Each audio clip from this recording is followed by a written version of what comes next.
What about the... What do you hear? What do you hear? Does my voice sound like it's echoing, or is that just echoing for me? It's probably, maybe? I don't even know. I don't even know how it works, chat, but just let me know if you hear an echo, okay? I'm curious. Where was I? NCCP TV, not beating the tanky allegations. Apparently, I am not a tanky myself, but I have some mystical control over them. As if I am related to Marx. Maybe Marx is like a vampire or something. It's like a Dio Brando thing, but with Karl Marx, and like that. So the tankies, they respond. The masters. Sorry, that's an inappropriate conflation. Anyway, chat, what the fuck was I saying? We are live and alive, or at least that's how it feels to me. Could be a brain in a drawer somewhere, stowed away with a nice label on it. Don't know, don't care, not gonna worry about that kind of stuff now, chat. Metaphysical uncertainty. Shouts out go to all my weasels out there, all my forest creatures rocking out to the realest of the real, synthetic lifeform streamer trapped in a cyber brain and body like some kind of ghost in a half shell in this late stage hyper-capitalist dystopia, forced to exist in this twilight realm to pay off my debt to society and my student loans. I hope you're having a good day, whoever, whatever, wherever and however you are. We're about to jump right into it here on twitch.tv, youtube.com, high risk, high reward, high on life, or whatever simulation, simulacrum, simultaneous, spontaneous singularity of consciousness this is, was, or will be sometime in the hopefully not too distant cyber future, chat. If the music seems randomly loud, I will turn it randomly down. I think that's the solution. That makes sense. Conventional wisdom, right? Goes a long way. Yeah, no, I unmuted myself on something. You don't hear an echo. Okay, nobody's hearing an echo. That's a good thing. I'm hearing an echo, but somehow it's not. It's, you know what the thing is, chat? The echo for the longest time was the bane of my existence. I'm not even kidding. If I, yeah. So the one way to monitor your vocals is to monitor them through the computer, through OBS. Problem with that is there's a little delay between the microphone and, yeah, if it's going in, you know, some kind of USB protocol, there's gonna be a bit of a delay, right? And if I have to hear my voice like a, I don't know, a few milliseconds after I speak, it actually prevents me from being able to think. I disrupt myself. I'm out of phase, and I phase cancel my brain waves, and I can't, you know, think because I'm hearing myself at two different speeds somehow. But this is okay if I've got the vocals effectively doubled. It just makes it sound like I'm, I don't know, speaking before a large crowd, which maybe that's appropriate. Mic is low. Interesting. Let's see. What? Oh no! Chat, you're listening to my monitor. Oh, I hit the wrong button. Yeah, that's what happened. That's what happened. Okay, mystery solved. Yay, everybody, yay. Stephen Sayers says following Irene around the world. Is that what it feels like right now? All right, so right now I'm gonna be super efficient here because we don't have the most time in the world. Like I said, I gotta get to Thai class later tonight.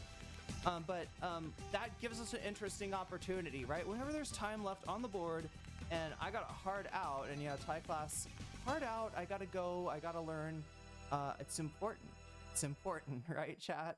I'm in a country where a lot of people speak English, but not a lot of people, I think that Thai is hard. Oh, I know that Thai is hard to learn for English-speaking people. I suspect that it's equally or more hard to learn English for a Thai-speaking person, and yeah, there's a lot of people who speak Thai to a degree, but that degree doesn't allow for the communication of a lot of nuance or specificity, which has been frustrating to me at moments, particularly when I was getting my hair cut, right? You know, that's pretty important, pretty nuanced. talking about color and stuff like that. And yeah, I don't know. I think it's conceived of different in Thailand. Like, I say strawberry blonde in English, assuming that this is going to translate into like what I think of as strawberry blonde, but it could very well be that strawberry, like, as a, it implies maybe a different color in Thai, and that's why I ended up with like ultra ginger. But it's okay, I can deal with it. It's you know, gotta happen. And if I really want to be able to talk to people here like with that specificity and nuance that I was talking about, it's on me to not just learn Thai, but learn to use it well, right? So yeah, Thai class kind of non-negotiable tonight, but what is negotiable is whether we get a bonus stream after Thai class, a bonus stream to continue the progression of the Persona story, because I kind of feel bad about what happened last time, right? So last stream, it was a gaming stream. We had 100 yen in the kitty, just like in Persona 2, you put the, you know, the money in the kitty and it says meow meow. We you know, played the game, but I couldn't figure out where I was supposed to go. I was very, very confused. Oh my god, you know what's really screwing me up? Is looking at myself on video delay. That's bad. That's bad. All right, let me get that out of my face. Oh my god, chat. It's worse than having the audio delay in my ear to see me from a few seconds ago. I don't know, somehow it screws me up. What am I talking about, chat? I mean, we're going to be talking about Ethan today. I'm just trying to explain what we got. We have a special opportunity tonight, all right? I want to put some time on the board, just like I do every time. And if it gets extended every time somebody supports the stream, if it gets extended past the time that I got to go to Thai class, what I'm saying is it will trigger a bonus stream after Thai class. And that will be a continuation of Persona 2, because again, I hadn't played it in 2 weeks. I forgot what exactly I was doing, where I was going.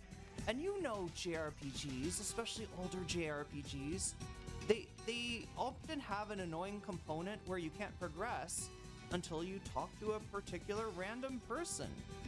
And yeah, I think this was one of those times I just didn't know it. I was like, I know I'm supposed to go somewhere, but I couldn't tell where. So, but yeah, we did get where we're supposed to go. It's Mu?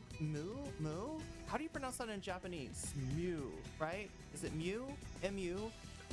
Mu continent, where we gambled. I gambled.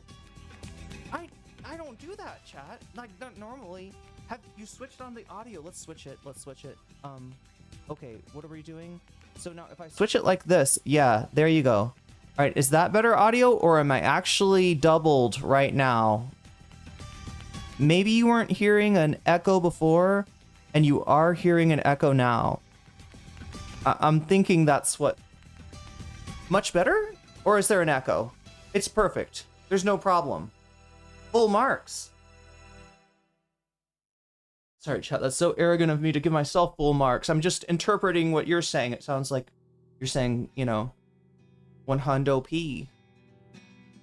Yeah? Perfect. All right, well, I'm okay with this. Actually, this works out somehow. Somehow it fixed it even better where the echo is a little bit, like, down. Are you sure there's no echo? Okay, there's no echo. There's no echo. It's just echoing for me, and I'm actually cool with it for once. That's a weird experience. I might turn it off if it gets annoying. The content of Mew is my favorite old conspiracy. Are you talking about the Zen cone? The Buddha nature of a dog? The problem with Zen cones is that everybody talks about them. And so people, if you were going in, they probably wouldn't give you that one. Right? If you were going in. If you were practicing Zen or how, I don't know how that works, but you would probably not get the cone, because it's just so well known. It's a well-known cone, and therefore not effective to meditate on. I don't know. Echolocation, c'est bon? C'est vraiment bon? C'est parfait? En effet. Quelque chose comme ça. Anyway, so in the middle of the whole Dan Destiny cycle. Oh yeah, God, let me get to the point. Sorry, I've got to finish one point before I start with another. The point I was making is that because like I feel like I didn't give you like, so for a video game stream, here's my goals. We progress the plot, because I know that you are not like, you know, it's I'm so thrilled that people want to watch me play a quirky 90s JRPG. I don't expect you to want me to play a you know, to do like a lot of like level grinding or Persona. Well, no, the summons are cool. Actually, the summons are pretty cool. The Persona summons are, I mean, that's okay. But you know, there's a lot of little there's a lot of boring stuff, right? I try to leave that out, and I try to make sure that I'm giving you plot progression, because that's what this is a story. We're telling the story, and you know, you get the story in pieces. For that to work, you can't have a day where the story is Irene doesn't know where the fuck she's going, and she's got to talk to Chicolin. Super chatted $5. I just sent you updates on Patreon. Don't let it distract you. I'll try not to. Suffice it to say that the Pisco line item you have is inaccurate. Gaming all day. What? Gaming all day? Well, thank you for supporting the stream. Anyway, I was right in the middle of giving you all an ability to put Waluigi on screen. He's already kind of on screen, like up there, but you can put him on screen as a sticker. He's coming back in Pog form, chat. I told my Tai Chi teacher that as a joke, and he didn't get it. And I'm just like, wait a minute, isn't that like an old ass reference? I don't know. I try to talk to people on the like level that they're, you know, like I try to take that into consideration. I don't know. I thought Pog form was, isn't it a very old? I feel like I don't actually remember seeing any commercials about something being back in Pog form. I've only ever heard the meme, but it's a common meme. Anyway, we're back in Pog form, chat, with Waluigi. If we can muster the weird champs, or in this case, 5 super chats of the teal variety. I'm counting direful pots. I'm counting yours. All right, that counts as 1. So it says 0 out of 5, but just think of it as 1 out of 5, and know that only 4 more super chats. Did I say teal variety? Did I put it as teal variety? Yeah, teal variety.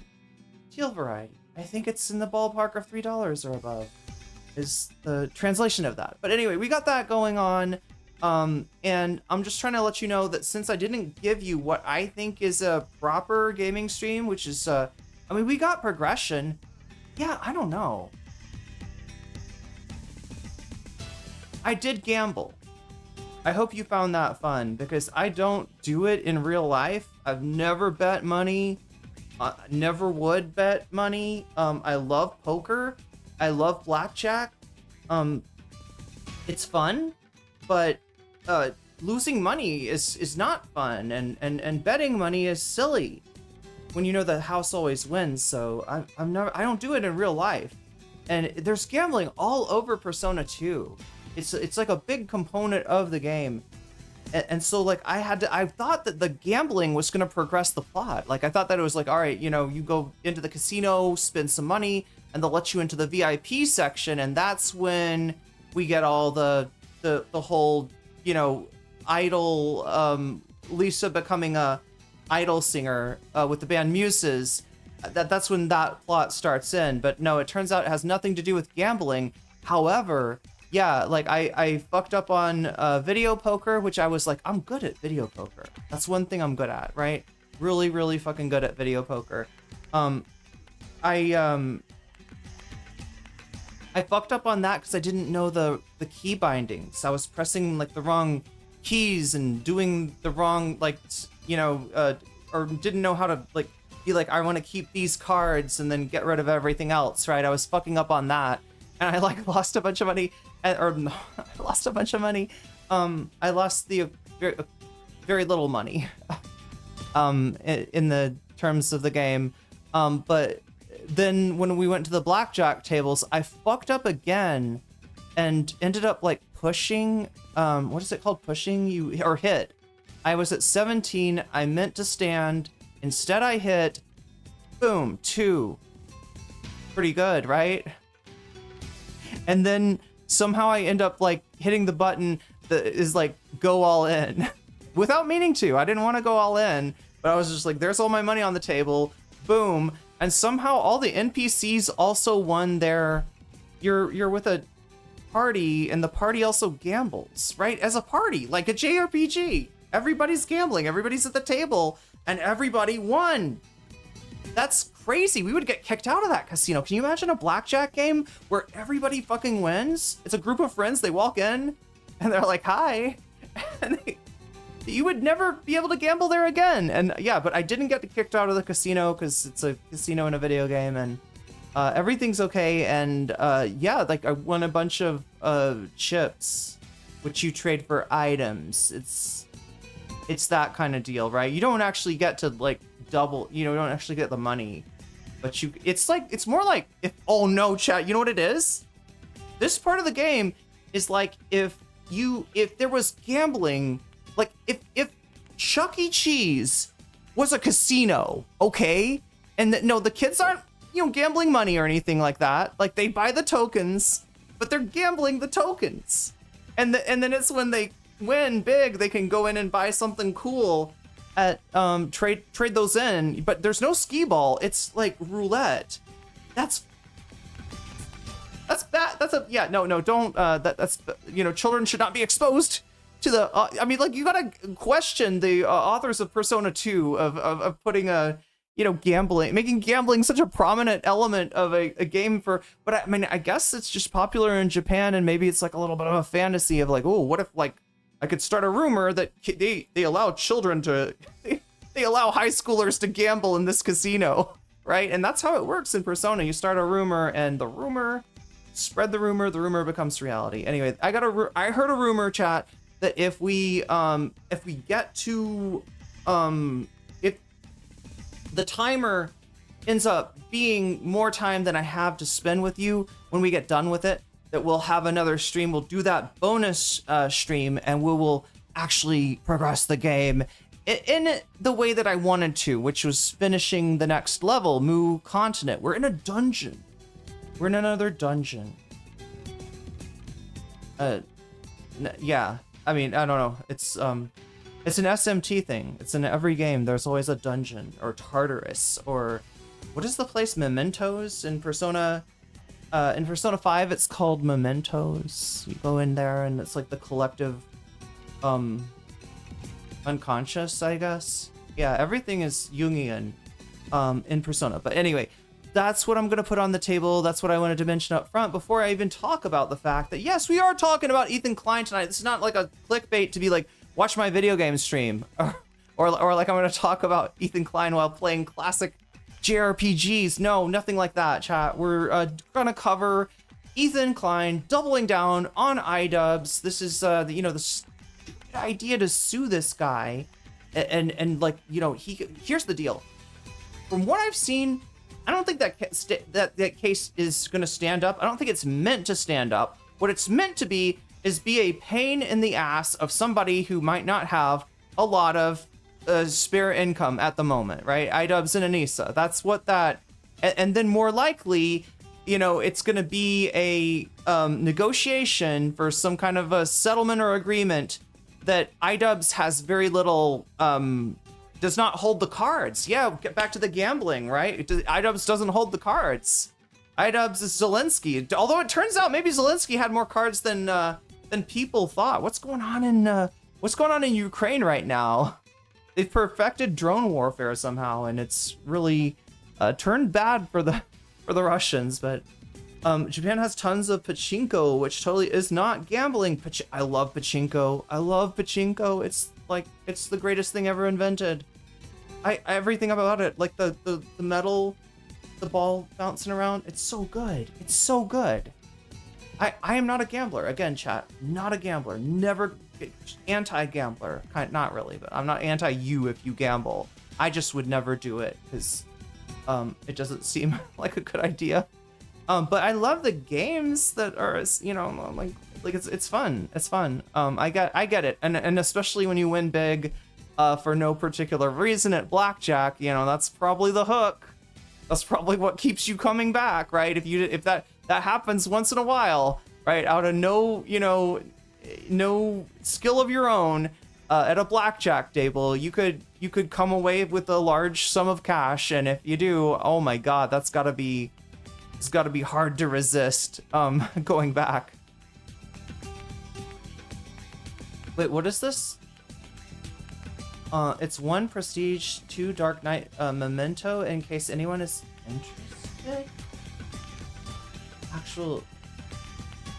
Oh, third favorite. You're talking about Nolan movies. Wait, which one? Casino is your third favorite? Okay, got it. It's realistic that, like, not letting teenagers drink in media because it's immoral to depict.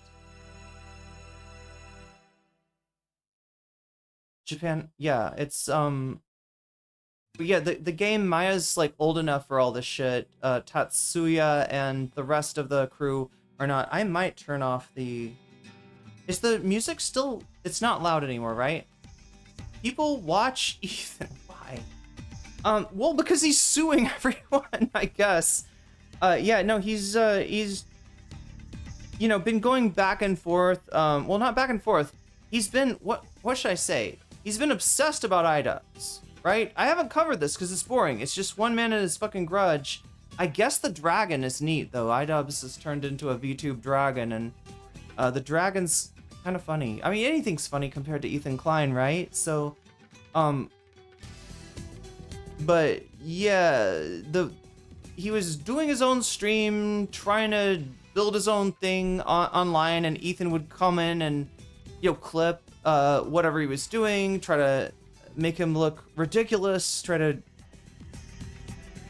and Idubbbz got sick of it, so he put a like a watermark, yeah, like a you know, transparency of a Destiny Discord, no, sorry, Destiny DGG chat, and Destiny was saying Ethan Klein is a PDF who does bad things to his children, right? So, you know, and this was like, okay, like, here you go, Ethan. If you're obsessed with Idubbbz will now put the thing that you're trying to avoid talking about, right? Ethan Klein sues anyone and everyone for anyone, anything and everything. And even if it's a situation where, where ultimately he might not, like Noah Samson, like nobody thinks that's going to go through. But if he can make problems for a person, then he can silence his criticism. And that's the issue. The real issue. Why are we covering Ethan? Because I think that's low-key the question Otto was asking, right?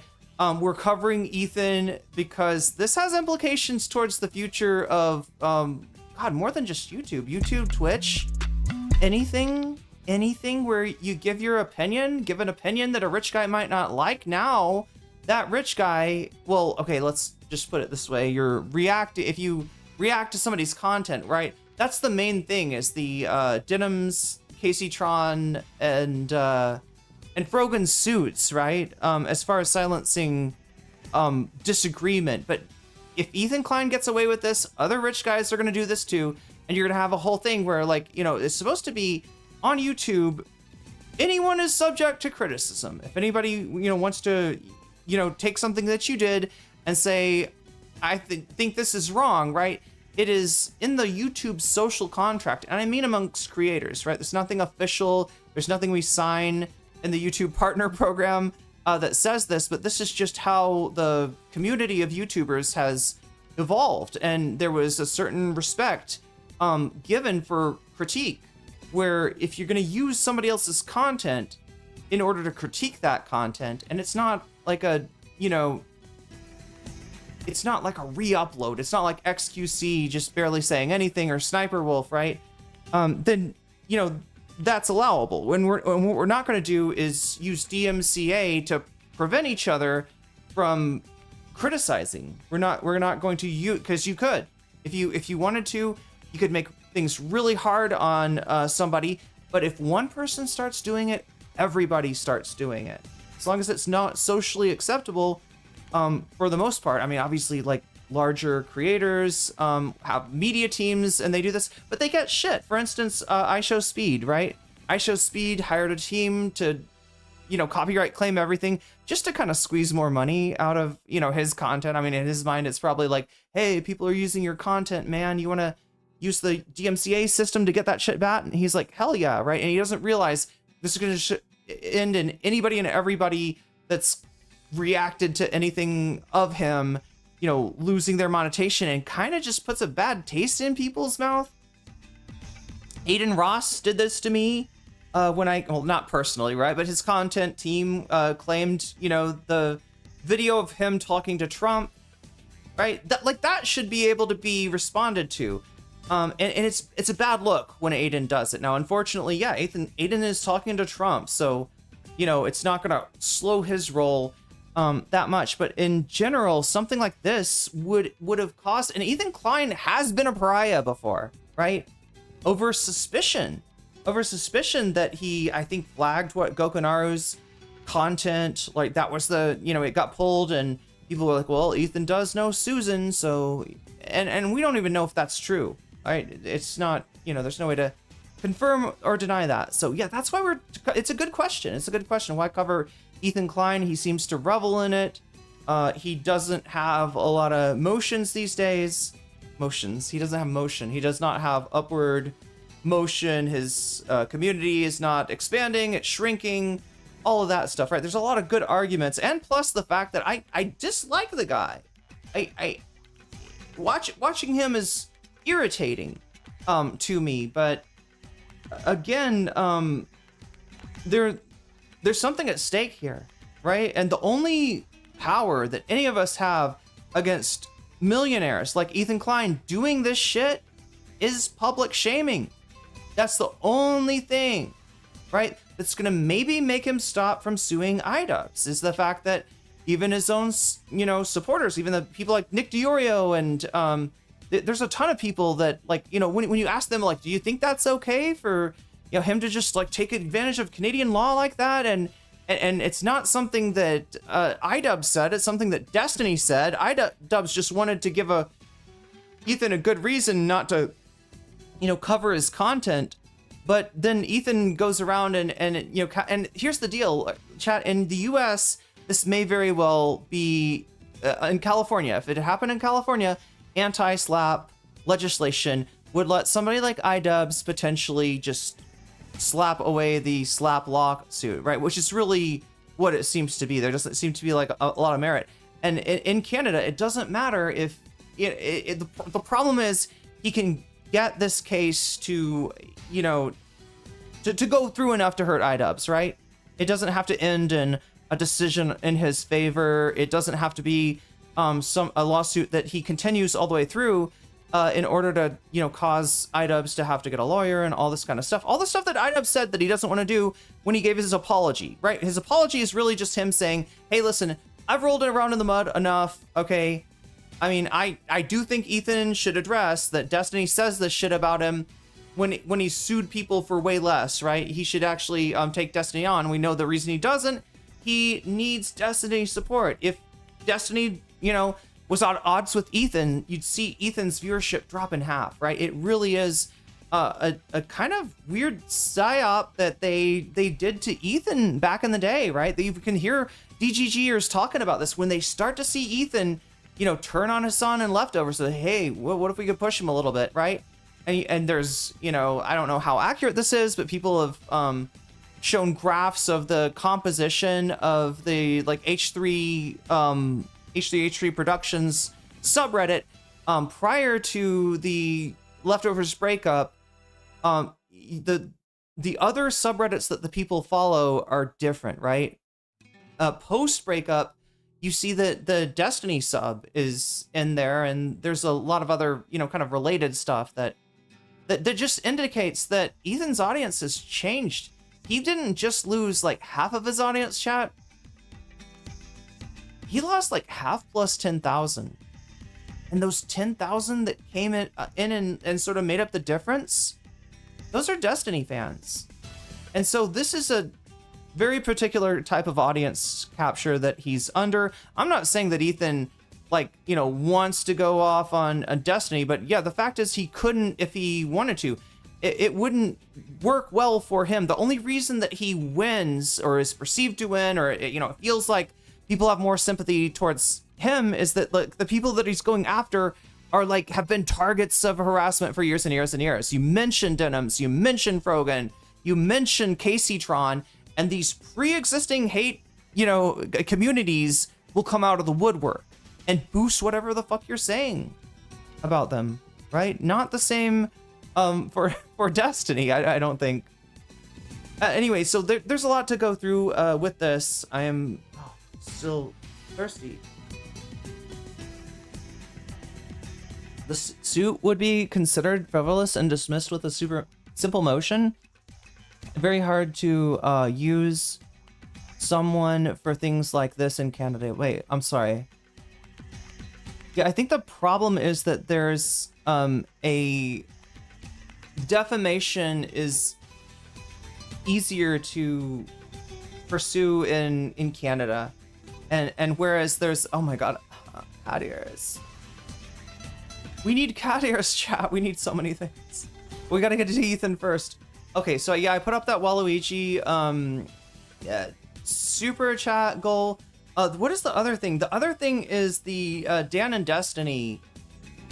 This is, I would call it an op, right? And I've experienced something like this myself. And let me just give you like a less personal frame of reference, though. Do people remember ClimateGate?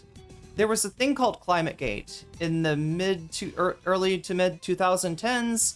There were climate scientists. They were communicating on some kind of email server, and somebody like copied it all and leaked it all. And it's just climate scientists talking to each other, but they would cherry pick and try to find little things that, little like single emails that they could mischaracterize, stuff like that, right? There's a power in saying, oh, I got my opponent's underwear, right? Like underwear being like Discord messages, chat logs, anything that you can represent as this is something that so-and-so does not want you to see.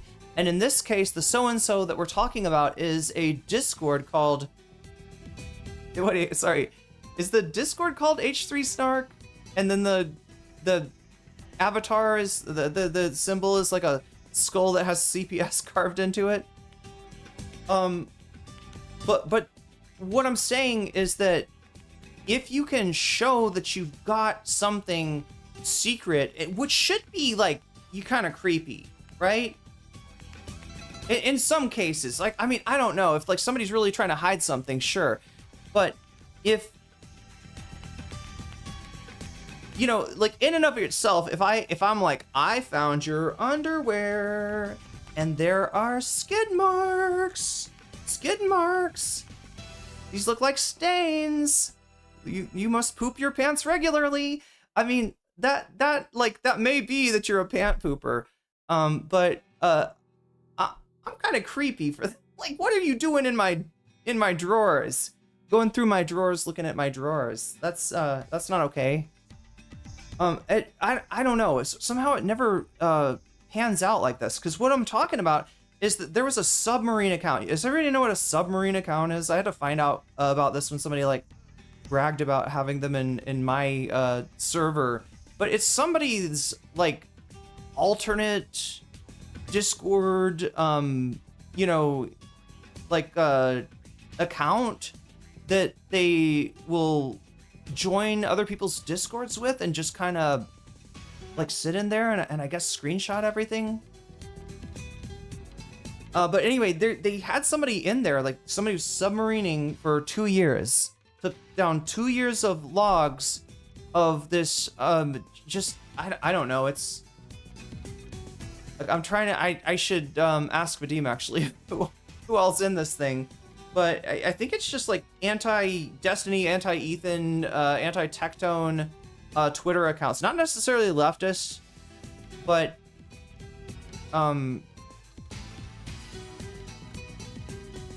yeah, I don't think it's like a lefty server by any means. In fact, some of the people in it very much the opposite of lefties. But their common thread is that they don't like the Destiny&Dan Ethan complex, I guess. Wait, example, notable case of defamation, media personality found guilty. Wait, we gotta change that Pisco cross-examines Destiny thing, right? Is it an account where you are actually gay? Wait, what? A submarine? Wait, I'm sorry. Oh, because people are gay in submarines. Okay. I mean, I guess. I use a bidet, so yeah, right? Like a regular person, you gotta use a bum gun and just like high pressure spray yourself clean. Yeah. The Discord called The Left Snark is full of slop tubers. It's got nothing to do with snark. That's what I thought, right? So when you say snark, right, when we're thinking of snark, there's kind of... Wait, it's called The Left Snark? And it's full of slop tubers.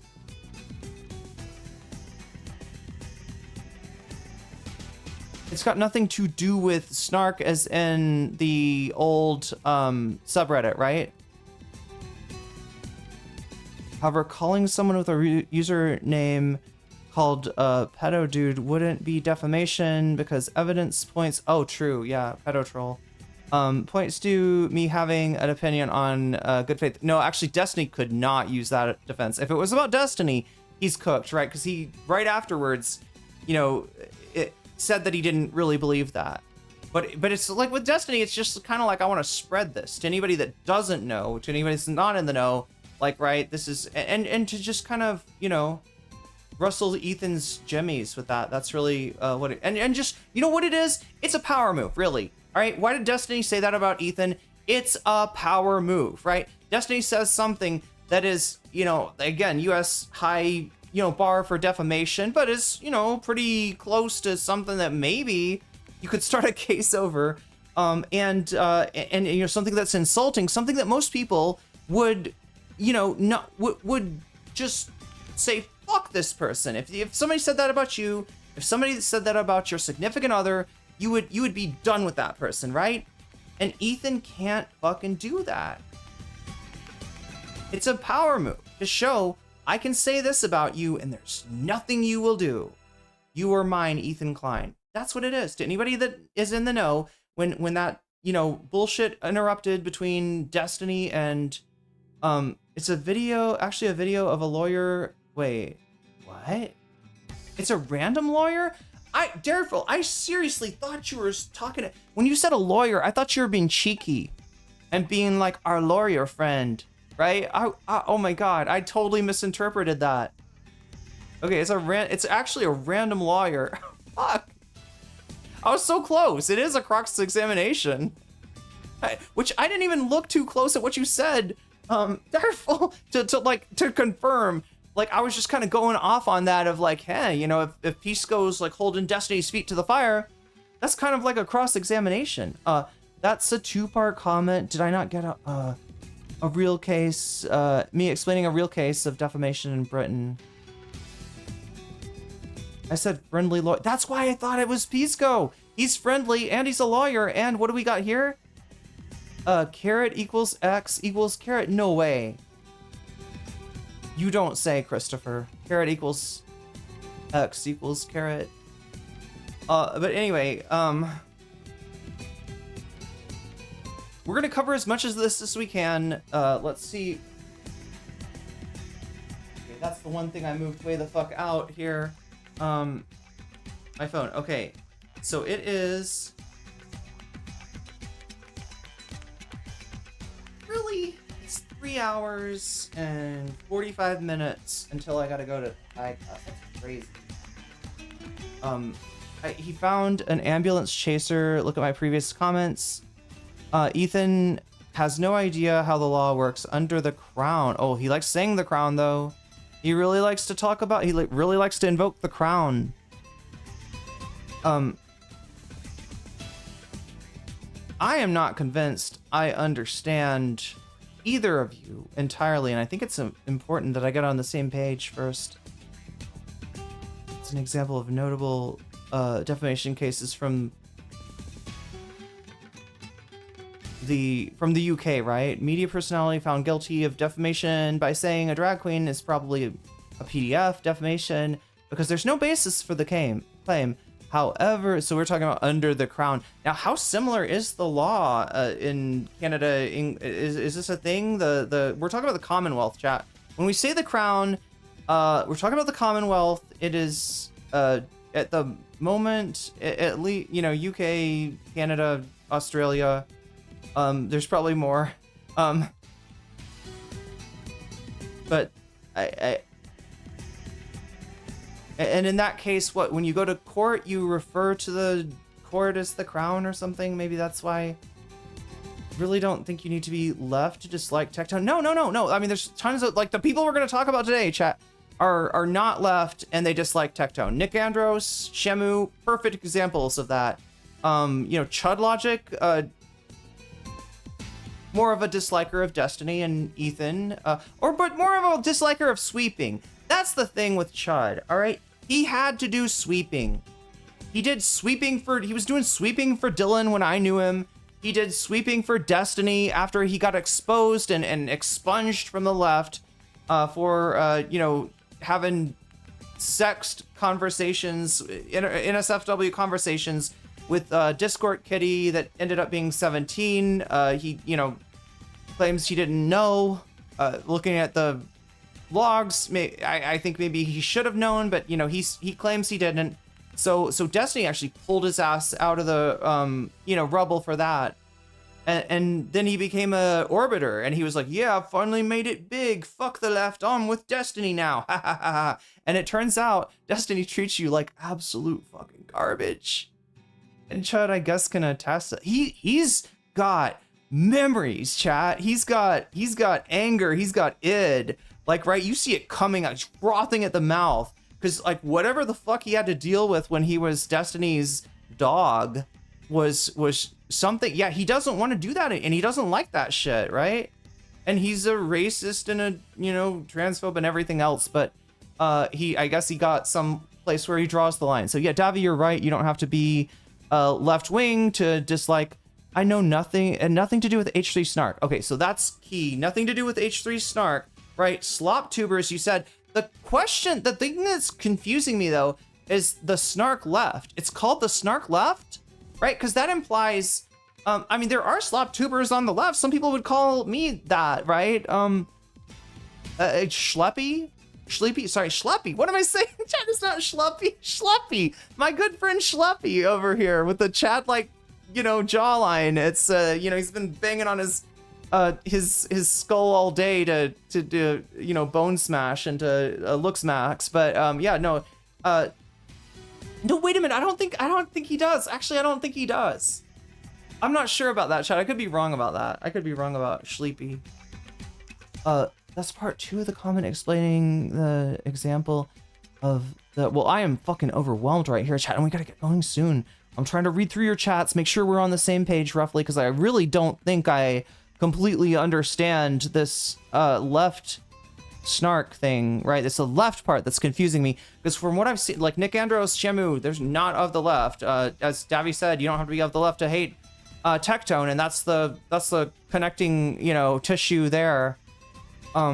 He found an ambulance chaser. Okay, I'm way behind in I gotta get through here. Defamation in the UK is significantly easier. Okay.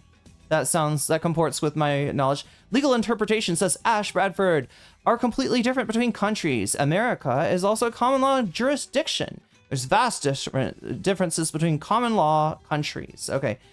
It's similar in structure is what Rave is saying about, okay, so yeah, didn't mean to misconstrue what you were saying. Similar in structures that there are groups of smaller laws instead of overreaching rights. No freedom of speech, but types of speech that are protected.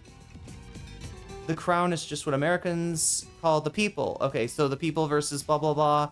Or, yeah. The government side, the prosecution or side of the case, right?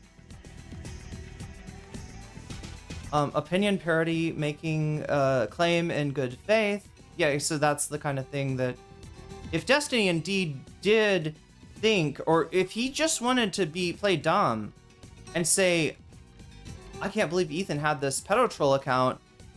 You guys, Is he an actual PDF? Yeah, he probably could have gotten away with that. You know, if he can claim ignorance, I don't think he can claim ignorance now.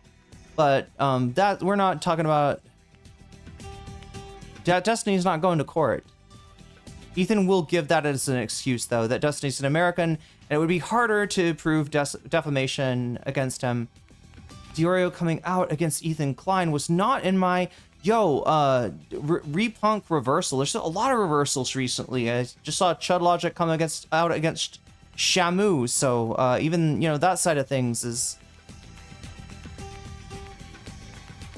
it's just a name because Ethan called it the Snark Left. Okay, so... It's probably people of various political, you know, ideas that just the common thread, yeah, is they don't like this cast of characters. A defamation thing in Canada for the same reason that J.K. Rowling can sue her critics on social media so easily. Americans mistakenly say that other countries don't have freedom of speech. In Canada, it's called, yeah, because they don't have a first, yeah, it comes in a different form. He's going to trial, though, and Americans are ones to speak about, like, freedom of speech issues, right? Considering what happened to the, you know, to people in the pro-Palestine movement, right? America's not really standing on super firm ground in those criticisms.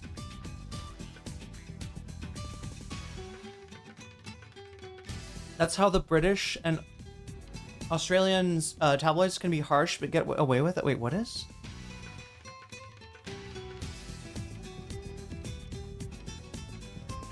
We live in the hour of the wolf. Get ready. You'll be seeing a lot of switch ups in the next few years. Are you talking about like realignment kind of stuff, Davy? Like political realignment? I mean, technically this is more of a I don't know, a YouTube realignment that we're seeing here, but yeah, I think Davy's talking about something else. Let's hear it.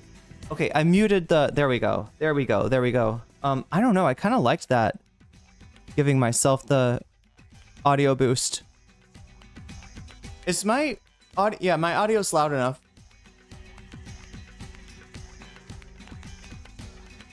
All right. All right. There we go, chat. That should be good.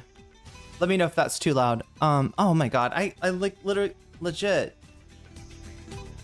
I just don't know how you were hearing me before. That's the part that's really confusing. Like how you were hearing me when I had...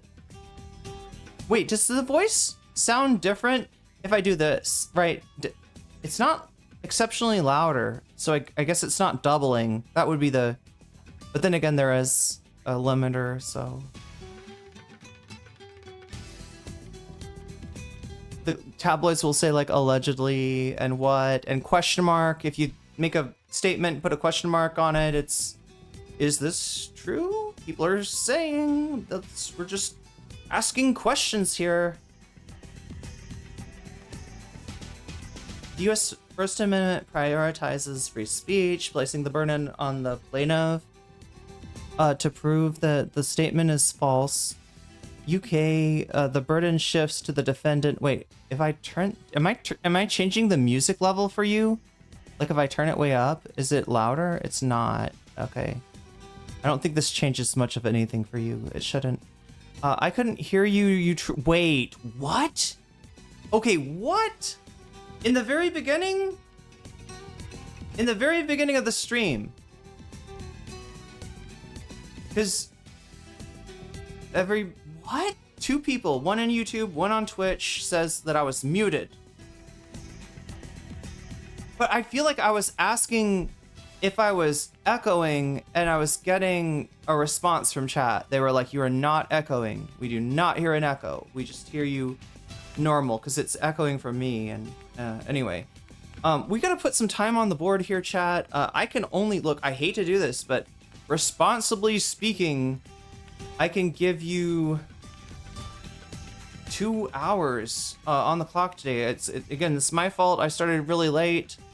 It's not, though, impossible or really all that hard.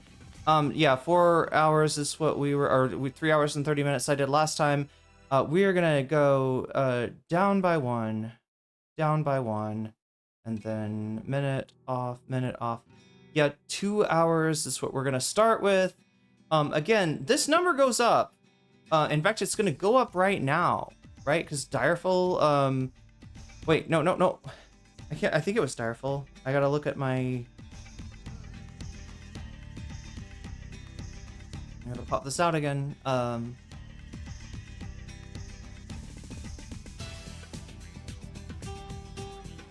Okay, so yeah. Crotchy, I actually did not get... I did not see this happen, but Crotchy gifted a membership. Crotchy, if you can let me know who that is too, I will shout them out just to let them know they've got a membership.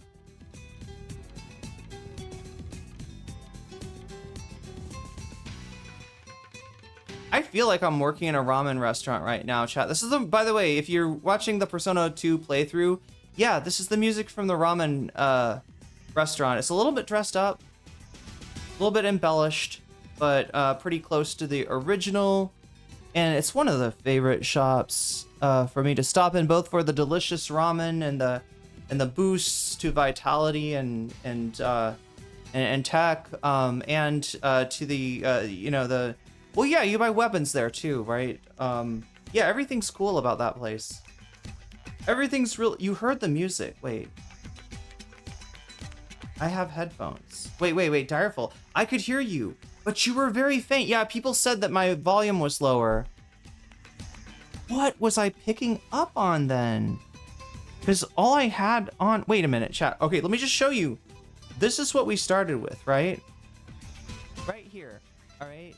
This is, Wander Price. You just got weaseled, and that's a good thing. Right now, chat. Oh my god, I sound so... I don't just hear like an echo. I hear like 2 different versions of my voice. And normally that would mean that there's multiple microphones plugged in.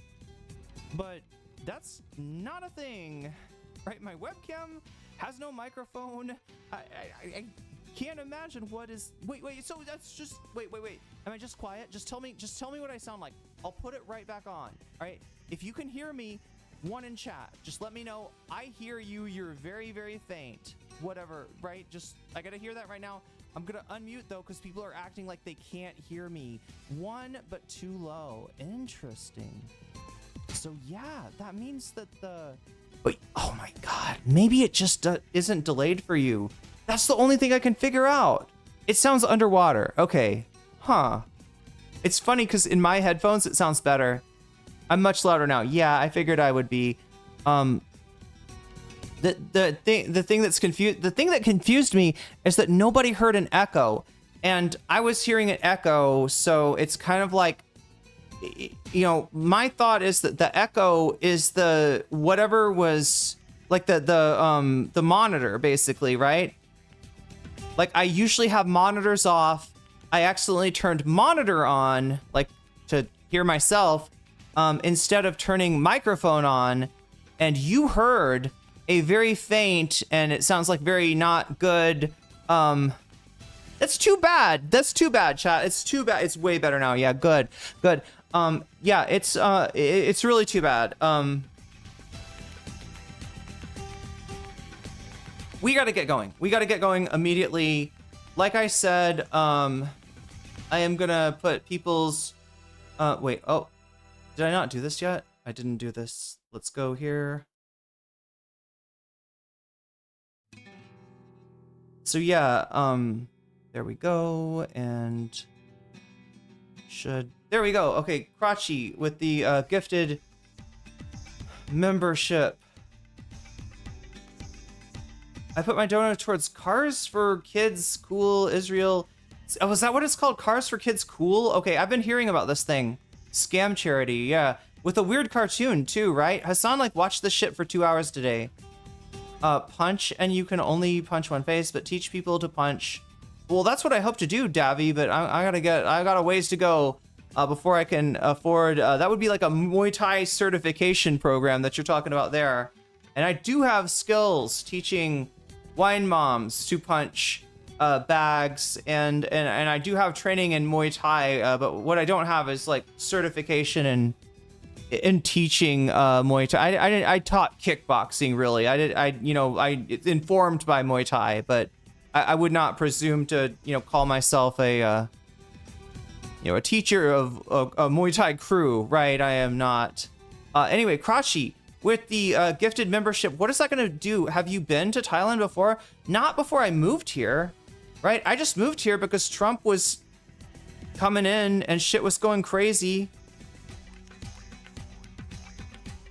And I got the fear. Actually, as soon as the election happened, I got the fear. Tainted. I love that Tanky Gooner called my... Oh, fainted. Sorry, faint. I thought you said tainted. I thought you were saying my audio was tainted. I was like, that's a very poetic description. I love it when my chatters are wax poetic. But Crotchy says put my dono towards the Cars for Kids charity. Hey, and Crotchy's also helping me illustrate another point. All right. So the first point I want to illustrate is that when Crotchy gifts a membership, all right, I do sub ad time 3M. Look at that. Oh, wait, it doesn't work. I gotta do it this way. Unfortunately. There is your 1, 2, 3 minutes, and there is the sound that it makes. All right, so we added 3 minutes to the clock. Yeah, every time you donate, whether it's a super chat, a super sticker, you gift a membership like Crotchy just did, or you get yourself a membership on YouTube. If you support me on throne.com/nocommentchick or patreon.com/nocommentchick, or if you support me on twitch.tv/nocommentchickcc, which some of you are watching me on right now, any of that stuff, it makes us have more time. Now, look, we might end up, there's a possibility we'll end up with more time than I have tonight. And if that happens, right, it's going to trigger a bonus stream. So we're actually kind of like low-key, trying to unlock a bonus stream tonight. It may happen, it may not happen. But if it does happen, I'll come back after Thai class, right? It's like an hour and 40 minutes or an hour or 2 hours or so, right? I'll come back after Thai class and I will we'll play a little Persona 2. We'll continue because I feel like I owe you another stream since that last stream we didn't get anywhere except for gambling. We did gambling, but it wasn't a gambling stream. I don't do gambling streams. I don't do gamba. I just happen to be really good at blackjack. No, there's not a lot of skill. It is a little skill. Is there a skill? It's a psychic skill, if it is a skill at all, right? Of knowing like whether the next card is gonna bust you. Anyway, that's would you even pick up a language? Wait, in Thai? I have Chan Orian Pasa Thai. Chan Ja Orian even more Thai. I am I'm learning to speak the language. The tones are very difficult. The reading is very difficult. There's a lot of things that are difficult, but I'm doing it. Anyway, let me just I'm trying to add everybody's donos, right? Because I'm also showing you like how this works and like what the advantages are. Steven Sayers with the super chat following Irene around the world. We'll look at that. What does that do? That oh my gosh. Where's the button? Oh, there it is. Okay. We're gonna add 1 minute, 2 minutes, 3 minutes. We're gonna get that continuity sound. There we go. Means the stream is continuing. And yeah, and then move to Direful. Direful's said, I just sent you an update on Patreon. Oh yeah, also chat, if you do subscribe to my Patreon, let me know in chat, because that's the one thing I don't know how to get that to make a noise. Everything else, like it makes a noise, it alerts me. That is one thing that does not. So let me know if you sign up for Patreon, and I will add your Patreon dono as well. So anyway, let's sub ad time once again. Sub ad time 5 minutes. Wait, I did it. I keep on doing it wrong. Chat. I keep on forgetting. When it's not moving, I gotta manually go 1 minute, 2 minutes, 3 minutes, 4 minutes, 5 minutes. There we go. And the sound. Okay, so yeah, that's how it works. So that's why instead of starting with 2 hours, we're actually starting with 2 hours and 11 minutes. 1877 Cars for Kids. Talk about a classic. Wait, what? God, chat's gonna have to teach me about this. I need to put this on the bonus. Wait, no, it is on the bonus thing. Did you know Cars for Kids almost killed 100 of kids with a gas leak in a acidic summer camp? Oh my gosh, no, I've only seen what Hassan was watching. I don't know anything about this stuff, but it's weird. Are people finding out about Cars for Kids? There is a certified New York classic weirdo charity. Yeah, no, Hassan is watching it now. Yeah, Fiverr, exactly. It's not a cartoon. Fiverr is like Barney? Oh wait, like a person in a suit. Yeah, Fiverr's in a $5 bill suit. Yeah, there's a character that's a $5 bill, chat. They're doing anti-Semitic tropes in a Zionist video. It's weird. It's weird. It feels like everything is a anti-Semitic something or other. Anyway, wait, something just happened. Why is it not showing up for me? That thing is winning. That Cars for Kids thing is winning, chat. You might have to teach me about this, but yeah, thank you, Davi, with the member chat there. And let us add 3 more minutes for Davi, okay? Let's go here, and we're gonna go, I almost did an hour. 1, 2, 3. And start. There we go. Starting the timer now. We're going to jump right into it in just a second here. But yeah, like I said, chat, if you do a super chat, if you do a super sticker, you get yourself a membership. If you gift a membership, if you support me on throne.com/nocommentchick or on patreon.com/nocommentchick, or if you support me on Twitch, the time goes up. We'll have more time on the board to cover this. And if I end up with extra time, I'll use it for a bonus stream where we'll go through the dungeon of Mu Continent and finally get to the. I think we're gonna start to get to the shit where Lisa's doing is in an idol band and doing commercials for doing jingles for the Joker. Call Mr. J. Anyway, so what else am I trying to say? Oh yeah. If you support me on Patreon at the $5 level or above, I read you, or I give you a fancy shout out at the beginning and at end of each stream. Let's do those now, right? Shall we? Shouts out to Neopergosh, shouts out to JMB, shouts out to Emily French, shouts out to Big Al, shouts out to Direful, shouts out to Joel Sivarud, shouts out to Sarah, shouts out to Izzy Mandia, shouts out to Steven Sayers, shouts out to Animus, shouts out to Infallible Fowl, shouts out to Oral Ellipsis, shouts out to Nadia Yvette, shouts out to Choki, shouts out to Moino, shouts out to Temporal Insanity, shouts out to Crystal Saphira, and shouts out to Buffy Geek, and a fancy shout out to Rachel K, to Omega Star, and to Zerazerix. Chat, with that, I just gotta tell you, what is the last thing we gotta mention?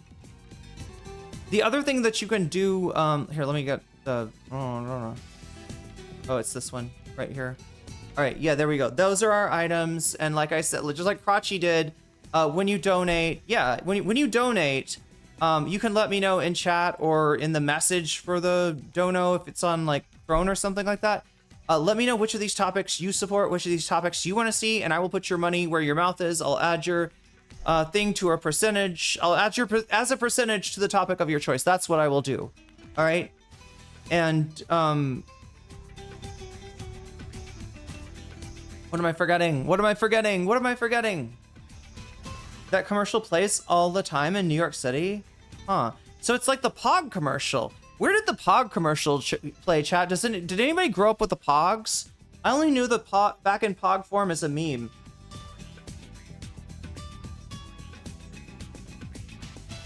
But apparently this was some kind of commercial for people.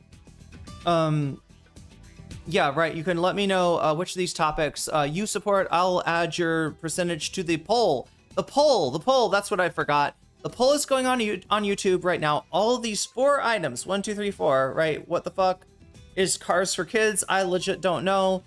Karen returns Anna Kasparian. Pisco. Ooh, that's not Pisco. That's another lawyer. So we're going to have to change that, chat. It says Pisco. It's not. Not Pisco cross-examines. We'll say not Pisco.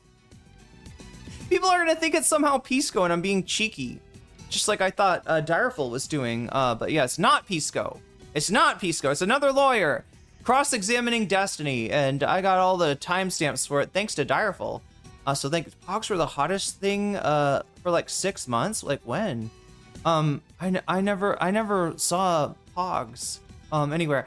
But anyway, then we got Destiny&Dan's Discord op debate, right? There's a leak of a Discord. It's called CPS. The Discord's called the Snark Left. It's not leftists. It's a bunch of different people, but they are snarkish. I should not say snarkish.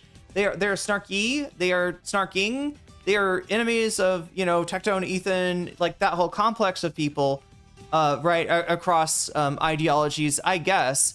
And they got like 2 years of logs from them. And so far, like, they came out with like, hey, look at these two guys. They're looking at a Twitter account and saying, let's see who this is. Well, sounds pretty bad. You're trying to dox a rando on Twitter? No, they were trying to figure out if an account harassing Pikachu was actually Tectone, right? That's what they were doing.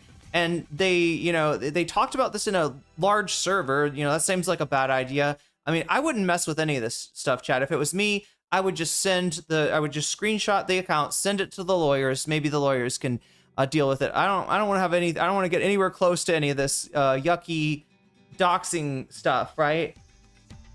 92 or 93. Okay, no wonder I didn't. Okay, I thought I just didn't live in the right area of the country. God damn.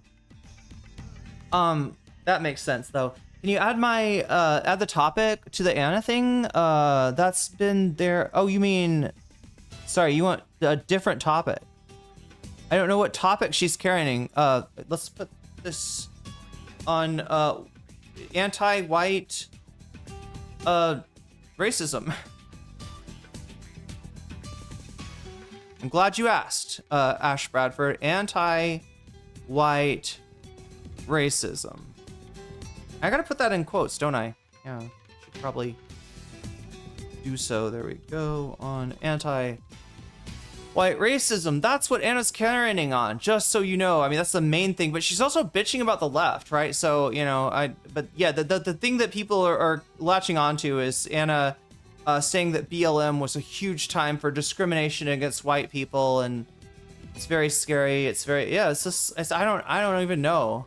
White identity politics, kind of, something like that. That does make it more interesting. I agree.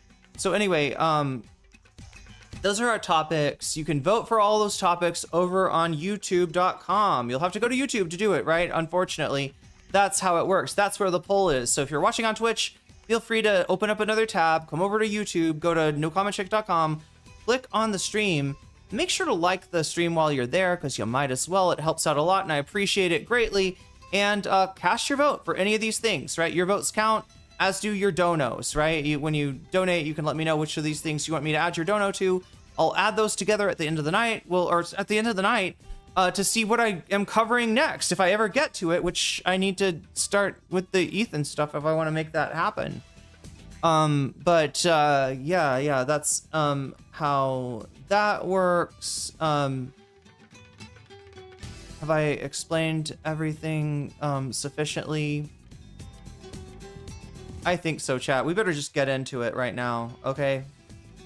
But yeah, just a reminder, if the stream, like, every time you support the stream, it makes this number go up. If the number goes up so high that I've got time left when I go to Thai class, that time is gonna be spent on a bonus stream after Thai class, right? And it's gonna be a gaming stream. So you gaming frogs out there, oh yeah, you can also vote for gaming. That's what I forgot to tell you, right? When you donate, you could also say Vox Populi, in which case you are voting for whatever the chat is voting for. You are reinforcing the poll. You are de-reinforcing, unenforcing. You are diminishing the effect of the donos, right? By saying Vox Populi, you're saying, I believe in the voice of the people or something. And so whatever people are voting for will be promoted by your donation. and people will be stopped potentially. There'll be like a hurdle. It makes a hurdle. There we go. It's like a horse thing, right? It puts a hurdle in front of people trying to affect the poll. So it makes it a little bit harder to get over. Not impossible, but harder. Anyway, chat, I think I've explained everything that I possibly can. We need to get fucking going here if I'm gonna have any time at all to talk about this shit.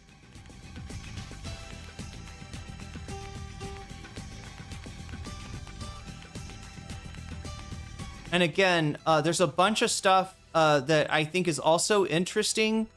We want to finish this Ethan H3H3 is what it's called. H3H3 podcast. I should have typed. There it is. Squashing the beef with iDubbz. That's the one we want. Turn off the music.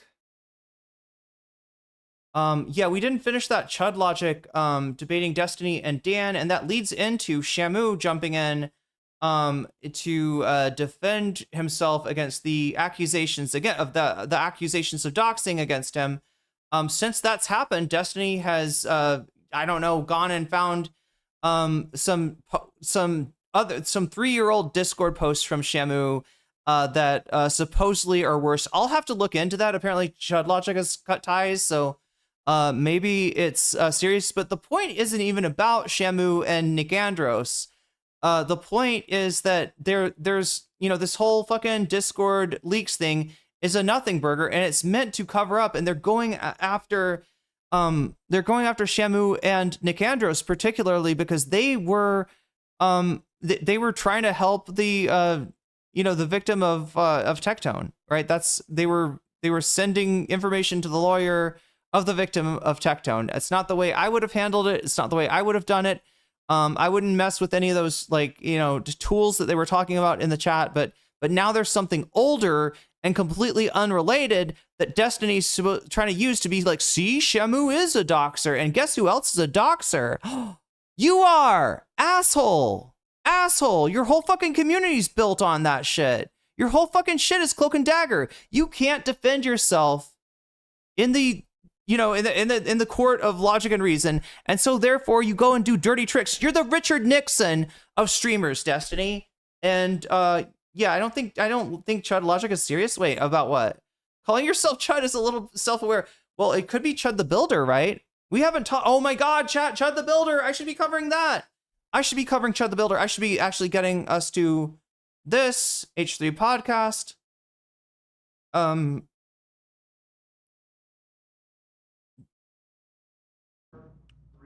So now, wait. Go back. All right. So if you look at this thumbnail, you might be tempted to think, all right, wait, oh God, what am I looking for? Yeah. Okay, this thumbnail, oh God, it's not bigger. I was trying to get it bigger. If you look at this thumbnail, the end, right? I'm squashing the beef with Idubbbz. This might be encouraging, right? Because he should move on. He's been obsessed with these people for like 1.5 years. All right, he accuses them of having something to do with the CPS thing, which they objectively fucking didn't. They weren't involved in any of this shit when CPS happened. However, because they, in Ethan's mind, they're coming in to the controversy on the side of the CPS people, that justifies him doing anything and everything to them. And, you know, next to Casey Tron, Diddums, and Frogan, these are probably the people that Ethan has tried to disrupt the life of the most, right? So yeah, here we go.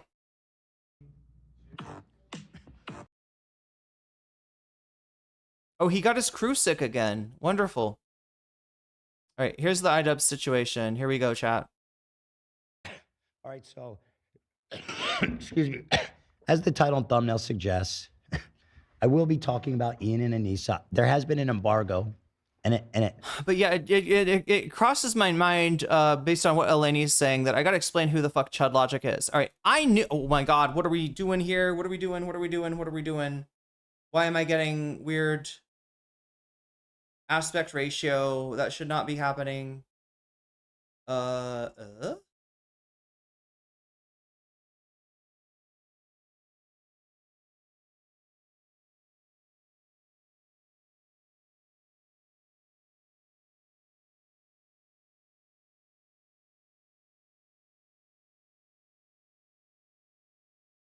The Twitch window is on.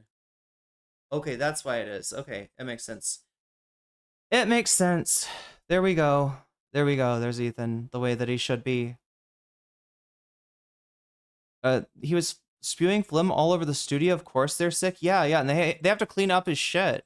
But anyway, Chud Logic, just really quick. We're not talking about him yet, but that's who we were talking about last time. I knew this guy, right? Back when his name was meant to be ironic, because Chud Logic started off his streaming career as a bread tuber, as a lefty, right? There's supposedly tapes of him discussing the finer points of Maoism. I think he considered himself a some sort of syndicalist or something like that. He was a left tuber. He was a bread tuber up until the point that he had something come out, which was a Discord conversation between him, somebody in his server who turned out to be 17. There is also, like, in that conversation, like, him asking her, "Are you of age?" She says a bunch of unrelated stuff, which, that's, how I kind of knew this person that he's talking to is probably underage, right? When somebody, you ask somebody if they're of age, right? Because you're interested in them. First of all, I don't know. It's a weird situation to be in. Him trying to, use his Discord as some kind of dating app or something like that, right? People that are fans of his, people he holds a certain degree of power over. That's a little worrisome. That's a little iffy, right? But yeah, when one of them that he's trying to, he says he wants to penetrate the shyness of her turns out to be 17. It's a really bad look, right? LeftTube had enough with Chud Logic, right? He was canceled. And then along comes Destiny and takes a look at it, and it's like, holy shit, my dude. She literally said that she was of age. How could Chud have possibly known? How could Chud have possibly known? So the thing about Destiny is anybody that's accused of this kind of shit, he tends to defend. Anybody that's got allegations like involving women or, in this case, like, underage women, Destiny is there to be like, it's not a big deal. I wonder why, chat. I wonder why Destiny would want to lower the bar for what is a scandal on political YouTube. It's anyone's guess, right? But yeah, Chud Logic flipped.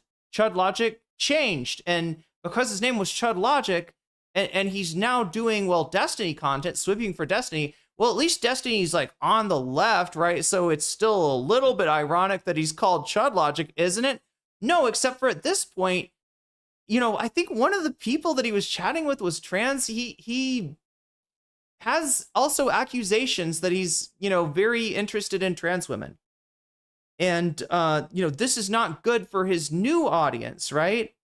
And so in order to push back into this, he becomes transphobic, essentially, like starts doing transphobic content as a type of segment, right?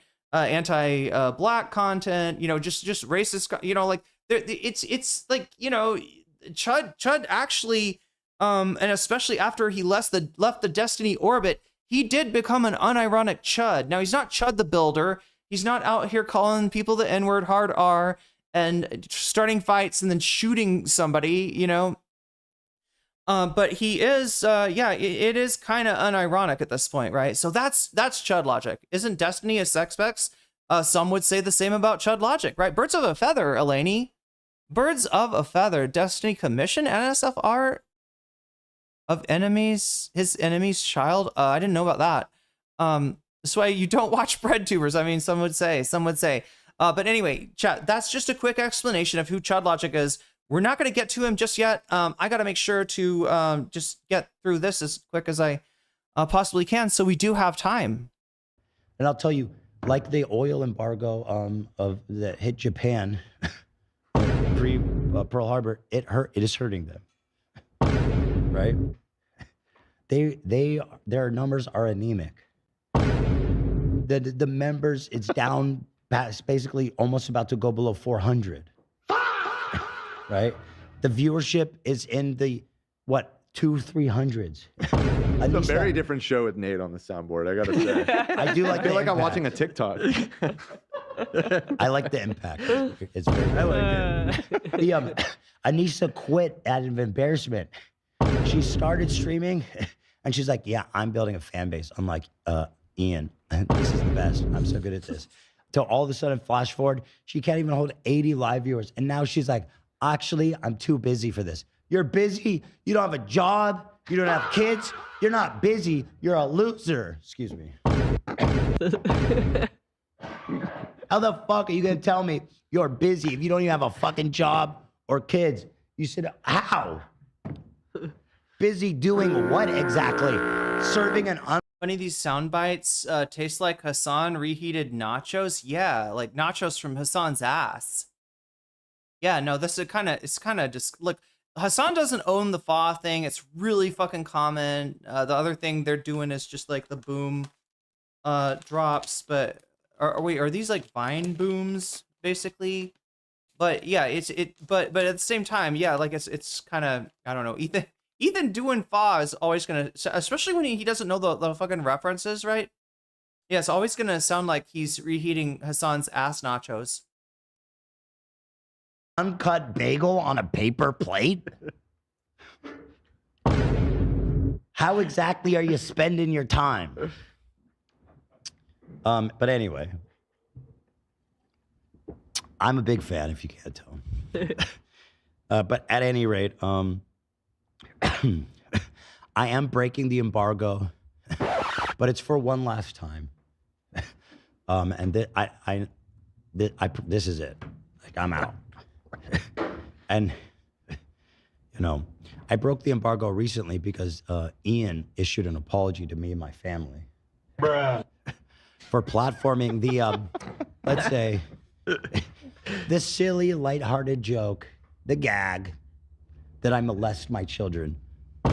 You know, just a gag. Fine movement, it's different on that one. You know, just something you say about your friends.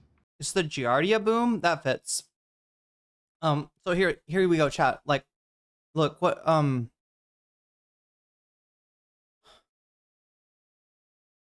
if you want to, how should I explain this? That's a lie. That's a lie. Idubbbz platformed, right? Destiny's quote, which she immediately said upon putting it on the screen, I do not believe this is true. I believe this is a very bad thing to say. I believe that, yeah, basically Ethan is being disparaged, if not defamed, right? And Ethan should fucking do something about it, right? We know that he won't do it because he's a coward, because Destiny fucking owns him more than, you know, BB owns Trump, but yeah, that's you know, what it, and he's tried to turn this into Idubbbz accused me of doing bad things to my children when it wasn't Idubbbz, it was Destiny. Idubbbz was really fucking clear. Now, Destiny did eventually say that he wasn't serious about having said that, but Destiny said it. He's the one whose quote that is, right? He put that out there. He you know, that in his chat, and the fact that he says that he knows it's not true actually kind of goes towards a malicious intent. So Ethan's got all the kind of smoke for people who can't strike back, and no fucking balls when it comes to the guy that's more popular with his fucking community than he is, right? Ethan can't say bad stuff about Destiny because when he did, his views sunk even lower than they already are. In chat, he's around like 10,000 now, right? He wants to talk about Idubbbz views. Who's lost more of a percentage of their, well, I guess Idubbbz wasn't really like a streaming guy so much, but he wasn't doing a podcast. But in terms of like a percentage of the audience, right? Ethan's lost a pretty large cohort. Ethan is the purple one. AB is Dipsy. Oh, the Teletubbies. I got it. Tamara. Wait, didn't they fire something? Right? Fire something? Sorry. Someone. I'm sorry. I'm not calling the crew things, Chad. I didn't mean to do that. So didn't they fire someone? But, and then I saw people being like, okay, honestly, this is development. Ian is actually, maybe he's come along. Maybe he's actually developing as a no. What people in his community are saying is like, this is a great time to fucking end this, right? Like, I would love to be out. Like the obsessive H3 fans even are kind of like, I'm a little sick of this Idubbbz shit, right? Look, can we leave it here? You got him to say his sorry. You coerced him. You what is the word for it? Yeah, he's kind of under duress. He's under, but he is saying I'm sorry. But no, let's see where Ethan is. That where? Do you think that's where Ethan is going with it? It sounds like people in his community are saying, "All right, dude, he's dead. Can you stop hitting him?"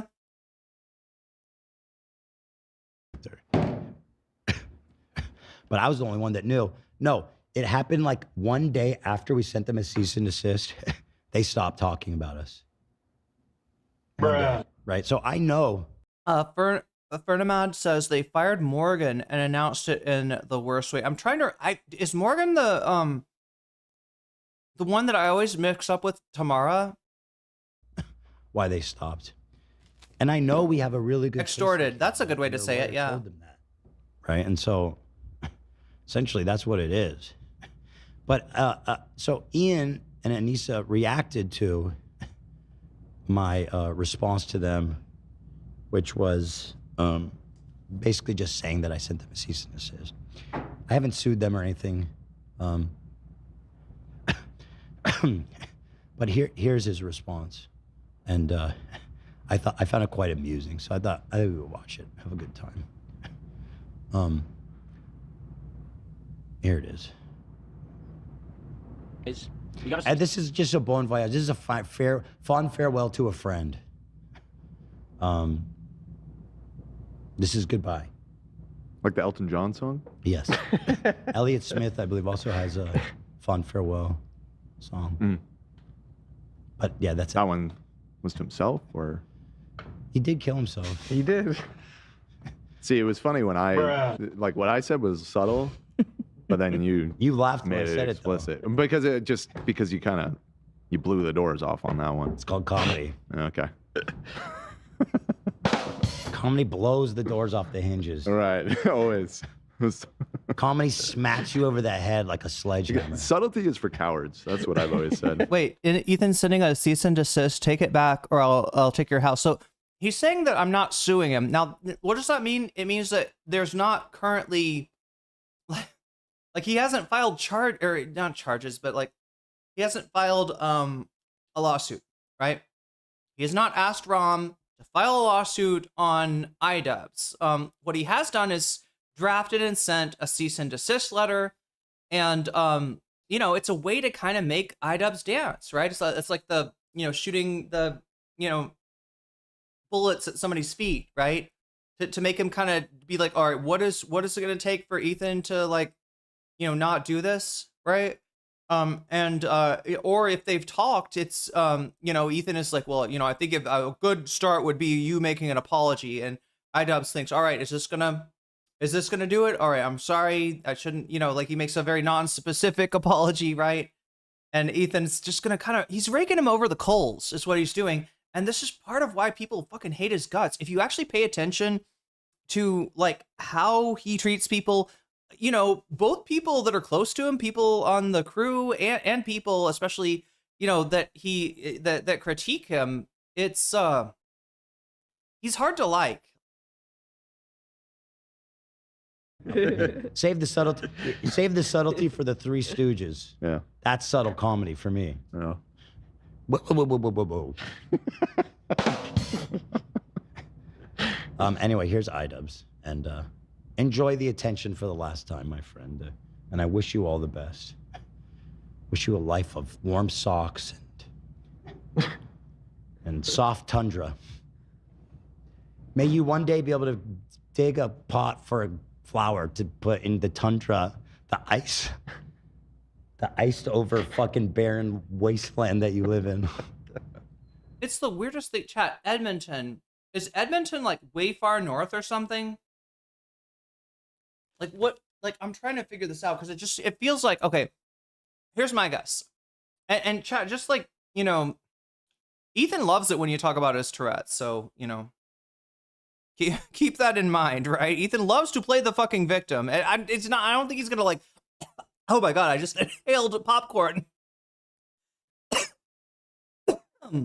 I don't think he's looking at our chat, but yeah, it's don't play his game is all, right? He does this victim game. don't know. We don't know what it is. We don't know what it is. It doesn't matter. There's a lot wrong with Ethan, though, like more than like the guy coughs, right? I think we can all agree on that. One day a flower will bloom in that tundra, and we will know that peace has come upon the north. Play the fucking clip. All right. Okay. So here's the deal, guys. We got a cease and desist. And obviously that, you know, I was being genuine in my apology because I was reflecting. Yeah, he was being genuine. It just so happened to coincide with the immediately receiving a cease and desist. Not the fact that you like spend your whole day with and in and chat. For all we know, like, you know, there were talks and they were like, well, you know, maybe like, I don't know. I mean, you know how this kind of shit works, right? Like, people can even put preconditions on talks. And when you're not holding the cards, as I think Idubbbz is not, like, so what do I mean by holding the cards, right? I'm talking about leverage. Like with any deal, like going into the example I always use is going into a, you know, a pawn shop. Oh my God, chat. Oh my God. Fucking popcorn problems here. Major fucking popcorn problems. Fuck. Let's try. You see what I'm trying to do here? I've got 2 flavors of popcorn and I want to mix them because one of them is wasabi and the other one is seaweed. And I think together it makes sushi popcorn. And I very much want sushi popcorn. But these bags are making it hard as fuck for me.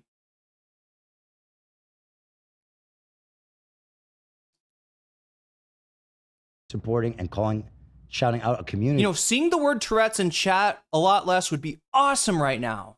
I'm just saying, right? It would be awesome if there was a lot less mentions of fucking Tourette's, which is not the goddamn issue right now. Yeah, I'm gonna start coughing, all right? People are... His logo is a skull with a CPS written across it. Like, you thought that was funny and awesome and cool right until the moment you got a cease and desist. You had a moment of clarity, and then you got a cease and desist right afterwards, and then you really meant it. Cool. And I think it was out of line for my own personal, I guess. Okay, so in a bit further, he says he offered a settlement that they refused when he sent the letter. Yeah, so he is definitely trying to rake him across the coals. I don't know, you know what? Like, I'm just pointing out that this whole thing, this apology thing, like, do you see like what a kind of guy Ethan is, right? It's like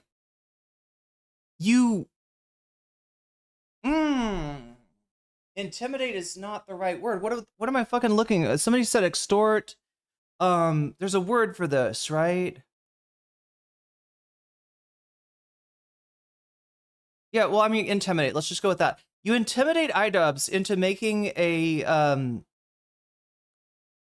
you know, into apologizing and trying to, you know, satisfy the probably very vague cease and desist, right? And then you use the fact that, well, we can't trust that apology because he's under duress. Who fucking put him under duress? Who put him under duress, Ethan? Why is he under duress?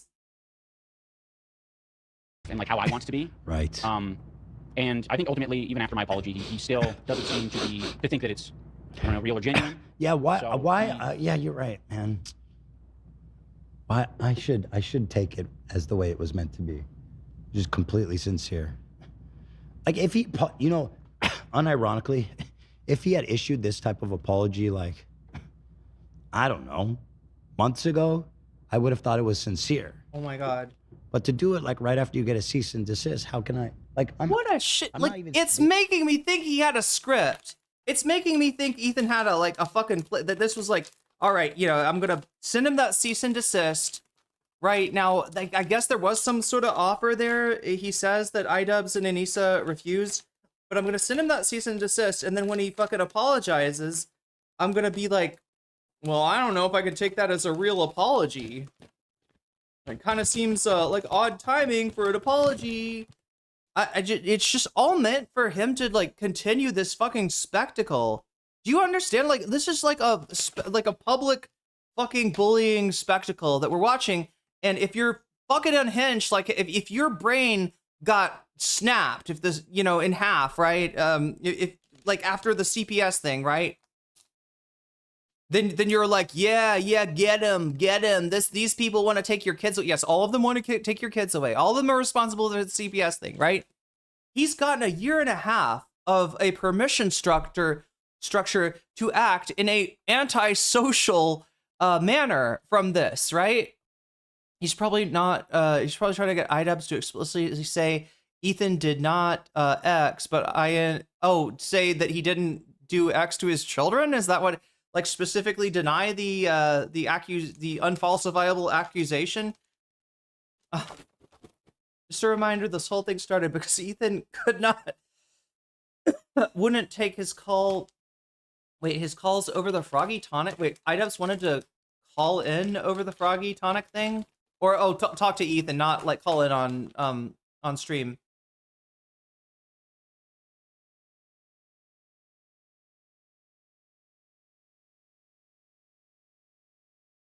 This to be like snarky. I'm being like, how am I actually supposed to think it's sincere?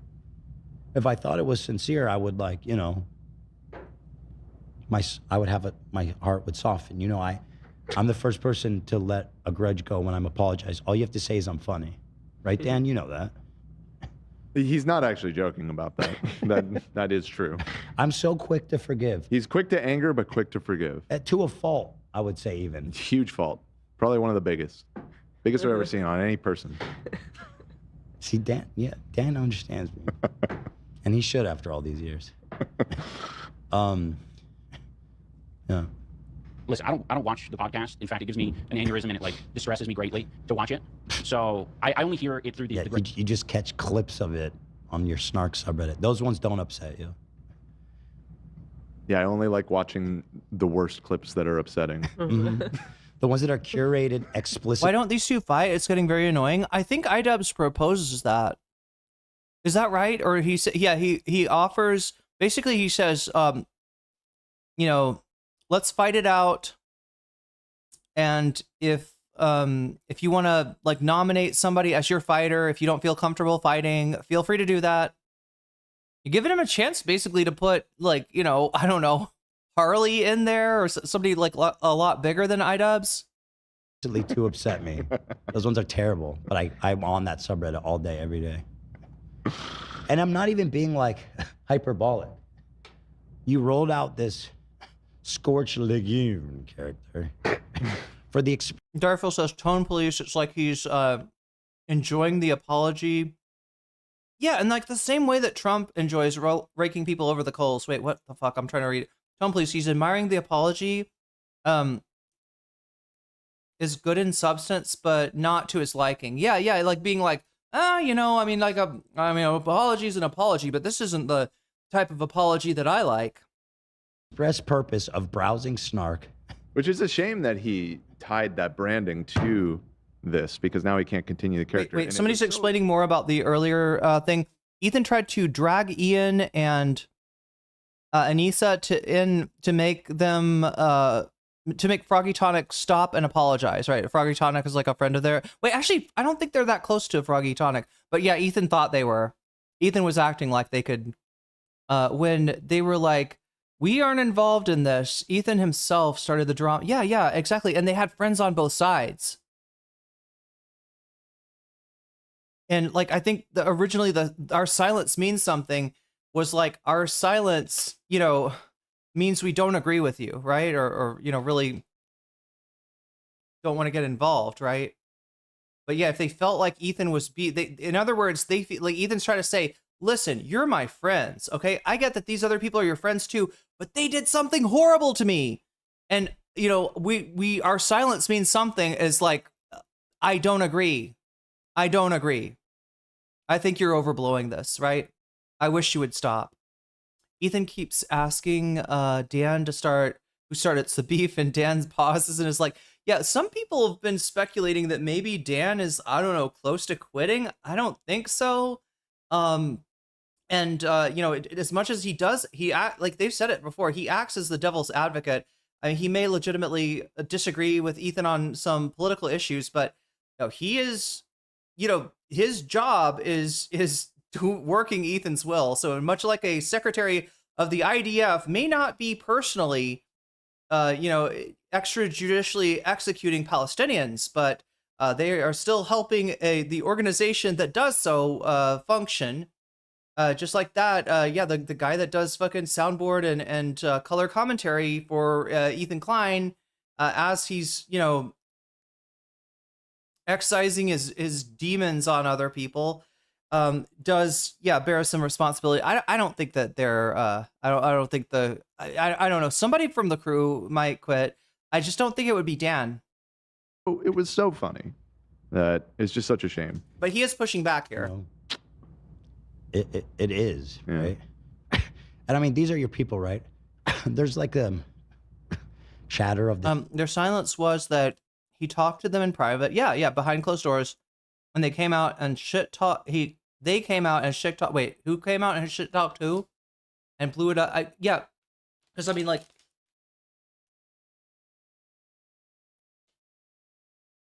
sorry, the pronouns to that one were like confusing me.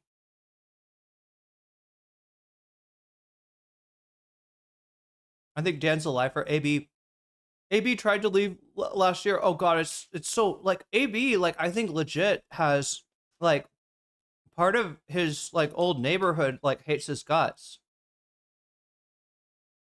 Like it's really bad for AB. But then again, it's kind of his own making. I mean, Ethan didn't force him to say, fuck Palestine. That was his own words. Hope it pushes them to drop the AB oh yeah, they talked with AB, and AB really did not want them dropping that text. I'm trying to keep up with you, chat.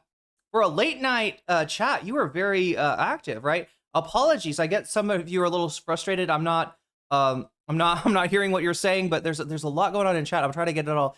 Ethan, you tried to. Okay, so I'm trying to get this. We aren't involved in this. Ethan himself started. Yeah, so Ethan keeps asking Dan who started the beef. Keep saying it's Idubbbz. It's all from the content cop. Like Ethan. Yeah, exactly. That's what I'm talking about. Is like my understanding. So yeah, somebody's alluding to a conversation. Yeah, Irene, the content deputy. He talked about which we didn't cover. Ethan talked to them in private behind closed doors, and they came out and shit talked him. Is that what like the wait? Came out and shit talked Ida. I'm sorry, that's the part that was confusing me. Ethan and Hila shit talked Ian and Nisa. Yeah. That's the whole thing, chat. If you ever have a situation like this, right? I've dealt with shit like this. Like I am very autistic, by the way. I do not have an easy time discerning social mores. All right, that's one of my big weaknesses. Okay, all right. I don't. I'm very much in the moment. Just say what I think. Kind of. I'm not. Like I don't necessarily catch on to like social standards, I guess, that other people, but even I can tell that this is like when you have two friends that are fighting, right? If one of them is victimizing the other, then of course, right? If it's like somebody's being horrible to your other friend, then yeah, that would make you maybe not want to be their friend anymore. And you come in on their side, right? And it sounds like that was what Ethan thinks this situation is. And, for Idubbbz and Anissa, they're doing what generally everybody will do, which is like if it is, something that they think that they should like get over and they don't want to, even if they are kind of like more on one side than another, right? Like the worst thing you can do in that situation, right? When you've got a friend, when you're fighting with somebody and you've got a mutual friend, is to push on that mutual friend and be like, you better support me right now. I can't believe that you wouldn't, like, you do that shit, and that person will 9 times out of 10 turn to the other side. Now, I don't know. I kind of don't think that's what happened in this case. I think that legitimately maybe Idubbbz and Anissa did feel that Ethan was in the wrong here, but yeah, maybe didn't want to say it. And if they hadn't been pulled into it, wouldn't have said, from what I can tell, wouldn't have said much of anything. But yeah, pushing. And being that, that the squeaky wheel gets the, sometimes it gets the grease and sometimes the squeaky wheel gets like taken off the car, right? And the car is the friendship, chat. They get taken off the friendship, right? So that's why you don't do that. You don't put your friend in a situation like this. if it is like super obvious, if somebody like, you know what I'm saying, did something horrible to you, and that person knows it, and you could show it. Yeah, maybe you can expect them to take your side. But if it's a situation where it's at all like dubious, then generally, it's a really bad idea to make somebody choose. Generally, people will choose the person that's not pressuring them to choose. That's just a social dynamic I've observed. But from my place of not really understanding social dynamics all that well, is all the content you've been watching for the few days now, all of this is basically Ela and Klein saying, they start it, nobody pushes back on it, it really grinds my gears. Very Israel coded indeed, Rave, I agree. Attacking first, then screaming that they attacked. Yeah, it's, ironically enough, very Israel coded. Ian did a breakdown of the timeline in the content. I mean, do we want to watch the content deputy tonight, chat? Apparently I should have, like, everybody says the content deputy was actually better. I was just like, I don't know if I I mean, I shot the sheriff, right? But I didn't shoot the deputy. This like secret Discord of like crazy Twitter, Reddit, political snarkers, like these high-level reply guys. It's all starting to come out. The high-level reply guy. Well, you know, like the Jake Chinatowns and all these characters. Ah, yeah. The bad empanadas and, you know, all these regular shitbags who say the worst possible things, and then they're retweeted by Hassan like once or twice a month to feed the machine. Mm-hmm. So somebody has somehow got this entire log over the past year and a half. And I haven't seen the... If anybody can get me a timestamp on the content deputy, I'll play it. If anybody knows like a you know, related messages, but I have seen like the name and logo for this snark community. And I mean, they wear it like a badge of honor, right? That CPS came to my house, that human skulls were sent to my house, 2 of them. And I mean, these are the groups of people you've spent the last year aligning with, right? And, you know, listen, I just, it's hard for me to feel bad. It is. Grapevine. I'm like low-key surprised that Ethan is not talking. Maybe I'm wrong, and somebody can show me where he talked about this, right? But the Discord leaks, right? That is the server that leaked. Has Ethan talked about Lonerbox had a whole ass video on this shit. Destiny did like a, I don't know, 2 or 3 hour video. I mean, some of it was him like debating people, but you know, a lot of the videos him going through the leaks. Now, the only thing that I've seen them highlight so far is the Shamu and Nicandros thing that we talked about yesterday. Yeah. To use a little bit of a therapy term, I have to protect my peace. So I don't know what any of the details are, but I think in summary, it looks... Take a vow of celibacy and go to a monastery. I don't know what to tell you, bro. There's no... Takey Gooner, what is actually the fucking problem with, does he care about a Discord full of random nobodies talking shit about him in private? My understanding is these are like commentary YouTubers, right? Am I right about that? It's mostly like commentary YouTubers, maybe people that make clips and post them on Twitter. It's people like that. And, you know, they're united by, I guess, yeah, I mean, if it's, you know, they're calling themselves the Snark Left, which is what Ethan always calls his enemies, and they got the CPS skull, right? They're like having a go. Content deputy at 1.5 speed? Wait, sorry, or is there a... Wait, was there a follow-up to the content? I'm not sure what 1.5. Yeah, I do want to watch it, chat, but I need like a timestamp. I need to know like the part of the content deputy that speaks to this, if anybody's got it. No peace to be had here.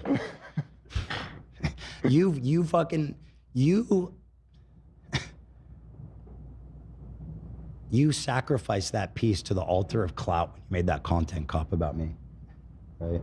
How long ago was that again now? Over a year. It was like around, was it around April this time last year? Yeah, Okay, so about a year. I don't want to be that guy. I don't want to be the guy that's suing people. That's You should be the Vape Nation guy again. Obsessively just shitting on you, no matter how minute and ridiculous it is, forever, all the time. Oh my god, I can't fucking get this to work. Isn't that your brand? yeah, I don't know about that. I don't want to be that guy, though, you know. But ultimately, when you do what you did, when you put out that video when I was live, when you encouraged and applauded the CPS visits, you just He didn't. The bare minimum of like, time hey, with the this is community fucked that- up. This is not true about CPS. took joy and pride in it. Okay, what do we got here? The content deputy. I have to. It's just a matter of principle, right? But you're lucky because today I am truly 54 minutes sending you to. off like a pyre. This is almost like a funeral. Oh God, pyre chat. We almost have like down an the hour road left of this. Of Glendondale. I don't know. That sounds Lord of the Rings. Like Gondor. The Anduin. A Gondorian send-off. Send him down the Anduin. Is that it for real? That's the one they tossed Boromir's dead corpse off That's of the the one I was waterfall referring of. to. Yeah. Damn, you really good with that shit. Can somebody remind me who Boromir is? But, and it's hard to explain. I know people who watch the show understand the shit that we've been dealing with since all this stuff. But it's hard to understand, like, this is a group of 50 people that have spent all day and night, 24 hours a day, I'm sorry. unemployed, dedicated to. I thought there was like 100 people. Is this all he does with this? Yeah, there's like leaks, like chat. Like apparently somebody just downloaded the whole server, like the activity on the server for the past 2 years, right? All I've seen so far is Shamu and Nick Andros were trying to figure out who a random Twitter account that was harassing and doxing Pikachu was. All right, that's the worst thing that they've dragged out of here that I've seen. Am I missing something, Chad? Is there more? We didn't watch the Loner Box or the Hutch. I guess Hutch covered this too, right? But anyway, people are saying we should bring on the deputy to shed some light on some of this stuff. Here we. Oh my God, if I can make my fingers are sticky and it makes it hard to use. Oh my God, Chad, I'm gonna have to like clean my hands. I'm trying to eat this popcorn here, and it's got the the popcorn dusting on it. It's very sticky. Whatever, like the bare minimum.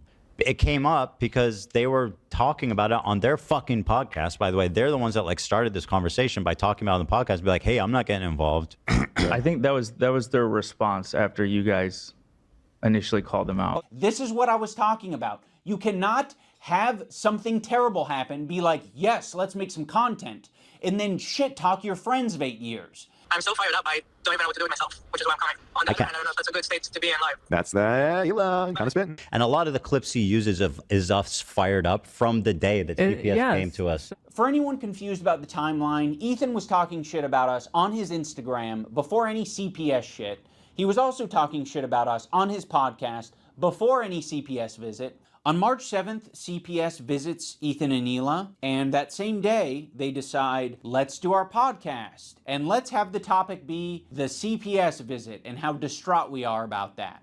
And then right next to that, right after it, you guys talk about me and Anissa. But you don't just talk about us. You shit talk us, and you imply that we're friends with people who are doing this, who are the ones who are harassing you. Do you have evidence that H3 Snark called CPS on you? Did I say like that? Random anonymous Redditors? Did I say that? Wait, what's the... I said they're primarily responsible for harassing me. Who called CPS? So what are you saying? Do you get this? Do you get this? Do you get this? Ethan looks bad. All right? Ethan looks fucking bad in this. And the people that iDubbz and Anissa are supposedly siding with have like looked at his content and be like, yeah, that's bad. That's bad, right? What a bad situation. Who would want to be a little kid, with parents that are just kind of like yada-yadaing. I brought home a dog with giardia, and the dog's pooping all over the place. The baby's putting stuff in their mouth. Yeah, and they yada it, right? They don't actually say, maybe our uncleanliness resulted in our kid getting giardia, but that's the fucking implication that you get, right? It's Ethan that put himself in a... He's saying that, okay, look, I did something bad. People saw it. They reacted to it badly. And they did some things that I think were over the line. And yeah, I mean, I don't know. It's such a... Like, I didn't think that he was putting his kids in danger. But like I said, I know a little bit about his content. I know how he likes to tell poo-poo stories. And I assume that they're somewhat embellished, right? But to another person, it might have seemed personally reasonable. But whatever happened, chat, he's blaming the people who, like, I don't know, signal boosted his own fucking content, right? If anything got him harassed, right? If somebody made the, CPS call, for reasons other than concern towards his kids, then, that came from the clip that Ethan made. That came from that fucking story. If they watch your content and you're literally, that's what he's mad about, right? That's why this is irrational. That's why it would be crazy for iDubbz to take Ethan's side in here. To be honest, I'm very proud that I didn't immediately jump to Ethan and Neela's defense, because when you look into the story, it actually looks a lot shittier for Ethan and Neela.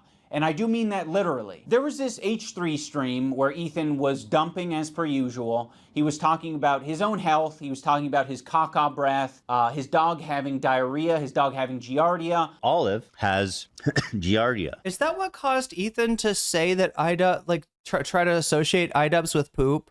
Is that where that came from? Do you remember, chat? I don't know. I thought I'd covered this shit pretty extensively, but I don't remember every little detail, right? Did the Ethan saying iDubbz, like quoting Anissa saying iDubbz shits his pants, like, did that stuff come from, like, was that a response to, like, oh, you think, like what do they say something about his poop house too? Or is that Denim's? I think Denim's is the one that said poop house.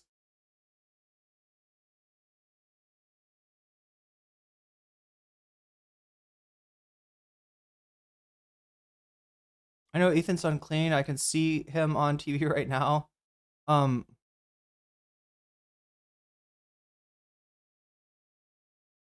Anybody think there's an association there, or am I just like, I'm trying to figure it, because to me it seemed like kind of random, right? But yeah, the story, look, the story makes him look, here's the deal, all right? Ethan thinks poop is the funniest thing in the world, and I can sort of relate. Like, me and my sister, when we were young, we used to, like, cut it up in the back of the car. Not poop. I'm sorry, I should say this right. We used to cut up. We would be silly in the back of the car, and we'd be talking about poop, and my mom would get mad because she was like, don't talk about poop, but we thought poop was really funny because we hadn't been moms. When you're a mom and you have to clean up poop, poop stops being funny. We didn't know that at the time, though. We thought poop was really, really funny, right? But we did get older, we did mature, she had kids, I did not, and we both kind of, left childish things in the past, I guess, to a certain, I mean, poop can be funny, but you don't need to talk about it all the time. Ethan, like, kind of low-key talks about it all the time, and people speculate as to why, but I'm going to leave that alone for now. But yeah, when you are constantly talking about poop, it makes it really easy for somebody to be like, and you describe a poopy house, right? It makes it really easy for people to be like, ugh, I don't want to go in that poopy house. Ethan Klein's poop house. It's a bacterial infection in the intestines that makes you have diarrhea. His child running around putting things in their mouth. Sonny's crawling around. He's putting everything in his mouth. He's at that age. He has giardia. The whole family possibly having giardia. It's from the story about Ian actually shitting his pants, like, yeah, like he had, he was sick or something, right? Giardia. Oh, and now Ela has giardia. Shut. For real? And now I think this morning I had diarrhea. Oh my god. Wait, iDubbz just made a joke about shitting his pants back in the day? What? Also, like, adults can shit their pants too, chat. Like, it's, if you get sick enough, I'm pretty sure it could happen.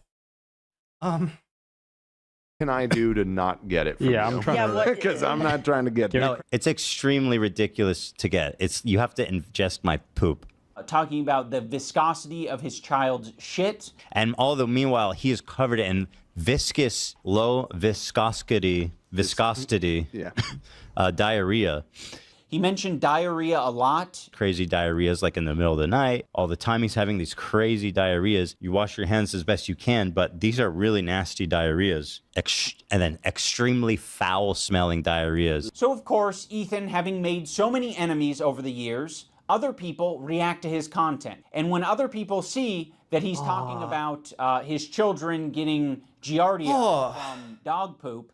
Sonny's crawling around. He's putting everything in his mouth. He's at that age. He has giardia. People are quite reasonably concerned. And so, yes, anyone who's seeing that content might be concerned enough to call CPS, including Ethan's own chat, which, by the way, is not a... Yep, there we go. There we go. This is actually... Okay, I see what people are saying. People are... So, like, here's the deal, chat. Like, when this went down, when the content cop came out, it was a dud, right? Even more so than the nuke, right? It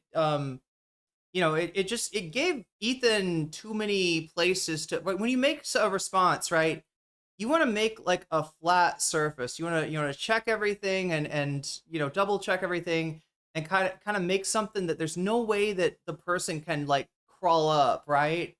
But Idubbbz didn't succeed in doing that. There, Ethan was able to make sort of more content, more interest in his own in his own show. Out of the content cop, he was able to garner sympathy. So for whatever reason, and I think that there's like maybe parts of it that like didn't look as cool as Idubbbz thought that it did, especially in the beginning.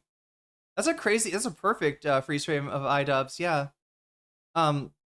But chat, what people are saying now, like in retrospect, also all of the people, including the ones that are now criticizing Ethan, they were either on Ethan's side at this point because they hated Idubbbz, or they were a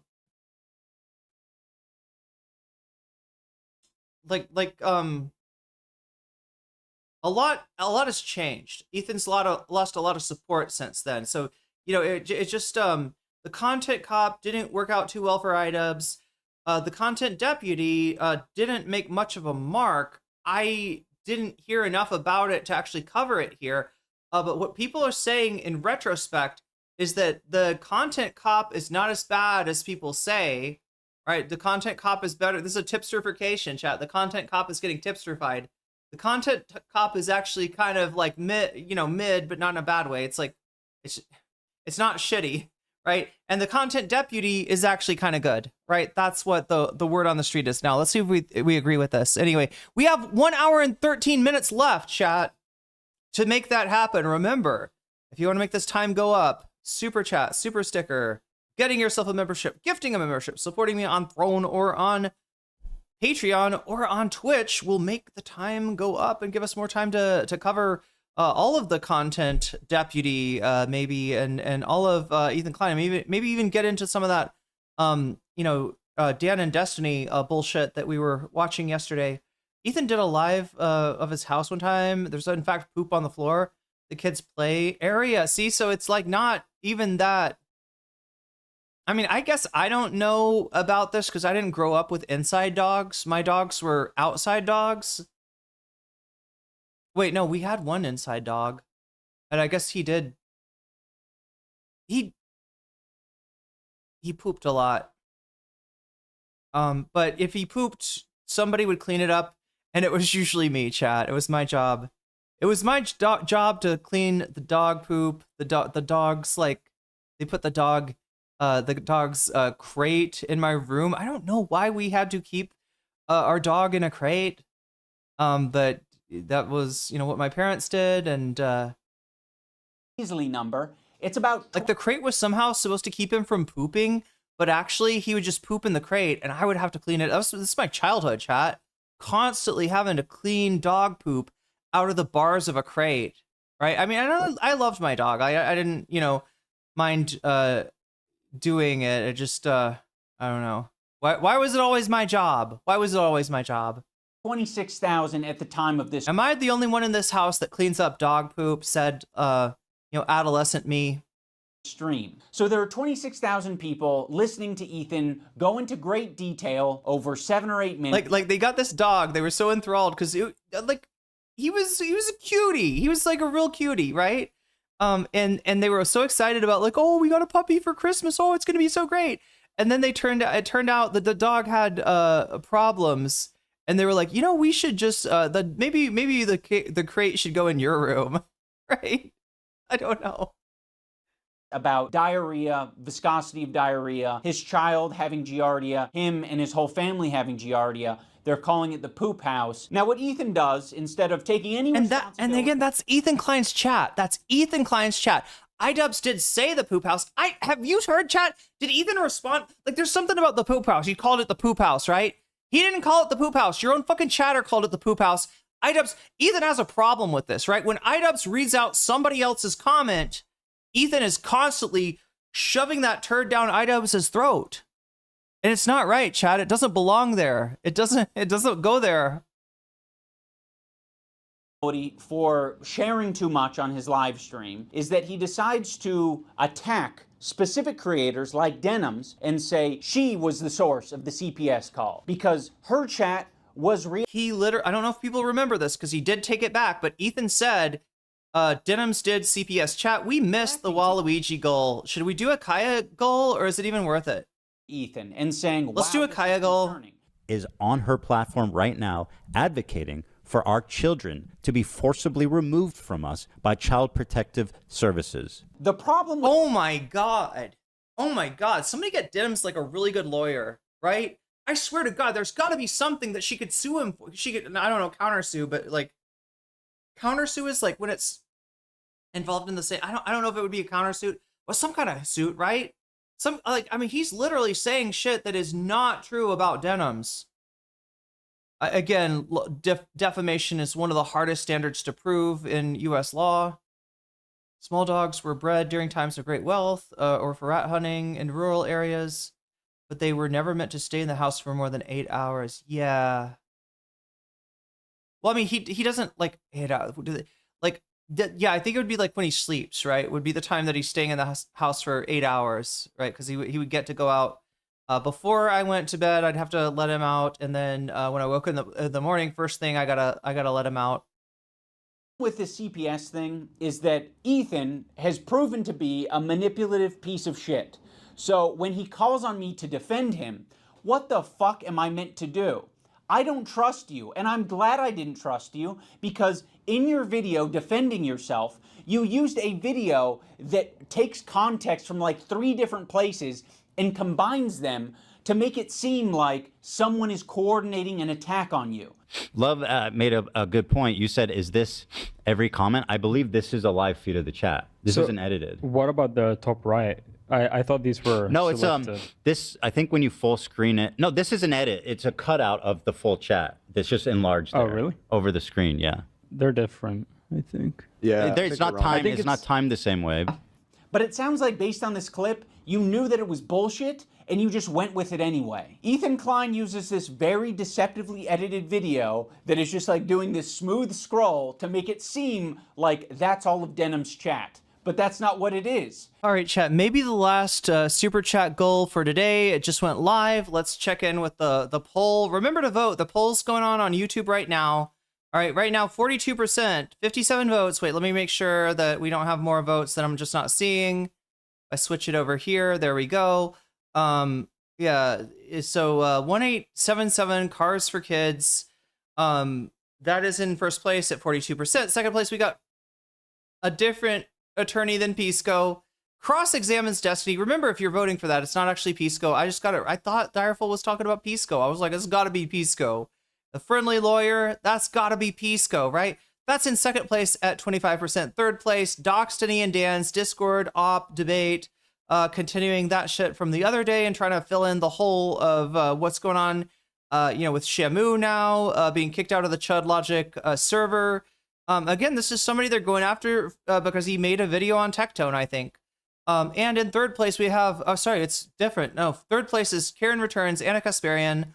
Anna Kasparian going off about anti-white racism this time, amongst other things, amongst also complaining about the left. She's being a Karen in so many different ways. So anyway, that's in third place, and Destiny&Dan's Discord is in fourth place. That's where we're at now, chat. Remember to vote if you haven't already. When you do vote, make sure to like the stream, because that's a good thing to keep those two things together. And also, if you want the stream to last longer, if you want to give me some more time on the clock, if you want me not to feel like drowning Sonic, then you can support the stream through super chat, super stickers. If you get yourself a membership, if you gift a membership, if you support me on Throne or Patreon, or if you support me on Twitch, it'll make the timer go up. It'll give you the ability to cheat a little bit on the poll. You can put your thumb just a little bit on there, or to put your thumb against people putting their thumbs on the poll by saying Vox Populi or to refurbish the kitty for the video game stream, which is actually at 100, chat. I am going to give you an extra video game stream already because I didn't like the last one that I gave you. That one could be after today. If we do end up extending that time until after Thai class, then I will use the remainder of the time. I'll stop the stream at Thai class, and I'll come back afterwards, and we'll continue Persona 2 at that point. So that's what we're doing. That's where we're going. And I'm gonna have to speed run this maybe. I don't know. And then when he's called out on it, he hides it. He moves his window over the real chat. Also, this is not a joking matter, by the way. It can be very severe and deadly to small children. I mean, much like many other illnesses. Reading the chat, co-signing it's very, it. very, very dangerous. Now pay attention to her chat. Have a housekeeper anymore. So here's the real deal, okay? I don't think Giardia is a particularly dangerous thing, parasite for kids. However, yeah, you should do your best to avoid a kid getting a parasite, right? In general, children are, Detractors is like generally right. I think that's specifics on this stuff. She's like a little out of line in what she was saying. But in general, yeah, it's a concerning situation. She's reflecting that it's a concerning situation. I don't think there's a problem with that. I think if there's a problem with anything, it's the original clip that H3 made. It's the poopy clip. Perhaps he lost his extra housekeeper. So now the house is just like covered in dog shit. And he has kids, and his kids like... Why does it have to be anyone else's fault but your own? Take some fucking responsibility. It's just so bizarre that Ethan would expect Anise and I to make a statement when Denims herself already made a statement about it and said that she does not condone calling CPS. So we're talking about CPS. 1, I don't condone. 2, I've never condoned it, and you will not be able to find a clip. Do you get it, though, what was going on here?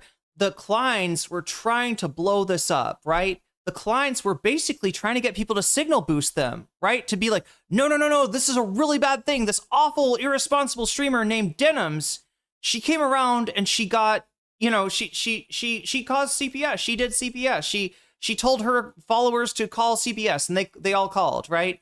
They wanted to get more attention on this, right? They were freaking out, and a lot of people, when they freaked out, were just like, including iDubbz and Anissa, right? People that they knew, they hit them up. Hey, you know this horrible thing that happened to me with this bitch Denims and CPS and like blah, blah, blah, right? And it's just like they were mad because there were, people were treating this with the gravity that it should be treated. You made a shitty rant about your children, Ethan Klein. You put your children in danger. How about that, motherfucker? How about that? If you want to bully somebody, you want to bully all these people, right? How about you accept responsibility that any danger that was caused by the CPS stuff is your responsibility? I don't want to criticize someone's parenting skills, all right? My sister would never, she would never let me, she would, chide me for that, all right? Because parenting is difficult. But I gotta say, you're not doing your best for your kids when you include them in a story that makes it sound like you are nonchalant. And that was the problem, right? The fact that it's in a joke, maybe to him, and nobody should take this seriously. It's in a segment. It's in a joke. People are laughing, right? But what it makes it look like is that you don't take this shit seriously enough, right? You're not serious enough about your kid's safety. That's what the story portrayed. Now, I'm willing to, accept the possibility that the story's not true, but or is embellished, but yeah, you got nobody to blame but yourself here, Ethan. And yeah, you shouldn't do this. You shouldn't put your kids in danger like this. There you go. That's about as far across the line as I want to get myself right there. But it's true, and I don't think enough people have mentioned this, right? If Ethan Klein wants to bitch and moan about somebody putting his kids in danger, how about you start with the man in the mirror, sir? How about you ask him to make a change? Okay. Of me saying, yes, we should do this because it doesn't exist. I've literally given Ethan Klein credit on multiple times or multiple instances, and I will do it again right now, for not showing photos of his kids. Part of my criticisms of Ethan initially was the openness. I think it's a problem that you were that open, Ethan. Well, you know I'm very open about everything. It's part of how I wanted to conduct myself and how I wanted to relate to the audience. I'm sorry, but if that's open, that does not help your case. That does not help. If that's openness, chat, then maybe the caller was not mistaken, right? If that's openness, if that's realness, that sounds like he's going 10 toes down. Now, he's not exactly saying that, so I don't want to like 100% hold him to that, right? But doesn't it sound like he's kind of going like, I'm just very open. I'm just very honest. Okay, well, dude, that's not, if you're fucking honest, then honestly, people will worry about your kids. Yeah. Probably enough of the content, cop. Is to be you don't want to watch the poop story again? As possible about every fucking thing in my life. It is not strictly a benefit to be as open as possible on your pod. I don't think that even worked out for Oprah, right? Oprah talked about pooping because he was like, there's such a taboo against talking about poop, and we all poop, and it's really, it started. I think Oprah even dropped that, right? 'Cause she didn't want to be, wait, no, please, as in no, no poop story. I got it. I thought you were like, don't change the content, cop to the squishing the beef. Ruining mine and many other people's lives. But this is like specifically like, the Kleins. And you've encouraged them. You've endorsed them, man. You've called them great people. You've sent people there. And right up until the day before you got that cease and desist. You've sent people there? What? Sent people to Denim Stream? What?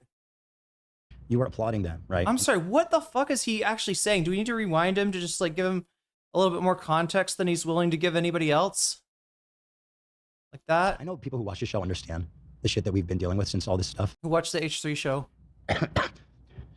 But it's hard to understand, like, this is a group of 50 people that have spent all day and night, 24 hours a day, unemployed, dedicated to ruining mine and many other people's lives. I think I did at some time have a group of 50 people like that. I think there's probably more than 50 people online that are like dedicated Ethan haters. But then again, like, considering what you do with your own community, I don't really have a problem. This is what they told him when he tried to get the Snark subreddit taken down, right? Reddit looked at the situation and they were like, actually, kind of looks like it's Ethan's community doing the harassment, right? These people may be harassing, but so like we're not gonna fucking get involved in this. Reddit silence turns out meant something, chat. But this is like specifically like, the Kleins. And you've encouraged them. You've endorsed them, man. You've called them great people. You've sent people there. And right up until the day before you got that cease and desist, you were applauding them, right? And just suddenly had a change of heart. So I apologize for not taking your apology sincerely. I do. I've had little reason to. Is your apology sincere? Or is this an insincere apology to I'm sorry. I'm sorry. I guess innocent. I'm sorry that I don't believe it. I don't know what that means. I wish I could believe it was sincere. That would actually make me feel like good, like that there was, some peace to be had. But how can I see it as sincere given the circumstance?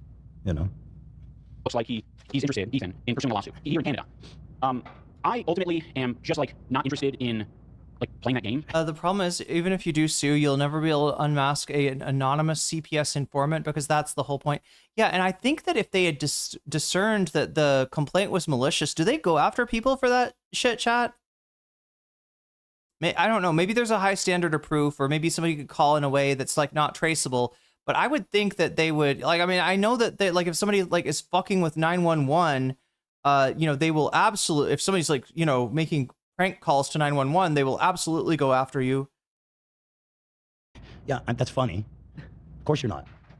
He's like, I don't want to get sued, so I'm not going to. But that's not how it works, of course. And I don't want to sue you, right? I don't want to do all this shit, but at the end of the day. But I've got to. And I am. It'll build your character. Ultimate hater. And that's not even an opinion. I mean, Bad Empanada I chased to the end of the earth. And he disappeared. I mean, you know what I'm saying? Like, these people are evil. As far as they've treated me. Do I think Ian and East are evil people? No. As holistic people, no, they're not evil, of course. And who is evil, really, at the end of the day? You! Are demons. Motherfucker! Right? Me? Sorry. Even you, Dan. Ah, no. Get on there. Thank you. This is not funny, Nate. This is not funny. Who is evil at the end of the day? That's him right there. There he is. There he is. Evil man. And I don't know about evil, I mean, per se, right? Antisocial tendencies is how I would classify this. Well, you can't put Eel on me. That's not. Why not? Didn't you say you went to Vegas sick? But do you think Narcissistic delusions of grandeur? Yeah. Eel is sick? No, Do you think no, I started this? Or you think it started on a playground somewhere in LA? Kids coughing in each other's mouths and fucking. Take Eel out of this at least. Well, I didn't make it. You spread it. The Daily Mail posted it, dude. I'm just reporting the news. I think you spread it, bro. Yeah, out of tissue. Need a fresh box of tissue. Look how happy they look, though. We got heads up. Oh, thank you. Thank you, Dan. Paper Whoa. towels. Well, that's all I got. It's like a party over here. Screamers. I'll say, look how happy they look, with the exception of Zach, who looks kind of silly. Okay, never mind. Look how happy they were. That's not a real picture of David. That's a drawing. Are you sure? Looks like him. That's his logo on like our chats. True, yeah. Look at Lena, so peaceful, so happy, so innocent before disaster struck. Oh, thank you, AB. Just brought me a whole Kleenex box. Thanks. Appreciate that. Look at that. See that? Here, Dan. Take these back. It was you unraveled it. You unraveled it. Yeah. That was a tough throw. It was a tough throw. Thank you for appreciating that, for acknowledging that. You know, Like, not because I can't afford it, but because it is I just think it's a waste of time for me. It's a waste of time. Like, I don't want to know a lawyer, if I'm being honest. You know, yeah, me neither.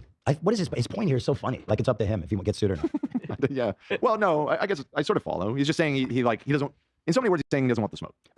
I'll say this. Like, he just doesn't want to deal with, like, understandable. I sent them a very reasonable offer to settle that they refused. I see. So if you wanted to avoid being sued, you should probably have taken that and not whatever this is. Because I am a stern man. I am a petty man. But at the end of the day, am I not fair? As God is my witness. Strike me down if I'm not fair. Explosion. That'd be crazy Power as fuck outage. if there was an earthquake right I now. would go to church. Holy shit. I would go to church. I would find Jesus. But it's pretty quiet out there. It is pretty quiet. And you know what? People in the chat said it's like this kind of thing needs some sort of backing music. I don't have the full range of music that Zach has available to him, so I'm just going to have to do my best. Wow. That's a fair bit more intense than even I was going for. That wasn't me. That's Nate. I'm not ready to like storm Helm Deep over here. You know what I mean? Just doing a little goss talk. Okay, how about, A little jungle warfare? Guerrilla warfare? Wait a minute. Walls, Ian. What? This is a river dance, bro. Wait a minute. Wait. Oh, fuck. Oh my god. No. Not good. Sonic. Please, I'm not fuck. taking him down a fucking like a romantic boat ride in fucking Italy. No. Chat, does anybody remember Goss Talk? Was that what they called talking shit about Hassan in the beginning? Or was Goss Talk like, if they're talking about like, I don't know, Blake Lively? No. Look, I'm not Zach, okay? It's not it. How about this one? Never mind. It's gone, apparently. It's giving me an error message. It was going to be the Zilly Zonka music, and it was going to be really funny. Fuck. But give me something, you know what I mean? I need something. It's a little mismatch, but maybe. Calm me down. Maybe calm me down. Really? Not chill. Because do like, imagine Okay, this good. music. Am I not a fair man? Right, okay. Do I not love the smell of flowers? The taste of cake? Does my blood not run? Yeah, like it's so weird. It's so weird how like we're interspersing this essentially like like some psychologist should get into this, watch all of my content, and then write a treatise up on what exactly Ethan is doing here parasocially, because it's like this combination. Do you see it? It's like him going too far, him stepping over the line, him acting fucking undeniably antisocial. And then, but remember, I'm a father. Oh, no, maybe I'm just doing this for my kids. Motherfucker. I don't want to hear the person that put his kids in danger in the first place say that he's doing this for his kids. Ethan, you're not doing things for your kids. You're doing things to your kids.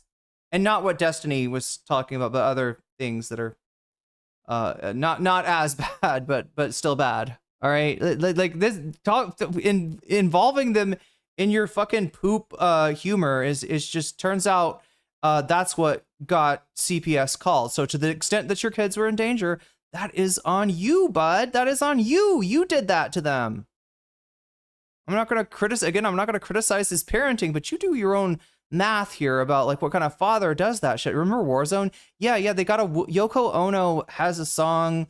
If you don't know, Yoko Ono, John Lennon's wife, at the time that he passed away, the mother of Sean Lennon, No, but not Julian. Not Julian. And she was kind of she was a sound artist, right? She didn't do, you know, pop songs. She did art songs. She did wacky, wild, like conceptual songs, if you know what I mean. And yeah, it was just like the whole war zone. It was like a soundbite from one of her albums. Red. Man, I'm upset about this Zonka music. I need to track that down. But it's weird. It's weird too, because like they do set the show up like Ethan is the heel. Like amongst the crew, Ethan is the heel, right? Ethan is playing a wrestling heel. But they're always like kind of bringing him back in of like, oh look, it's Ethan with a dog. Oh look, Ethan loves Hila so much. Oh look, it's Ethan as a kids, right? They kind of just like every time you would be like, I don't like this guy. Fuck this guy, right? Even if you're like you like the show, you like Dan or you like AV. And it, like he's, you know, he's causing them all these problems, right? It's really easy to, but like there's something where they just keep on reeling him back in and just humanizing him. I don't know. It kind of reminds me of Trump. His behavior is very Steven Crowder. Okay, I haven't watched enough Steven Crowder, apparently, chat, but I gotta get going because I'm gonna have like no time. Y'all are not giving me any extra time tonight to I don't know if we'll see. to cover this content. We'll see. This is their song. This is Ian's song. This man Fortnite danced in Hassan's studio. Damn. And he expected me? That's about the worst thing that you could. It's not. Last time I'm cutting him off. I literally paused, fucked him here, chat, but I don't care. That's the worst thing you could say about that video. Is it was a little cringe at points. All right. That's the worst thing. What do you call it when you kneel on them on their corpse in Fortnite? Teabag. I don't know because I suck at video games. I've never done it myself. You expect me not to teabag you? Doubt thou the stars are fire. Doubt thou the sun doth move. Are we going back to his bachelor's in English literature that he barely remembers? To be a liar, but never doubt that I love. I don't know why you said that to me, but it's a beautiful quote. Shakespeare, by the way. I feel like you followed the theme. Send me more Shakespeare quotes. I just knew this one because it was at the end of Sons of Oh, Anarchy. he sent that to you? Yeah, he sent it. Oh, I thought you just had that off the dome. I was kind of impressed. How about this? Oh, I love that. That's Nathaniel. Okay, fuck. That's gonna Not quite right. It's gonna. No, I like it. Oh, what about Too much goofs and gaffs. He's not watching this shit. You know what? You don't think so? Hell no. Not anymore. He's passed out in bed. You know what I always say? Love all, trust few. Wait, what? I'm sorry, Hassan's. I don't get that. I don't care. Actually, I don't care. My bread with butter. My toasted bread. Cheerios with milk. Can you fucking get on with it, old man? I want to have weekly or monthly conversations with a lawyer. It's just not. I think a lot of people. It's weird because he's like, I really don't want to do these things, and I was like, that's probably what we're gonna do. He's like, this option would make me really unhappy. I was like, okay, noted. I relate to that. But it's really funny how Ethan's allowed to be human on the show and iDubbz is not, right? Like iDubbz very like if look, I don't even know like if the financial problems that Ethan is implying iDubbz is having are real or not. But if they are, then yeah, this is like the sickest kind of humor that there fucking is, right? A humor that literally requires dehumanization for it to work. I am a creative person, so I do want to propose. I don't think so, but again, I mean, he has created a lot of videos, but it's hard to. I don't know if I can back that these days. I mean, he just plays Wordle. You have to have more. You have to be more creative than playing Wordle. You didn't even make the game. It takes a very high IQ to play Wordle, to be fair. And I'm not being sarcastic. I say that as a daily Wordle player. What about someone that gets it right on like the 5th try every time? And sometimes some are harder than others. I'm not going to pretend like I get it. You know, sometimes I get a 5 guesser. On average, no. Okay. I'm more of a 3 or 4 kind of guy. But so you're both. Sometimes you hit 5. He has a mind like Dan's. Great, true, creative. Potentially amiable. Is that the right word? Whatever. The word that means to please others. An amiable solution. Potential amicable. No, it wasn't amicable. That's not the word I'm looking for. You guys are gaslighting. 1 second. It wouldn't be complete without him arbitrarily raging at his audience. I mean, he was right. His audience is incorrect. Yeah, amiable is a word. Yeah, amicable is also a word. They're both words. But I think in the context, the word amicable is more oft used to come to an amicable agreement. Yeah. An amiable agreement is more like a feeling, a description of a feeling. I feel amiable too. I feel like it's more just like a description of a person's disposition. Yeah. Yeah. Right? They're agreeable. Yeah, exactly. Yeah. But I always hear that phrase, like an amicable conclusion. So, yeah, I think that one is used more in terms of like an argument or disagreement. So in case I'd say, they're both right. I think both words It's are fine. They're both fine. But he's a big fan of Hassan, so obviously he's got to fucking rage at his audience. Okay. Please others. An amiable solution. Potential amicable. No, it wasn't amicable. That's not the word I'm looking Calm for. You down. guys are gaslighting me. Calm down. Define amiable. Yes, having your display in a friendly, pleasant manner. I wasn't completely wrong, but I know you're trying to help me. Malleable? I'm trying to come up with a malleable solution. Basically, I know that there is, I'll just come right out and say it, okay? A couple of suggestions that the non-creative thinkers in the world might have not considered, okay? Number one, trial by combat. Now, hear me out. Well, number one, I'm being deathly serious when I say that. Deathly serious. I understand that with money comes power in this world we live in, okay? With money comes power. I would not think to take the position. This is double speed. I don't know if people knew that. It's still slow. Yeah, I'm just saying. It's such a slog. It's double speed. I'm just saying. I just want to put that. But go on. Away from someone who, accumulated a colossal amount of wealth, okay? If they want, for instance, if Ethan wants to find a party that will fight in his stead, sorry, I'm trying to use words. I didn't run through a script or anything. If he has someone who's gonna No. Didn't need to disclose that. fight in his stead, that's fine. He can nominate a champion, okay? I am about 8 pounds away from reaching 200 pounds of raw gristle, okay? So it could literally be anyone. I mean anyone. Maybe Dad. Nope. You already had the opportunity and you wouldn't fight him. Coward. Why would I do this? Why would you put a fight for him? Like, Why would I what give kind him of a like, delusion is that? Why would I give him any attention like that? And why does he think anybody wants to see him fight? We already saw that. That was 0-2, just bro. like, That's the last thing we need is more brain damage for this sad young man. yeah. He's already grasping at any last straw of sanity. What's wrong with being 0-2? Well, I'm kidding. listen, no, first of all, maybe no offense. You fought your heart out. They were great fights. I'm totally kidding. I know you are, but Just stepping in the ring's kind of a big deal. I'm being honest. But I Oh, do thank you. truly believe that when Dr. Mike gave Ian brain damage, that's when he became anti-Semitic. I'm sorry, what? Dr. Mike Israetel fought Ian? I don't know anything about this creator class shit. I don't know what's a joke and what's real. I do believe that. But the last thing this guy needs, man, is more fucking sand in his gears. Please don't fight. Maybe it'll fix things, It's like when you hit a controller, eventually it works. I have found that to occasionally be helpful. To smack a computer or something. It does fix it sometimes. It could knock the anti-Semitism out of him. Mm-hmm. Who would have to hit him in the head to do that? I don't know. Look it up. Google it. As much as I don't. Let's grok it. Chat, let's grok it. We should grok it. Let's grok it and chat GPT it. Like Ian, I don't want to see him like in a even worse state, right? Nobody deserves that. I mean, listen, if you do another fight, who's to say Anissa doesn't pull the plug? I mean, you're gonna be in that. You think she's not gonna pull the plug if you're in a close to vegetative state? She's pulling the plug. Exactly. You think she's not pulling that right plug? when the options there, she's like, you might even just be in a coma, and they'll be like, "There's a good chance he'll be back in a week." And she's like, "Pull the plug." I hate to see him like this. Like $1 Million Baby. Sad movie. That's a spoiler, dude. Come Sorry. Button it. But you know what I mean? Like, bro, I wouldn't pull the plug. I wouldn't. That's why it's such a shame that you threw our friendship away. Chat, I don't know if this is true. All right, this is just my womanly intuition here, but all this focus on Anissa, look, it could be just brain rot, right? If you hear this from a slop tuber, it's probably brain rot.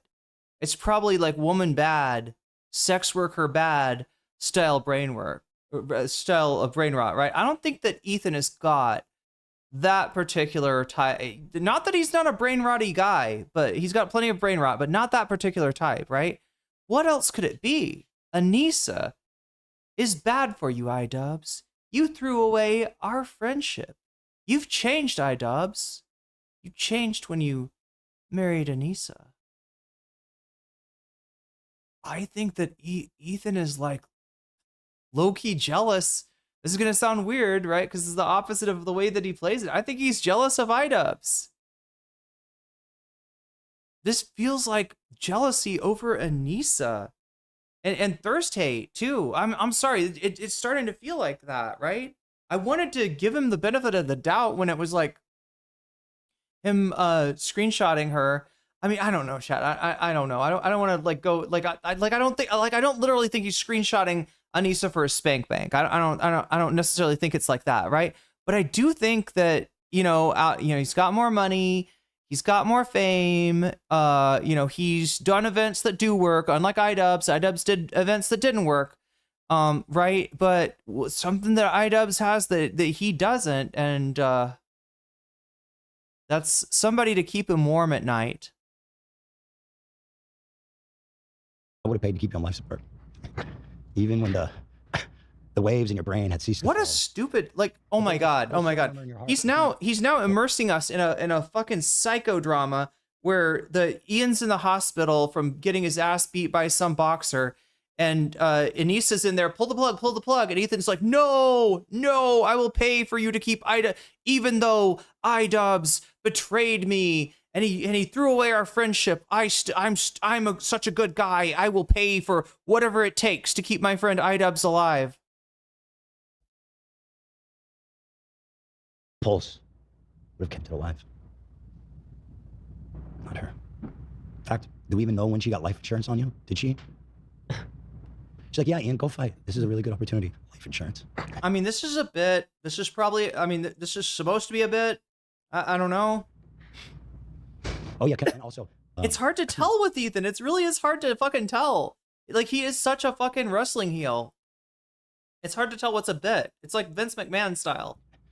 Without the make all the decisions. without the pooping, of course. Oh no, with the pooping. Oh my god, with the full Vince McMahon. Vince McMahon. Oh my god, that's something he shares in common with Vince McMahon, apparently.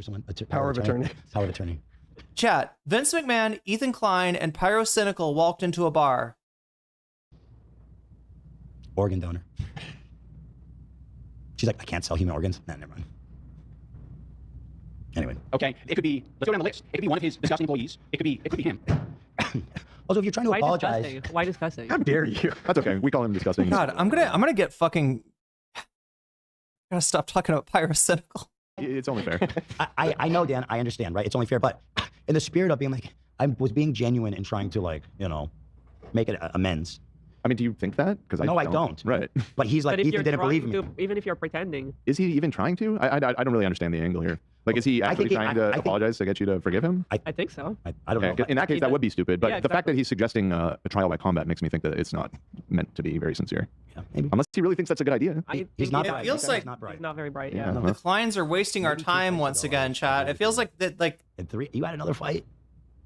This man's gonna be like Forrest Gump. I'm telling you, he's gonna be sitting at a bus stop for 12 hours a day just waiting to talk to people there. Right? Telling war stories that never happened. Lost his mind after the third fight. Poking holes, talking about chocolates all day. okay, there is more of him going over Idubbbz, so Let's just rule that out. It could be, so many deplorable people on the internet. Yeah. It could be a lot. And I will also say, like, if the option's there, I can lose 50 pounds in 3 months. It's possible, okay? I lose 60 or 70 pounds in 3 months. So whoever money talks, right? I'm sure he can get a boxing or MMA expert to fight in his stead. So that's option one. That is option one. And I must say, though, I'm a little poor guy. I don't have very much money. So he has to fund the operation, you know? It could just be in a backyard or whatever. It doesn't need to be, like, big arena or anything like that. Yeah, let's do a bum fights in my backyard. That's a great idea. That's way more civil. I see. He is creative. Let us solve this like gentlemen. I'm sorry. It wouldn't be bum fights. That's a 90s reference, right? Was this like a 90s underground VHS tape or something of, like, homeless people going at each other, based on, you know, sussy, people going around with video games, like, paying them to fight? That's what bum fights is, right? This would be Backyard Brawls. Backyard Brawls is one of the larger, like, I don't know, combat sports channels on YouTube, and it is, in fact, just, yeah, I mean, not random people, like people with some fighting skills, but not much necessarily, not people who would, you know, be competitive in any kind of fighting sport. Like Rocky 5 when they took it to the streets. Oh yeah. Rocky 5 was just a street fight. Let us solve this like two civilized gentlemen. Let us fight fisticuffs in your backyard. I'll get a Kimbo Slice to fight Idubbbz. Wow. He's dead, right? Maybe. I just haven't heard that name in a long time. He was the king of that street fight. Yeah, right. Scary looking dude. He did die. Yeah, but I don't want to hurt you. I don't want to see you like physically hurt. He sort of wants like a Pokemon fight in your backyard. Like, you want to do a gym master? Like you choose your fighter. Yeah. It's just so confusing. Why does he think he would want to put a fight for him? It's like, you know what? Instead of suing me, how about you help me do this thing that I've been wanting to do, actually. I've been wanting to get into a fight. How about you? I mean, look, I don't like Idubbbz doing this. It's bad enough that he, you know, feels like he has to, and I understand if he feels like he has to, like, you know, apologize to him, you know, stop to, you know, comply with the cease and desist, right? But it's embarrassing. What he's doing is like kind of like signaling. I don't know. He's showing his what is it like when an animal like shows their like. Is it they show you their tummy, right? The animal's like submissive, right? It's like, don't fight me, I am harmless, right? That's what he's doing. He's trying to be like, and listen, if you think I've been bad, then you can punish me, Ethan, by making me fight whoever the fuck you want. I'll get all beat up, you'll feel satisfied, and then maybe you'll fucking leave me alone. No, the fuck he won't, iDubbz. Please do not show him your belly. That is not, I understand he's in a bad place, but this hurts. This hurts seeing iDubbz like this. Can you run the event that I failed to do twice? Yeah. And make me the headliner? That sounds cool. Yes. Okay. Great suggestion. So you have to fund that. It'd be a cool party. There's one option. Anyway, talk amongst yourselves what you think is the best option. Additionally, there is another option, which is trial by wits. Trial by wits. So no, Man, you already lost that. Was the pool party comment from chat a reference to you having a pool party where we were all enjoying ourselves? I thought about that, and like I was like, I wouldn't invite you that. We were having a really good day. In fact, Chet, is that it? Is that the good part?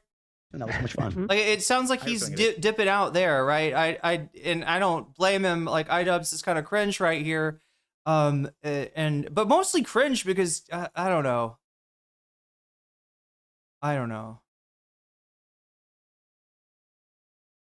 You hate to see it, chat. Should we switch to another topic? Hope that we can. What do we got? We got 35 minutes for whatever it is, right? Cars for Kids seems to be in the #1 place, chat. Does that sound more interesting? It's a I don't even know what Cars for Kids, right? Hassan, let's start off with Hassan maybe. We also got this debate between Queeman and Destiny. It's a matchup that you don't usually get to see. And Shamu and Destiny, but then again, this story's kind of moved on too, because now they're making completely different accusations. I asked Vadim about this earlier. I was thinking maybe Vadim was more up on this. Vadim's been paying attention to stuff over in the like Hutch and Loner Box sphere, but I had to explain what's going on with Nick Andrews and Shamu to Vadim. So even Vadim does not have. This lore is not like more on top of it than we are, even though it does feel like I'm playing catch up. But yeah, for now, I suppose, chat, I will try to salvage something out of the stream, cover a little bit of this Cars for Kids. But the TLDR, chat, is that like if you, I don't know, I didn't catch it there, but overall, he's not taken the suing Idubbbz thing off the table. He does seem to be trying to rake Idubbbz over the coals on this one. He's acting like there's going to be no more content. I'm not going to talk about Idubbbz anymore. Fucking doubtful.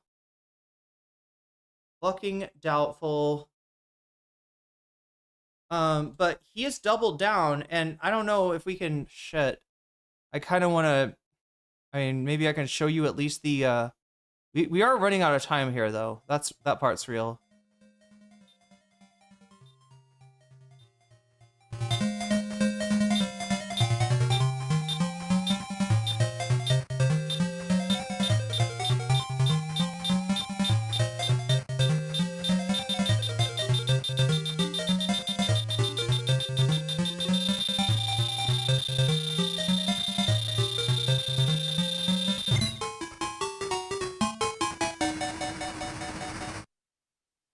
I always forget Idubbbz is with 3 Bs.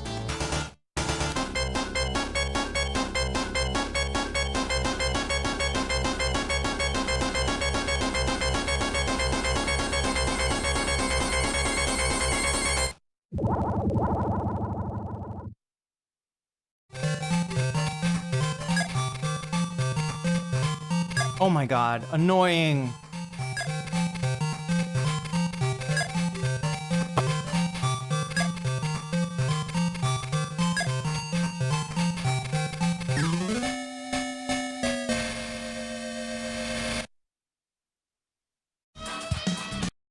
All right.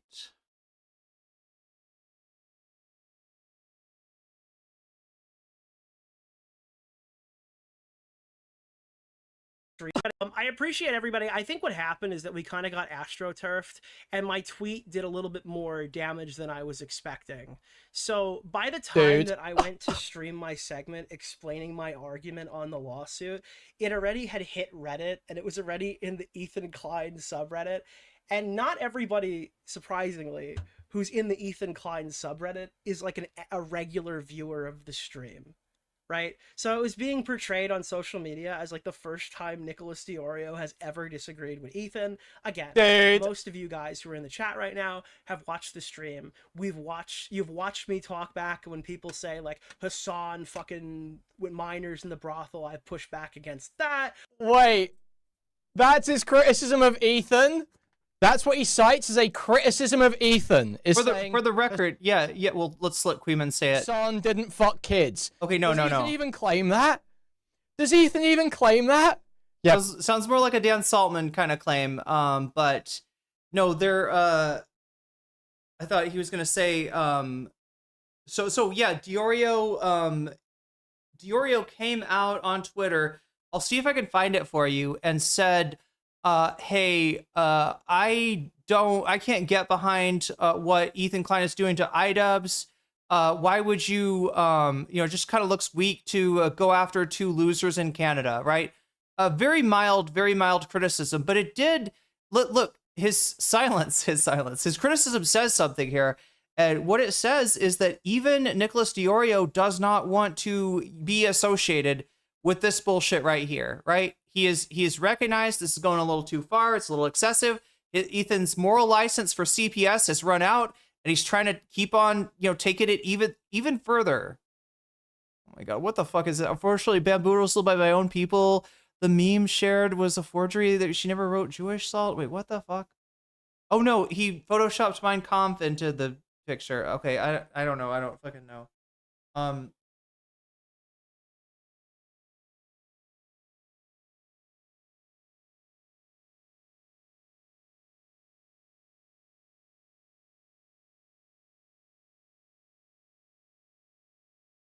Again, I'm blocked by this guy, Nicholas Diorio, but it's from a year ago. Oh, here it is. Is this it? I can't for the life of me fathom why it would be a flex to cease and desist the two poor losers in Canada over them showing a comment of a completely different person and without pursuing Destiny, right? So understand, when Diorio says this, he has to say this. He's getting pressure. His brand is under threat. What is his brand? Calling balls and strikes, right? Being, independent and honest with his audience. And he's definitely not doing that as a sweeper for Ethan. That is not his job anymore. And he's and it's a fall from this guy was the king of commentary for a great long while, and it is certainly a fall from grace. It's super hypocritical.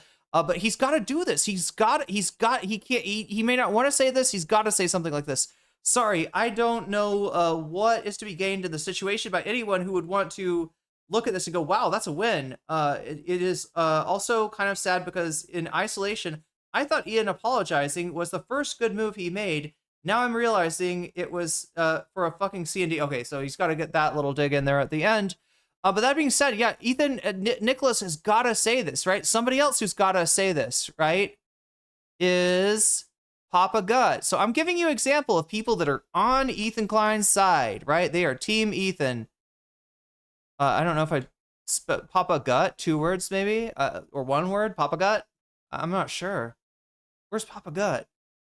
Papa Gut, Papa Gut. I love this name. I want to write a country song about Papa Gut. Yeehaw! Papa Gut. There's Papa Gut. Okay. Is this the one? Yeah. There it is. Okay. Shouts out. Oh, this is conspiracy theory. I was about to say, shouts out to Substance, right? It does look a little bit like a Substance clip, but I think they're in a server together, a clipping server together. So it makes sense that they are influencing each other's style. But yeah, this is Optics Lemur, Optics Lemur. What is wrong with me? Conspiracy Lemur, chat. I can't even talk anymore. We're running out of time. It's Sonic music, right? Let's see what Papa Gut. This guy has been, if you've ever seen this guy, he does commentary. He plays a video game while he's doing it. And, he's pretty bad takes. Not a smart guy. Just kind of a mid commentary streamer who is usually gonna, like, I mean, if it's Tectone, right? He's probably gonna have a good take and be like, yeah, fuck Tectone, right? But if it's Ethan Klein, half the time not half the time, most of the time he's agreeing with him, and he's benefiting from that financially. Now, again, like I said with Ethan, with Diorio, there's a reason that Papa Gut has to distance himself from Ethan at this point. We have this extreme appreciation for free speech and the First Amendment. Now, let me tell you something. This doesn't make you look good. This makes you look even more petty. Ian, he hates America. He wants to get as far away as possible. He thinks this place sucks. Bro, Ethan's like an optic nightmare because, like, first of all, if you really appreciated freedom of speech, then you wouldn't be suing them. But second of all, people are just going to be like, oh, he's doing like I love America thing. They're going to associate you with the right. They're going to say like, well, he's not refusing to talk about like real threats. Sorry, chat. Is Vadim in chat? When I talked to him, it seemed like he was trying to head to bed. It's like Asmongold and shit. Vadim, much like myself, it deals with sleeping issues. So that's something that. But he'll talk about fucking. And it is fucking late ass at night. So I'm kind of glad Vadim's not suffering from insomnia and hanging out in chat, right? Also, they're gonna start saying that they're gonna have more information to say that you're going farther and farther right and you're fucking like right-wing chud posting. Like now you're just like giving ammunition to like Hassan's audience to call you like a right-wing weird chud. We have this extreme appreciation for free speech. Yo, actually, I'm surprised by that. I'm legitimately surprised by that.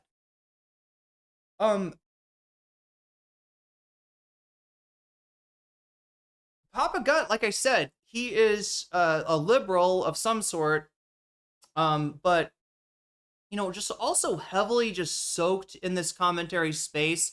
Which, chat, I just found out, and I'm not going to get to go into this today, unfortunately, or it doesn't look like we're running out of time here, so I don't anticipate going into this today. But when Shamu's past got mentioned, right? Shamu being in another server, supposedly doing something unsavory in there. People were mentioning this word called the sector, right? Sektur. And I looked this up a little bit. It is a general term. It's not, don't take this as serious. It's not like DGG or it's not an actual group, right? But it's a general term for people that were in like the content sphere of like a Mr. Medicare during Gamergate. And they still refer like that. There's some kind of, that sphere still exists, despite the fact that Medicare got cancer and didn't do content for a long time. Obviously, Gamergate was a long time ago. But there was this thing called the sector, and it was like Medicare orbiters, kind of, and a lot of commentary creators and a lot of Twitch poll actually seems to sort of trace its roots to there. I'm always wondering, why is it such a hostile environment to the left? And I think I've got my answer, right? That these like sector creators, and again, it's not a, don't take it like it's not like you're either in or out of this. Like there's no membership in the sector. It's just a general description of a type of content creator and a general, I don't know, center right. I don't know, is Medicare more than center right though? So it's a hostility towards women, towards wokeness, towards, black people, towards trans people, right? It's that thing. If you're wondering why is this space so hostile to people like that, it's because of a lot of the people that were first to market on this commentary shit were, somehow wrapped up in this thing, right? It's have to do with Medicare. I don't think so. I don't think it has to do with Will Medicare, but good guess. H3 Orbiter, Papa Gut is depressed. He did not receive a Weasley Little Liar award. Yeah, I mean, it's probably a skill issue.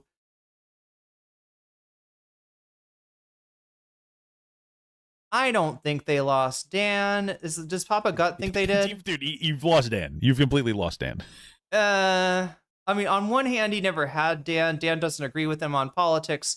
But on the other hand, he's paying Dan, and Dan is never going to leave his side, right? I think Papa Gut's wrong about this. Dan's not even on your side. Because the damages, right, to my reputation. There's no damages to his reputation. Holy fuck, dude. Well, yeah, I mean, I don't want to get I don't want to get too deep in. So dumb. Pause. Thank you. I don't want to get midi doctors. I don't want to get too deep into anybody's health issues, but yeah, I just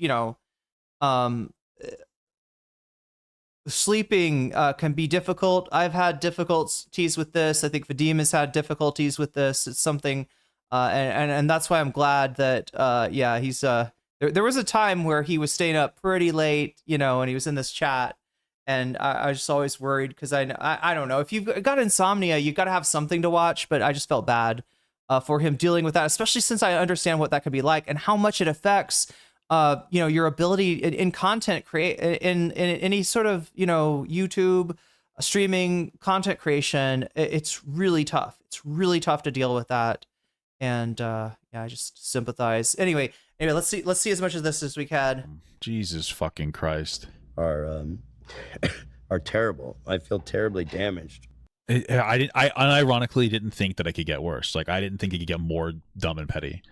This is weird to see Papa Gut criticizing this much. And look, this has all come about when he decided to sue iDubbz for obvious bullshit, right? And it's increased since he has doubled down on it. So, chat, I feel like thumbnail, right? Oh shit, I don't even have the thumbnail up anywhere, do I? Let's just put it up here.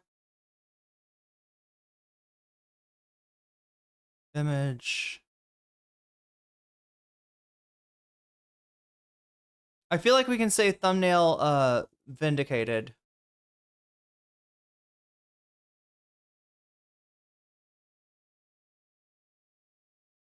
But people asking, where Vadim is been as a content creator, I'm assuming, there is content being worked on, and I know this also from experience that you're projected the date that you'd like to be able to release content, never as soon as you'd like it to be. All right, what do you think, chat? I feel like this thumbnail is vindicated, right? Maybe not everyone disliked that, but he's getting defection from this. He's going too far. I don't know. I don't think he's going to lose Dan. I think Papa Gut's kind of overinterpreting this. I've seen enough of Dan pretending to be upset, or maybe he really is, and he's just this is the much as he can say. But again, oh God, there it is again. Quick reminder about, there's the,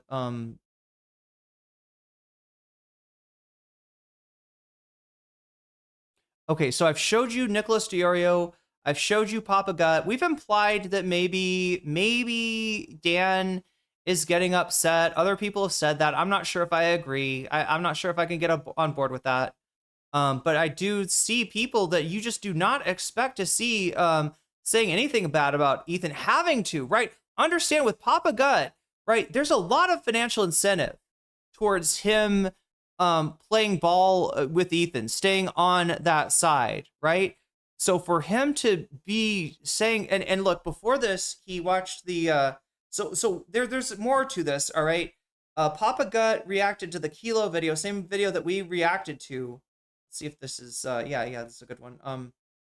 Skulls might be evil and should be wiped from the internet. I'm against. Human skulls happened 6 months after he covered this one. Did it really? Did the CPS harassment shit happen too? Because I feel like that's also a pretty big valid reason to. I'm pretty sure that happened after the humans, the CPS calls, which I think is the primary melting point for him. No, snark subreddits. I stand opposed to all. So yeah, wow. this was Papa Gut doing his darndest to sweep for Ethan, right? This hit piece on mostly on Ethan's orbiters, but yeah, by proxy on Ethan.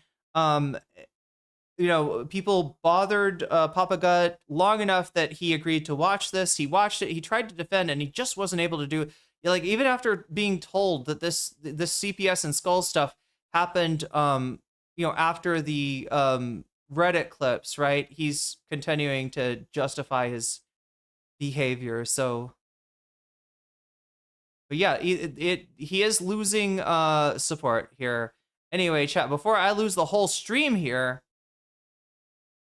which is gonna end with no intervention from chat. Just a reminder to chat, you see that timer? That's how much time I got to work with. Now that will change.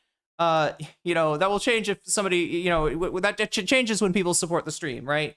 We get extra time. If we have enough extra time, it means a bonus stream tonight. We're nowhere close to that right now. In fact, I don't even know if I'm gonna have enough time for the Cars for Kids segment. What am I trying to look at here? I was trying to type in like Cars for Kids and Hassan. Yeah. But again, time will increase. The time increases every time somebody super chats, super stickers. If you get yourself a membership, if you gift a membership, if you support me on Throne or on Patreon, or if you support me on Twitch, that gives me a little bit more time to work with and doesn't make me have to leave in a hurry, Cinderella style, before I turn into a goddamn pumpkin. So it looks like ABC News is covering this. Is this US ABC News? I always get confused because the ABC Australia Broadcasting Corporation or whatever, it looks really similar.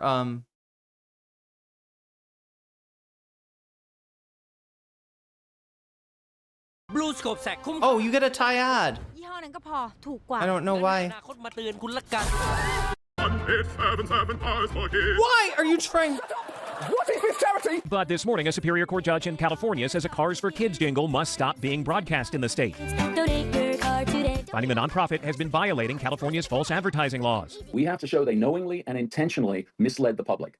And it's not an easy thing to do, but we did it. The ruling stems from a lawsuit filed by a Southern California man who says he donated a car after hearing the ad on the radio. He believed the proceeds would go to help children in need, but his attorney says that's not where the money has actually been going. They knew what they were doing. The ad is extraordinarily impactful. The judge ruling Cars for Kids has misled donors by implying the funds go to support needy children, but that most of the money 15 minutes left. Orthodox Jewish programs in New York, New Jersey, and the Middle East. The court finding the money is spent on sending teenagers to Israel and a $16 million building there. The judge ordering Cars for Kids to pay the victim $250, the fair market value for his non-working car. In a statement, Cars for Kids says, "We believe this case was nothing more than a lawyer-driven attempt to siphon off charitable funds for their own gain. We expect to win on appeal because the law and facts are clearly on our side." It will make many charities a little concerned that a case like this could be brought and checking whether their disclosures are adequate.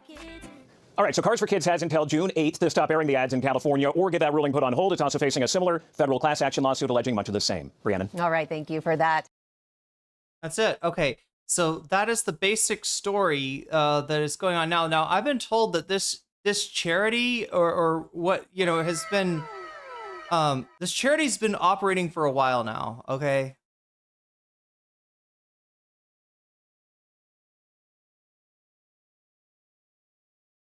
What the fuck? Hassanabi. We're going to need to pirate a little bit of Hassan's stream here today in order to figure out what the fuck this is about, because I know nothing about this. Now, No! Does this increase the time? Yeah, that puts 3 minutes back on the board, Comrade Sun Wukong. Sub ad time. That's what I'm looking for there, 3M, and look at that, 3 minutes back on the board. And the sound of a little bit of continuity.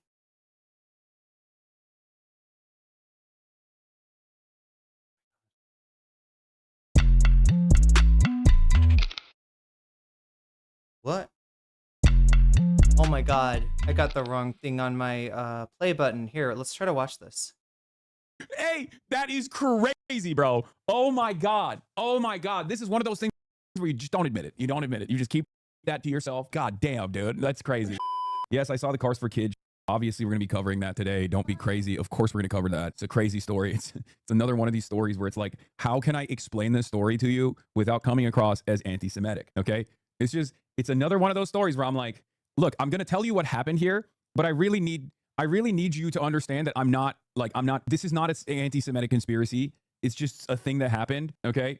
It's funny because it's been on their website, I think, but not in their jingles. Yeah. I wonder why it's not in their jingles. Yeah. 1877 Cars for Kids, specifically for Jewish kids, would be weird, right? Like that would probably be weird to add into the jingle, right? Like, yeah. And not just all Jewish kids, but Orthodox Jewish kids in Lakewood. Just wanted to make sure you understand. None of the money is going to any other type of kid. That's what it is. That's literally. Yo, just Bleedo. It's one of those stories where you're like, pause. Thank you. Yeah, you just got weaseled, and that's a good thing. It's one of those stories where you're like, I really want to explain. It does increase the time. Yeah. Unbelievably famous charity sub ad has been caught time doing false advertising and let's just, it's one of those things where it's like, look at that. Listen, I'm going to try to hold your hand as I explain the story to you. It's a real, I'm not going to say what kind of doctor. Sometimes there are groups of people who will, I don't know, take donations and make it seem like that donation is going all around the country to aid children. And then here, let's just run the story. Well, chances are you've heard this jingle, but you may not hear it anymore. Let's go back to Mike Rogers. Mike, a judge has ruled Cars for Kids can't keep using their ads. Yeah, not in California. We've got the judge's ruling right here, and it all stems from what they're doing with the money after you donate a car to them. Now, this all stems from a case where a man in Orange County donated a 2001 Volvo to the organization. He got $250 for it, and he said, according to the judge, he thought that money was going to go to underprivileged kids here in California. He says he thought that because of the ad. It's quick and easy. You'll get a vacation voucher and maximum tax deduction. 1-877 Cars for Kids. Donate your car today. Yeah. I gotta also say, people getting memberships, you're kind of ahead of the curve here, right? Also, people getting subs on Twitch, right? You're getting ahead of the curve here, right? This is a good idea. Look, I was on the board. I was on the borderline about whether to stream tonight. I started really late. I apologize for those of you in the US. Some of you, this is a perfect time for. So, but yeah, in the future, like for streams like this, I might just do them members only, right? If it's the kind of thing where I'm super late to stream, I just gotta. I thought, hey, it's Vadim took a break. It's a different way. Is there a different Vadim? I mean, that is a proper name, but so it's let me add MIDI Doctors coming out with the donation, the gifted membership to Trans Gamer Live. Trans Gamer Live, you just got weaseled, and that's a good thing. And I'm gonna add some time for that. Look at that, sub ad time 3M. Oh wait, I did it wrong. I fucked up, chat. It probably didn't do it. Sub ad time. Let's try typing it correctly. 3M. If I can avoid the typos, then I will add 3 minutes for you, MIDI Doctors, on your behalf, and we get the continuity sound. But yeah, I don't know. I gotta figure. Yeah, it's a shitty thing too, because what happens is that like anytime I wake up, a whole day has happened in the US. I feel obliged to spend some time figuring out what has happened, what has changed, right? Is there anything big that I should be covering instead of the thing that I am covering on stream? I have to get food and drink and stuff together for the stream. Sometimes it just takes me so long that when I come on, I'm just like, is it worth it to, like, I'm starting super late. But I don't know, maybe if I do that would be a good time for like members streams or something like that. If I'm super late. Yeah, why does Cars for Kids funnel most of his money to 5ish/Yap Dollar and a town in New Jersey? Christoph super chatted $5. Tilde carrot equals X equals carrot. Tilde caramel dancin'. Wait, you just added a tilde. All right, let's add 5 minutes to the timer. Tilde. Carrot equals X. Tilde. I never considered tilde though. That completely changes everything, Christopher. And thank you for the super chat. Wait, let me give you your continuity sound too, because that's crucial. Wait, oh, I paused the continuity sound here. Why would I donate my car to a kid? The f are they supposed to do with it? Yeah, anyway, let's continue. I'm just not going to say anything further. I'm just going to let the story play itself out, okay? Yeah, because kids are our future. Listen. I know what you're saying. I know what you're thinking.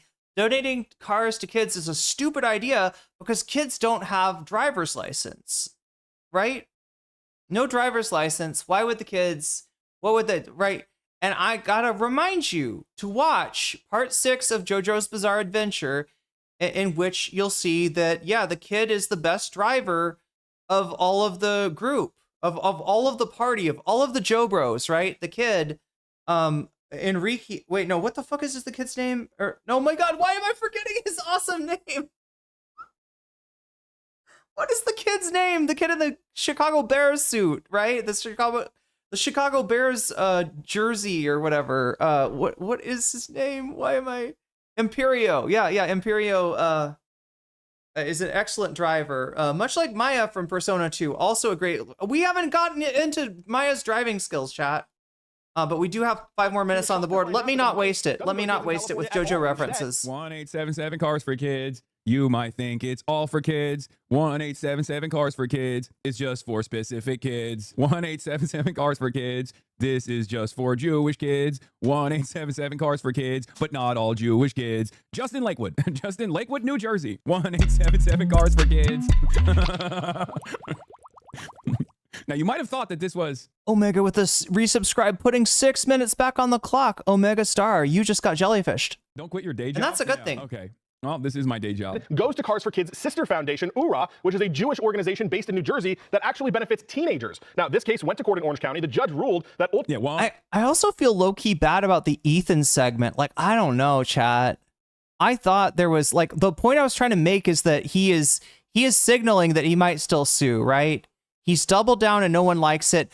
I don't know. I feel like maybe it shouldn't have been a thumbnail. It should have been a lead thing. Cubs, not Bears. Did I say Bears? Did I say Chicago Bears? 1877 Cars for Kids. Actually, it's not even for Jewish kids. And 1877 Cars for Kids is just for teenagers from Lakewood, New Jersey. This one specific neighborhood, this one specific Orthodox neighborhood, and it's not even for kids. It's just for teenagers. And you have... Anyway. Oh, God. Ultimately, Cars for Kids is using misleading practices in advertising here in the state of California, which violates state law. I want to show you some of the testimony that was given in court, and this was in the judge's ruling. The COO testified that the organization's primary purpose is not to help economically disadvantaged children. The COO in court went on to say programs include matchmaking for young adults and gap year trips to Israel. Oh, there's where the Israel comes in. Okay, it is related to. I thought I remembered something about Israel in this. I was about to be like, all right, I think it's real. I don't want to be like anti-Semitic here. I don't think I'm just gratuitously putting Israel, in the title, but I did remember. Yeah, there we go. Gap year trips. So do we understand what this is? They're literally saying matchmaking, right? They're not really hiding much, right? Yeah, I mean, I don't know. Is this is separate though? Wait a minute, chat. What about birthright? Or what about the birthright trips, right? Why would they be giving? Wait, how old do you have to be for birthright? Like, this sounds like the fucking honeypot shit that people talk about that usually comes off sounding like a goddamn, anti-Semitic conspiracy theory, but actually there is like some truth to this at least, right? Matchmaking 17 and 8-year-olds, sending them to Israel, and it's called Aliyah, right? If you're talking about Aliyah, well, wait, there's a okay, when you get your Aliyah paid for by the state of Israel, so 16 to 30, you can wait, but isn't it called birthright? It's the same thing. Yeah, so that's what I'm wondering. If Israel will cover your trip, why is Cars for Kids doing this? Is this like a different thing? Because it sounds like the same. And again, I don't even know if it just happens to be that, like, look, here's the deal. If you send a 17 or 8-year-old anywhere, right, especially to a faraway place, they might form a relationship there, right? They may form. That's a perfect age, right? For them to form a relationship. And, even 16 to 30 is a pretty good age range. And just like, sometimes it does happen that somebody meets somebody in Israel and it might encourage them to, wait, no, Aliyah is when you straight up move to Israel. Wait, Jess, are you, I'm sorry, I'm not trying to, it's not my place to say, all right? I'm not birthright eligible myself, but no, Aliyah is when you actually move to Israel, right? Or am I wrong about that?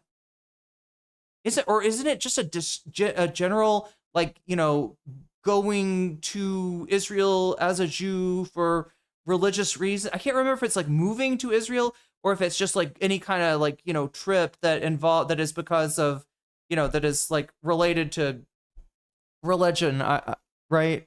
But then birthright is like a different thing. Like, they're kind of throwing this out there of like, hey, even if you never want to move to Israel, you want a free vacation, like, take a look, right? We're not asking you to make any commitments. We're not asking you to do anything. They're paid by nonprofits, not by the state. There is one thing I thought that was paid for by the state of Israel, and I thought it was birthright. Wait, how am I right though? Because I'm not entire. I don't completely remember it. It's either like any sort of trip that you make to Israel as a Jewish person is Aliyah, or it's like if you move back, Sorry, after 3,000 years, you move back. No, if you move to Israel, then I can't remember. No, that's the point. Yeah, you're right, Jess Polito. It's definitely not helping children. Aliyah's also a singer.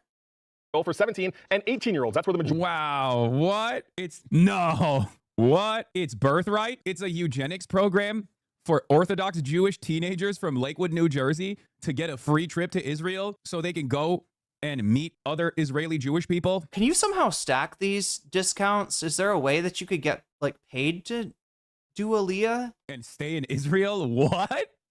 Stop. You mean to tell me that that's what it was all along? I feel misled. Majority of the funding is going, and then also admitted that cars for kids. I'm sure it's not stackable. Chicago, and I had an Uber driver years ago tell me the money went to Jewish teens to fund travel to Israel. I fully thought this was common knowledge. No, it's just one of those stories where like if someone says this to you, you immediately assume like, yeah, that sounds like... It sounds anti-Semitic. Yeah, exactly. An anti-Semitic conspiracy. Especially if you hear from like an Arab unk cab driver, you're probably automatically going, ooh, this guy's actually kind of strange for telling me this. And then you scratch the surface. Or even by, a white chick in a kafia, right? You're gonna maybe, like, if you're inclined to think that the pro-Palestinian movement is motivated by anti-Semitism, you might think the same. And you dig deep and you're like, oh my God, he was right. That's crazy, okay? I don't know what this is about, but it is very funny because it's just like, sits at a grand piano, takes a long contemplative drag from a cigarette, stubs it out in the ashtray overflowing with butts, cracks knuckles 1877 cars for oh, come on, Matt. I'm not reading that. Please show the 5-ish music video after, please. Okay, so somebody's gonna have to explain 5-ish to me. Once again, and I need you to understand something for the Fox News watchers here. I'm not even gonna full screen this so that people know this is Ura's own video. Okay, I'm not watching a Groiper. Yeah. Okay. So yeah, if you were to imagine like a Nick Fuentes fan like creating some kind of a parody of like an anti-Semitic parody of like a children's cartoon, you might say, yeah, and the like mask, you know how there's always a mascot, like Scooby-Doo's the mascot in Scooby-Doo. Trying to think of other examples of shit with a mascot. Persona's got them, like the teddy guy, the teddy bear and the cat. But anyway, yeah, like the mascot is a $5 bill actually. Okay, this is not like a Groiper edit. I'm assuming it's a $5 bill. Its name is 5-ish. Ura made this video themselves. I'm just simply observing it. I'm not giving any commentary on it. Okay, this is the other charity that Cars for Kids funds, and this is the 5-ish dance too in Israel. Okay, this is a Jewish organization. They made this video. I didn't make it. I'm not watching a Groiper who made. I'm going to explain it one more time. Okay, listen. There's a super low budget 5-ish AI movie that's hilarious. It is a $5. Yeah, it makes sense. It'd be weird if it was like a $10 bill. Warning. The video that you are about to watch was made by a Jewish organization. It was not made by a Groiper. Let's take a look. Oh my God.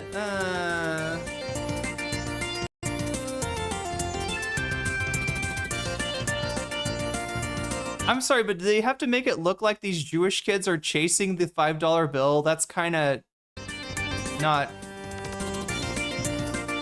I don't think this is funny at all. I think this is a beautiful video, and there's nothing humorous about this. This doesn't actually lean into any famous tropes or anything like that. If you find that to be humorous, you're actually... Yeah, is it supposed to be self-effacing humor? Is that what it is? It like, the bad guy for doing that. That's... Are they like doing a Rabbi Shmuley and they're making fun of a anti-Semitic trope so much that they seem anti-Semitic to the untrained eye? Wave your hands and bring them down. Slide right, slide left, turn around. Roll your hands from high to low. I feel like, listen, these kids are great dancers and the music's, something. Looks like maybe a happy hardcore producer they tapped for this one. But what the fuck is up with 5-ish? I'm not buying this guy as the like front man. By the way, this is low-key why I say like Israel is one of the most anti-Semitic inventions of all time. Okay, that's just it. Like everything Israel does sounds so unhinged because it is unhinged. It is so unbelievably anti-Semitic. This goes. Now you try it. Wave your hands and bring them. Yeah, 5-ish can't even do. Like these kids are busting it out like breakdancing moves, right? That it's pretty impressive. But yeah, 5ish is just like, let me do a somersault. Down, slide right, slide left, and turn around. Roll your hands from. These kids are carrying him. And that's how the 5ish goes. 5ish, everyone. Dance the 5ish, you'll have fun. 5ish. I'm sorry, what does this have to do with the Cars for Kids? 5ish, your very own. Bring 5ish to your home. 5ish, everyone. Dance the 5ish, you'll have fun. You can dance the 5ish too. Come and I'll teach you. Wait, this isn't an Israeli thing, right? That's a US. That's a US dollar, right? That's I'm sorry, I paused it in a weird place. This is in the US. I'll teach you. Wait, what did he say? What did he fucking say? Oh my god, chat, what is going on? Yeah, they're dressed like a banquet servers for like a bar mitzvah or something. Dance the 5ish, you'll have fun. You can dance the 5ish too. Come and I'll teach you. I'll teach you.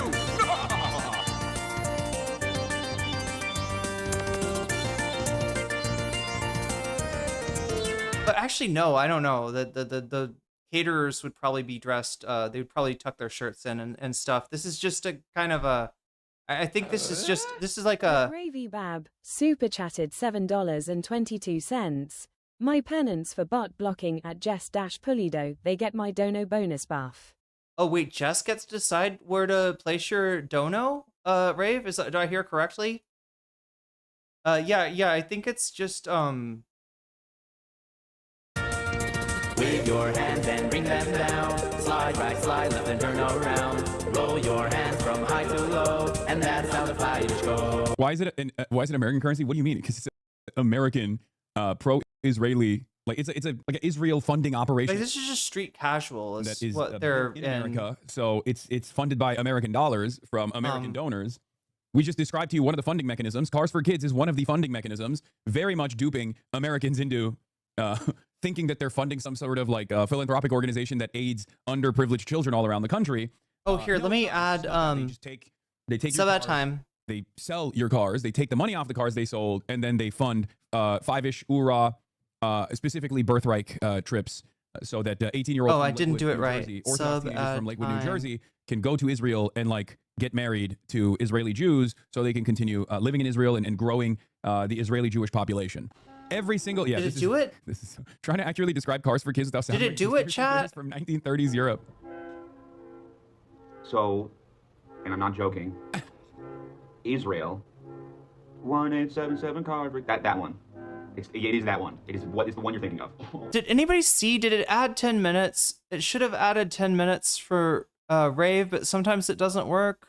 Can somebody tell me? Does anybody know? Was anybody watching by chance? I know, like, I don't think, I don't know how to process this. Self-deprecating humor or, yeah, like, that's what I was thinking is maybe it's supposed to be, like, you know how Rabbi Shmuley will, like, try to make fun of anti-Semitic shit, and he will, it didn't count it? It did not, it did? Doormat says, you saw it. Anybody else?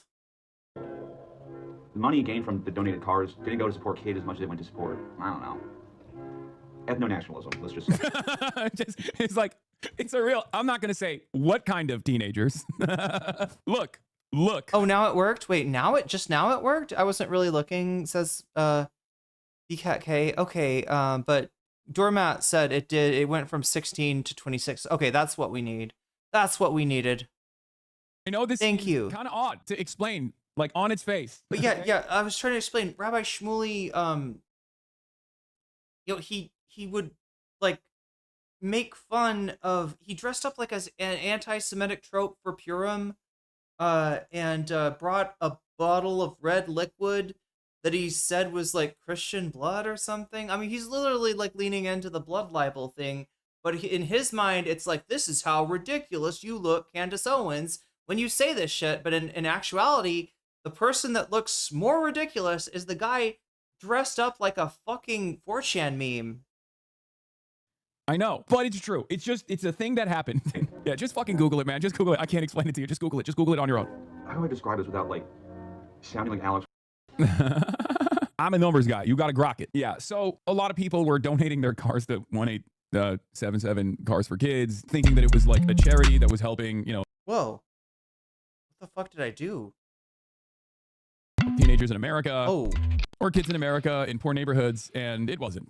It just wasn't doing that. It was actually funding URA, so they can make wonderful videos like this one, the 5ish dance. 5ish is one of the other subsidiaries. So how long has it been going? Oh, for decades. This has been, I mean, this has kind of been like a known, I was just taking a shower listening to this. That's not a $5 bill dancing with visible Jewish people, is it? Oh, no, that's what it, for not just that, but they had the kids chase the money. Yes, that's a, they had the, that's a bunch of Orthodox Jewish teenagers dancing in Jerusalem and numerous parts of Israel with a $5 bill. With a human being inside of a $5 bill costume. They chase the $5 bill in the beginning, which, once again, it starts off with the $5 bill running away from the teenagers. I'm just describing what for the listeners, for the audio only segment of this community, I am just explaining to them what is on the screen. Why didn't a single person think, hey, maybe we shouldn't have a visibly Jewish people chasing and hugging a $5 bill? What was happening? I don't know. I don't know what was going on. Anyway, so that's one of the stories that I was going to cover today. Here, let's continue. No functional programs in California, except for a backpack giveaway that they admitted is also for marketing purposes and branding purposes. I want to show you the response from Cars for Kids. Cars for Kids says, we believe the decision is deeply flawed, ignores the facts, and misapplies the law. It's well known that we are a Jewish organization, and our website makes it abundantly clear. Take a look and judge for yourself. Then they gave us the link to their website. Their statement goes on to say, we believe this case was nothing more than a lawyer-driven attempt to siphon off charitable funds for their own gain. Yeah, charitable funds for what? Say what the charitable funds are for. Charitable funds for what? Where are the charitable funds going? For what? How to view this video is not anti-Semitic, though. No, this literally is, like, I mean, this is a straight up anti-Semitic conspiracy. It just happens to not be a theory in this circumstance. Yeah, no, they are literally doing, like, you know, Jewish teenagers chasing a $5 bill. Like, they got zero chill. Like, they just straight up put their whole pussy into it. Okay, they were just like, no, it's fucking, this is what we're doing. What do you mean? That's just what it is. It is charity fraud, misrepresenting itself in its advertisement to dupe people into thinking that they're giving money to, like, you know, poor children or whatever, poor kids, and instead of giving the money to poor kids, it's actually just funding birthright trips to. Yeah, visibly Jewish sounds a little sus. I think he's just saying that they're wearing these are, so the neighborhood is an Orthodox neighborhood, right? And their clothes are not because they're trying to, you know, imitate like, you know, waiters at a banquet or at a bar mitzvah or anything. It's the, you know, that's the Orthodox you know, dress, right?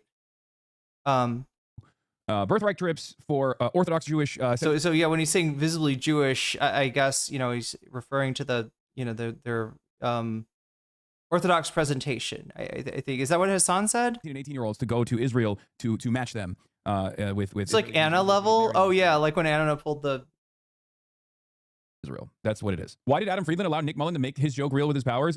This actually is Cumtown has made jokes about this in the past. Cumtown? Many years prior to this story gaining more prominence in the national level. So hold on, let me finish this real quick. To win on appeal because the law is he going to bring up clearly on our side. I want to point something out about the first part of the statement that the judge directly addresses here. You saw in their statement, look for yourself, go to carsforkids.org. But the judge says people that hear this ad on the radio or TV shouldn't have to go to the website to understand exactly where the funds are going. The judge says the ads do not make it clear that this is an organization benefiting Jewish children in New Jersey, and in fact, none of the funds, or a very small amount of the funds, are actually benefiting kids here in California. Now, as you heard from Cars for Kids, they plan to appeal, but this is a long-standing issue. And in fact, this issue has already been taken up in other states as well, and judges in other states have ruled in similar manner. So we'll see. Yeah, so, I mean, you guys have probably seen the ad before, right? We'll run the ad one more time, and you can judge for yourself. 1877 Cars for Kids, KARS Cars for Kids, 1877 Cars for Kids. Donate your car today. Donate online at carsforkids.com. That's cars with a K. Pickup is quick and easy. You'll get a vacation voucher and maximum tax deduction. 1877 Cars for Kids. Donate your car today.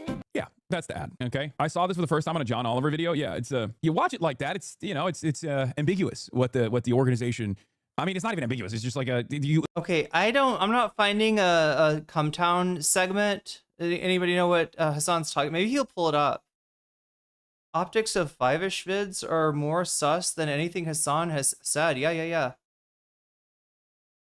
Assume that the organization is aiding kids, helping kids. Also, once again, the marketing team on this, they put a black kid on the base. So do with that information what you will. That's a little bit crazy in and of itself. But yeah. Heard it maybe many times over the almost 3 decades it's run on TV and radio. 1877 Cars for Kids. It's even been mocked in pop culture. 1877 Cars for Kids. Shut up! Shut up! What is this charity? But this morning, a Superior Court judge in California says a Cars for Kids jingle must stop being broadcast in the state. Donate your car. It's just very funny because the more it unwinds, the funnier it gets, where you're like, oh, so you're telling me that this charity is actually not like helping kids in serve neighborhoods. Just, you know, I guess kids in one neighborhood. You're like, wait, okay, so it's one neighborhood in Lakewood, New Jersey's Orthodox Jewish neighborhood. Wait, you're telling me it actually doesn't even help all Jewish kids around the country? Wait, now you're telling me it doesn't even help the Jewish kids that are Orthodox in Lakewood, New Jersey. It's just teenagers. It's just Orthodox teenagers that are ages 16 to 18. Oh my God. Yeah. For their trip to Israel. It's just Look, I mean, look, somebody might call a 17 or 8-year-old kid a kid. Most people would not, and it is deceptive. And if you, it's not an okay excuse of like, yeah, you could just go to the website and check, and it says all the details there. No. You got kids playing on a fucking band, right? I'm thinking muscular dystrophy, right? I'm thinking children's hospital. When you say cars for kids, right? That's what I'm thinking. Like kids that don't have, food security, right? That's what I'm thinking. Like there's no clue into the very specific purpose that 17 to 18-year-olds, I mean, they're minors, right? In that sense, maybe. But come on, this is wow. Way to send them to Israel on a birthright style trip. What the Finding the nonprofit has been violating California's false advertising laws. We have to show they knowingly and intentionally misled the public. Are there some things that the birthright trip doesn't pay for, maybe, that this covers? Is that what it... I'm trying to figure out how the purpose for this, because my understanding is that like this is already something that you can do if you're Jewish, right? If you're Jewish and between the age of 16 or Jewish in whichever way Israel considers you Jewish, right? Between the 16 and 30, you can do a birthright trip, but maybe there's some shit they don't pay for. I don't know. And it's not an easy thing to do. Yeah, transport to the hospital for appointments. Sure, yeah, something like that. Something to help kids. But we did it. The ruling stems from a lawsuit filed by a Southern California man who says he donated a car after hearing the ad on the radio. He believed the proceeds would go to help children in need, but his attorney says, oh, they raise money internationally. That's right. I remember this now. Yeah, they solicit donations, and they generally, I think, get like I don't think there's like stories of people being like, oh, I wanted to go on birthright, but they ran out of money, or like I think they're covered. I think they're covered, right? So, which makes me this more confusing, and it makes it seem like more of a scam, right? Or maybe more of a scam. I'm not sure. I mean, a scam in terms of it's deceptive about where the money's going for is established, but the idea being that like, wait a minute, is this money even going to help Haredi kids from Lakewood go to Israel? Is it even doing that? Because it seems like there would already be a way for them to do that. It's often Christian churches raising money for this. Why does the #1 recipient of U.S. foreign aid, need our donations? Hospital isn't a place for lazy people. It's a place for smart people who care to care of people who aren't smart enough to... Wait, what? Help children in need of what? Not children, teenagers in need of a vacation to Israel, in need of a serving a higher purpose of like populating Israel with more, more of the right ethnic group, ethno-religious group. What's up? That's the need.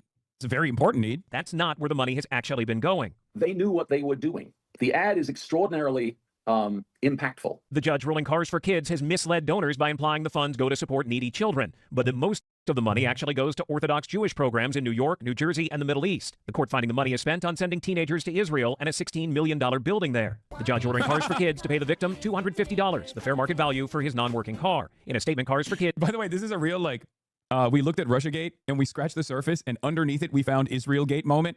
Because, this is quite literally a common trope for, ethnic enclaves. All they're doing is, stealing American hard-earned dollars to, fund their country and, go back to their own country and fund initiatives there. And it's that's the American dream, baby. That's the American dream, There it is. Says, we believe this case was nothing more than a lawyer-driven attempt to siphon off charitable funds for their own gain. We expect to win on appeal because the law and facts are clearly on our side. It will make many charities a little concerned. They're saying, chat,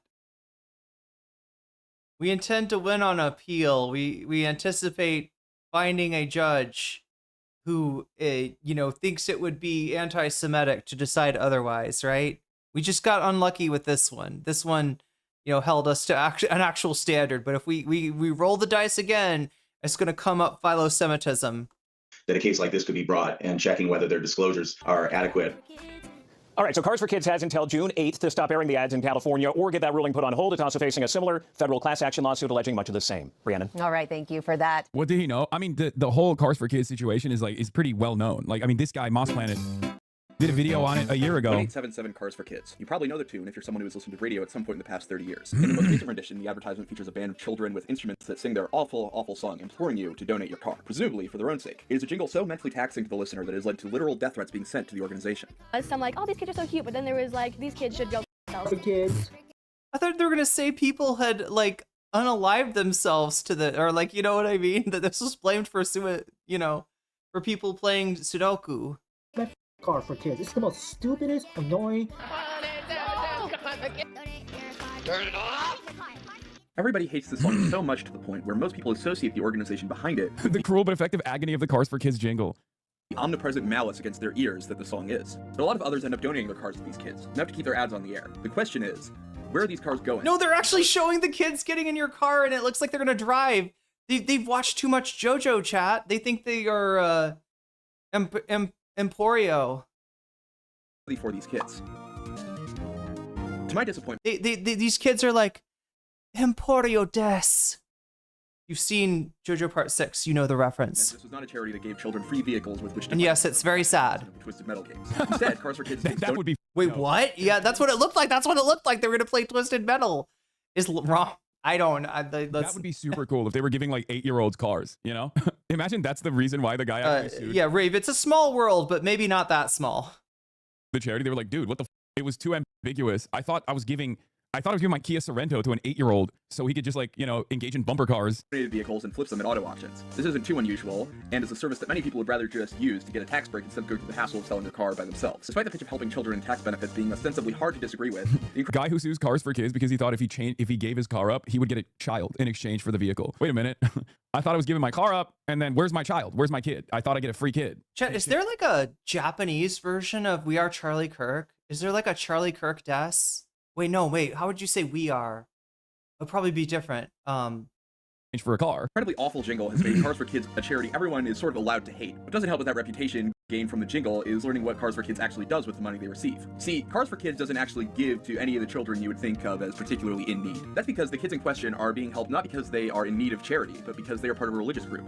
Right on the Cars for Kids website, it clarifies that. Our all-encompassing program gives Jewish children and their families the support, resources, and guidance they need to develop into productive members of the community. What the website doesn't clarify is that these Jewish kids are almost exclusively in the city of... No, but it's funny because it doesn't even do that. Okay? Even that's misleading. There are other sister charity organizations or subsidiary charity organizations, which I'm sure he's going to get into in this video. But can somebody explain the connection with Five-ish? And does Cars for Kids fund Five-ish? Is Five-ish a show for kids, or is Five-ish like more? Was that advertising for something? Like, there are other subsidiary organizations that actually take those funds and then don't even give it to the children, don't even give it to the Jewish kids in Lakewood, New Jersey. It's just teenagers between ages 16 and 18 in Lakewood, New Jersey who want to go to Israel for a matchmaking opportunity in Israel. And that's pretty explicit. Again, shit like that does, people do end up hooking up a lot on these birthright trips, and it's low key, sort of the design. But I don't know how much they come out and say it. But yeah, no, they're saying matchmaking for kids, or go to Israel, find a partner and get married.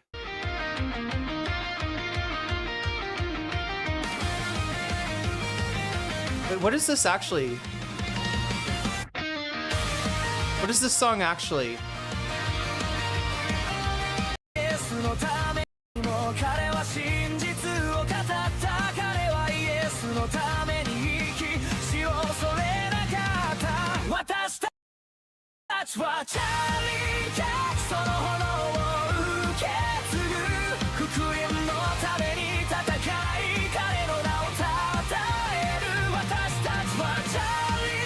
Watash Tashwa. Wait, is that We Are Charlie Kirk, or is that I Am Charlie? Watash wa.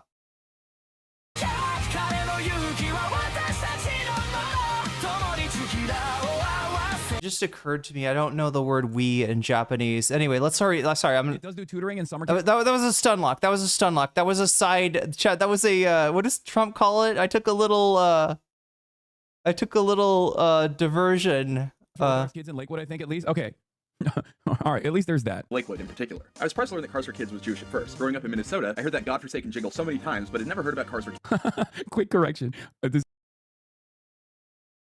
my god! I know I'm having trouble with the fucking kids. I think it's important to be totally consistent on this. Oh my god! Teens aren't children when we're talking about child marriage and or pedophilia. Thank you for except they don't have even. Thank you, chatter. Ad. Thank you, chatter. Okay, they have like barely babies on the ad. They could have said Cars for Teens. But they chose kids instead. It's for my Jewish friends, or saw any indication that any of the people at the Jewish community center I went to were supporting this seemingly omnipresent Jewish charity. It turns out I wasn't the only one in Minnesota that was confused by this. An investigation by the Minnesota Attorney General's office found that Cars for Kids spent essentially none of its raised money from Minnesota in the state on anything more than more ad buys. Cars for Kids has done a few programs helping the wider community. This mostly seems to manifest in handing out coats, basketballs, and developing an app that reminds you not to leave your children in a hot car.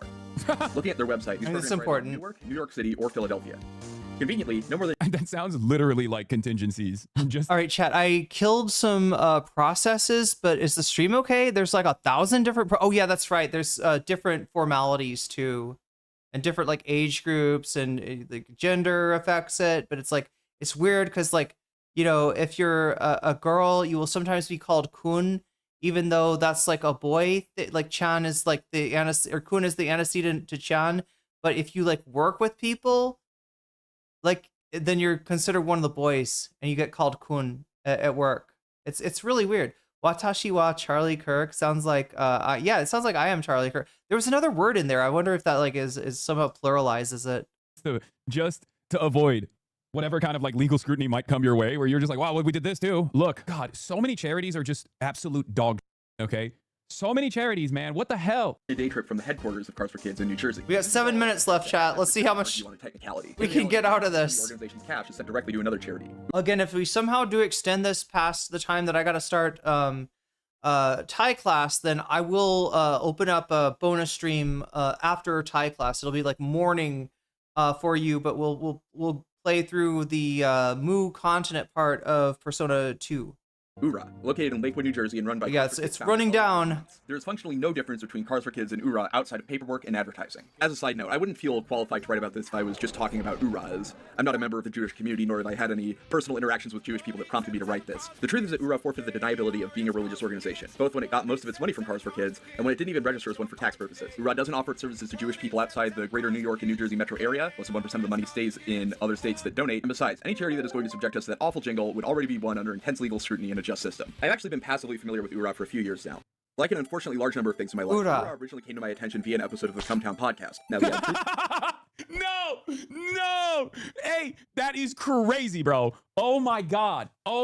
This is one of those things where you just don't admit it. You don't admit it. You just keep that to yourself. I mean, I know I brought it up as a joke earlier that this is like a very famous Cumtown bit, but god damn, dude, that's crazy. I'll get to what part of URA was in that clip specifically, but if you know, you know. URA is no, come on. An Orthodox Jewish charity that services said community. Modern putting my protective hat on here, okay, for plausible deniability. Orthodox Judaism is defined by maintaining Orthodox traditions while still interacting with the modern world as it is. This is different from ultra-Orthodox or Haredi Judaism, whose adherents self-segregate from broader society to maintain their beliefs as authentically as possible. In terms of services, wait. Did I miss something?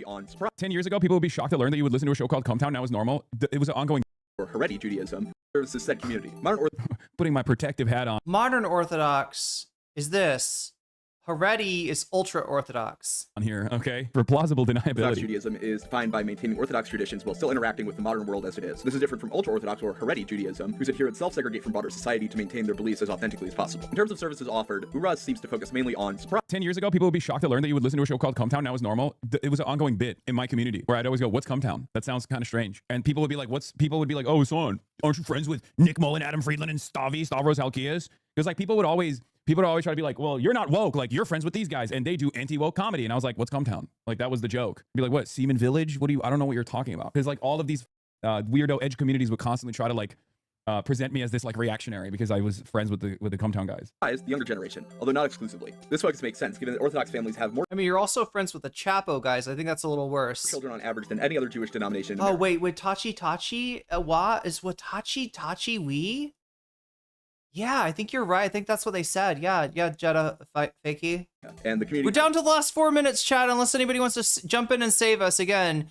your donations keep this stream running. Literally, they add time to the clock. Whether it's a super chat, super sticker, if you get yourself a membership, you gift a membership. If you support me on throne.com/nocommentchick or patreon.com/nocommentchick or on twitch.tv/nocommentchickcc, which you might be watching me on right now. Any of those donations make the stream last longer, give me extra times for things like Cumtown segments, chat. And you know when I'm saying Cumtown, I'm not saying anything dirty. I mean C-O-M-E town, right? It's just the verb come and town. It's the town that you want to come to.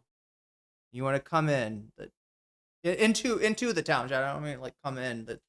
You know what I'm saying. You know what I'm saying. All right. It's As a general distrust of public institutions. They need a lot of cars to pay for these kids. It's for this reason that the charity exists, supposedly, as a means to provide the Orthodox community with help raising children through programs like day camp. I say supposedly because URA is unique even... Yeah, we are running out of time here, so... high-rise apartments, strip malls, and... if anyone wants to play Hero again, time is running out. Even mixed-use development in Jerusalem. Cars for Kids is already known to have some assets that are tangentially related to kids at best. When I looked at the tax returns for the two charities, a lot more than just buildings started to come up. I'll give you a rundown of a couple interesting finds. I love how often the word shock is used in your commentary in your chat, leading into the silliness of the dog collar thing. No, shocking is like a normal word that people use. You're just hyper-focused on it because... Oh, what? So you taught me something.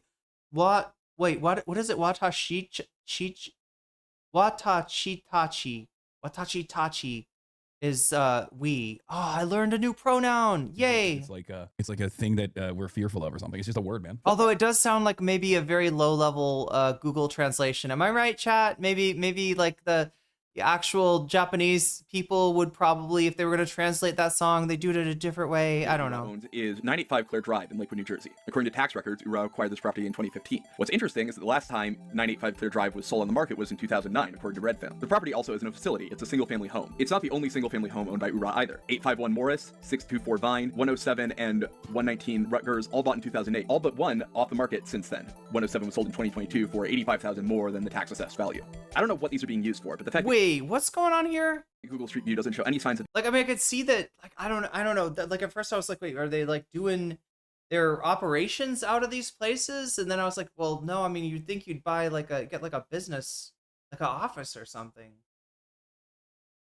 Oh my god, chat. 1 minute and 40 seconds left. Non-residential role makes me think that there might be more going on. Another revelation from these forms is how much profit this nonprofit makes. 2021 revenue was $77,977,049, up 62.5% from the previous year, while expenses of $28,251,610 represented a mere 7% rise. These numbers aren't unprecedented. Look at pretty much any college in the US, but still raise questions. More specifically, it makes you wonder what that $34 million in cash is doing just sitting there. For that, I have at least a partial answer. URA hosts a yearly charity auction in a live stream telethon format. During this telethon, URA gives out several prizes, many of them straight up cash, in a format that they call an auction, but is really just a raffle. Interspersing these auctions is a character I knew I was going to have to talk about eventually, and it filled me with a sense of dread. Is it Five-ish? I already mentioned it earlier, but it's time to talk about Five-ish.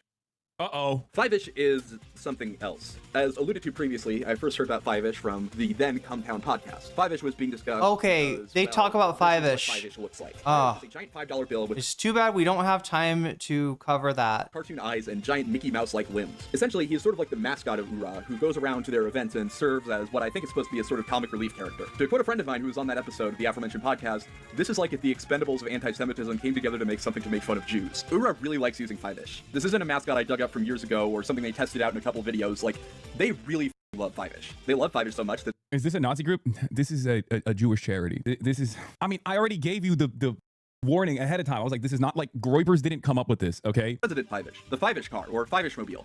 Really shitty CGI Five-ish. Five-ish in Israel on the news. Five-ish in Israel being harassed by other Orthodox Jews. Kenny's gonna hurt you!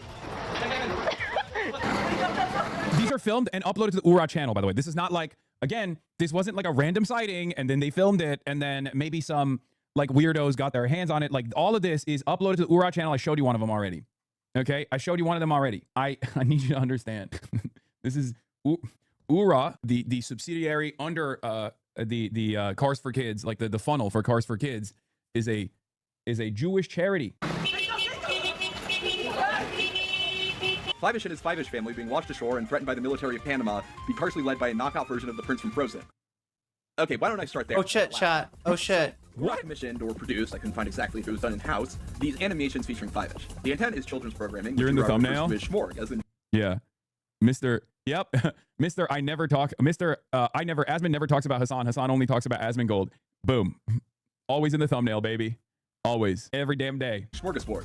The most interesting smorg is one that is 38 minutes long and involves the aforementioned military of Panama. So the video starts, and after a short intro, we see 3 boys walk out of their bullet-ridden school onto the sidewalk. 2 of the boys stop as the 3rd boy asks where they're going. They say, "We're going to visit Five-ish." As all 3 boys blink their porcelain doll eyes to mimic human behaviors, a Cars for Kids branded taxi drives past, and the scene moves on to another intro, except this one transitions into a theme song, an incredibly long theme song. In fact, I did some napkin math to find out that this theme song is a little under 2 minutes. For context, that is longer than the 1-minute, 36-second intro of the syndicated version of Twin Peaks. To include the cold intro, it is about as long as the intro to Band of Brothers, and only 10 seconds shorter than the longest intro in TV language history, which is the cut intro to Twin Peaks. Look, it's a long intro. Rest in peace, David Lynch.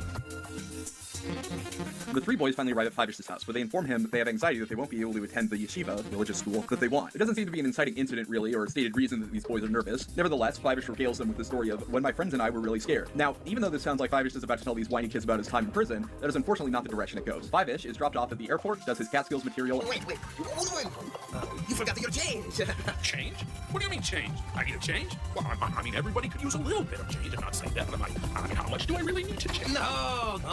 And enters the building. Then, Five-ish is accosted by this overbearing TSA worker, who then waves him through. The worker then starts talking with another, more anthropomorphic Five-ish, who is bringing a kosher meal on the plane, but is told it looks too much like a bomb. They then strike up a conversation about what yeshiva they went to, for some reason. What makes this so bizarre is, for lack of a better term, it's sort of unskilled racism. Let me try to explain. So, the TSA worker speaks with some kind of accent. I say some kind because it's not clear what stereotype this man is supposed to represent. He wears a yarmulke, which would imply he's Jewish, but he also punctuates his sentences with Arabic terms like Habibi. Habibi, look at me.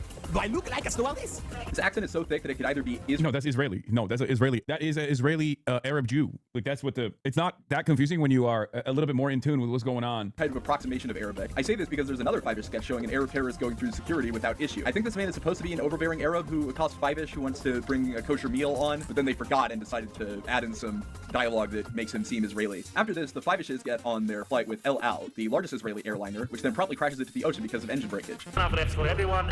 I know I should have done Hatabas Kawine this morning. I thought this was funny because they clearly did not consult El Al for this, as most airlines do not like to be shown crashing into the ocean. In fact, this is sort of the main things airlines don't want people to think of when it comes to them. It then cuts to the French-British island colony of Bingzalou, which has the Panamanian flag for some reason. It's never really explained why the colony is both French and British. Maybe it's a Quebec situation. The island is ruled by some sort of 17th century colonial merchant who I'll call the King, and an Xbox 360 version of the Prince from Frozen named Franco. The King is being entertained by scuba divers who are hitting a ball that— I'm sorry, an Xbox 360 version, or is this like some Gmod shit? Anybody know? Anybody know? Chat, we felt it a little while ago. We hit 0 a little while ago.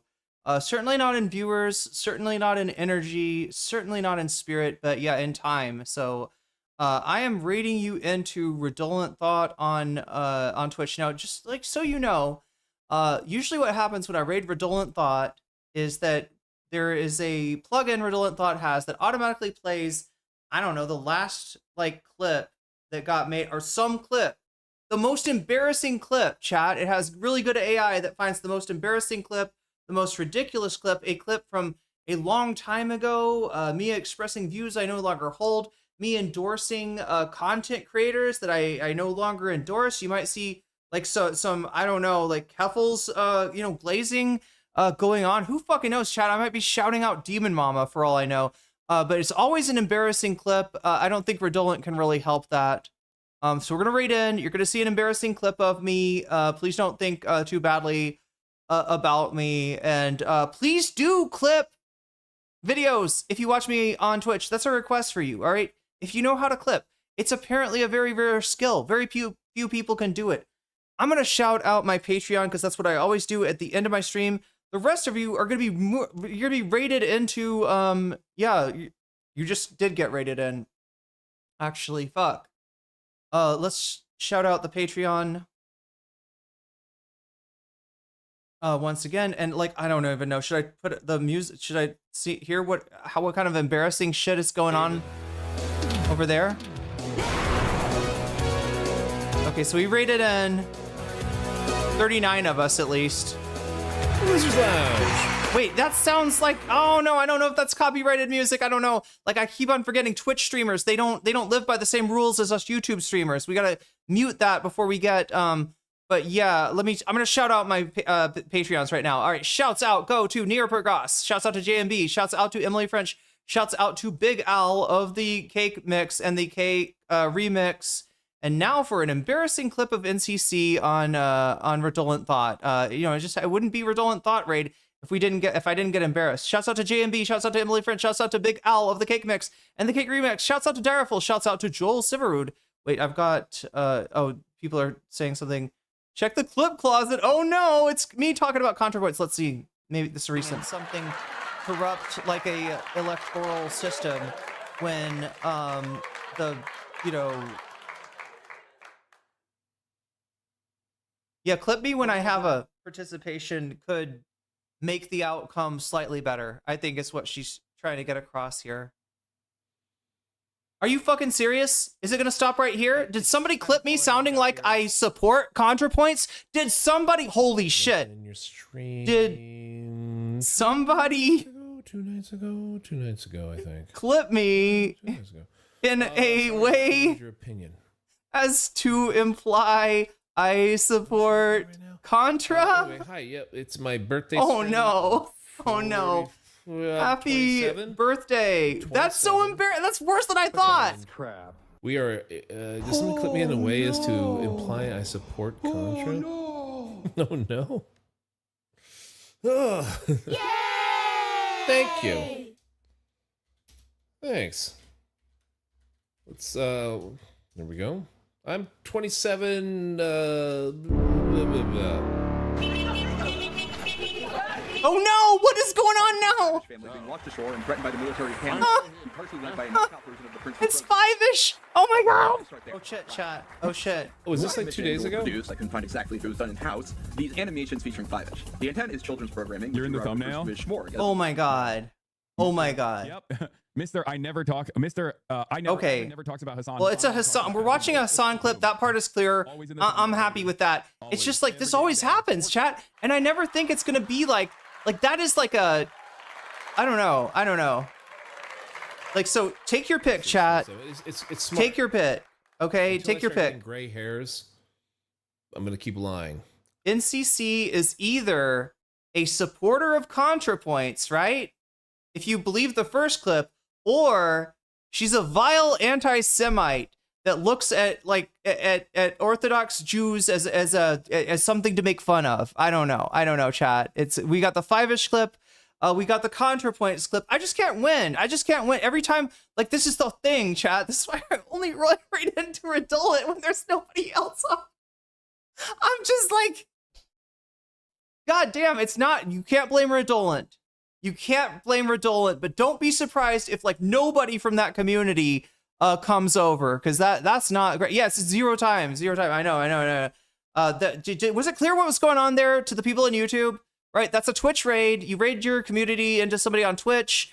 Some people have funny things that they do, like USA Hole plays a song for us. And then, but you know, Redolent has a thing where it plays a clip, and it somehow always finds the most embarrassing clip. It's just so, and also get better at clipping, please understand your clip is self-contained. If people don't know me and it's like something like me saying, okay, this part of what ContraPoint says is reasonable, that's not a good clip. All right, I don't know who needs to hear that. That's not a good clip. Okay, but we do have people clipping. I don't know what they're thinking. Hey, if it's not you, get over to Twitch, and you know, you could even look at the VOD after the fact. You can clip me then. But just try to remember it's self-contained, right? You're gonna have a limited amount of time, and if it's like I'm going towards something and I don't get there, don't clip that, right? Because then it's like, wait, what was she getting at? I can't tell. Was she, you know, she's gonna. I don't know. You feel bad for saying what? I can't tell what you feel bad for saying. Because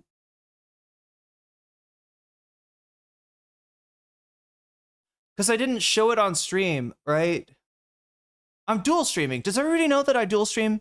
Does everybody know that we're streaming on Twitch, on YouTube? You can watch me on either every day, right?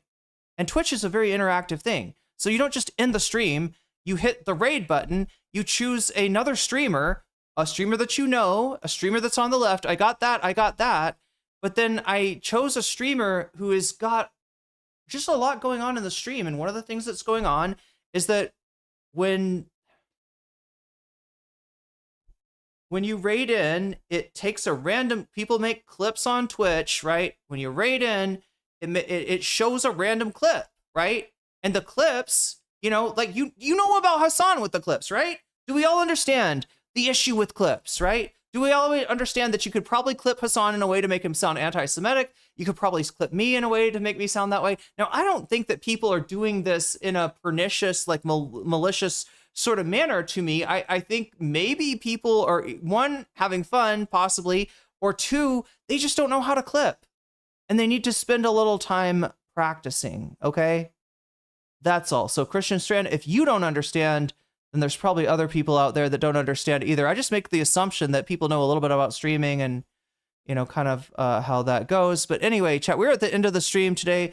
Thank you, Thumb Gang, for liking my stream. Thank you, thank you, mods, for keeping us safe. Thank you, Clippers, for making the right clips. No, I don't know, chat. For all I know, every other clip on my channel maybe is really good, right? It's a really good clip, right? Maybe. But every single time I raid into this person, random clip gets pulled, and it's always something that's either very old and doesn't apply anymore, or it's something that is, you know, I don't know. It's hard to make good clips. We need that, chat. That I don't even know. I'm gonna crash out here. I'm gonna fucking crash out.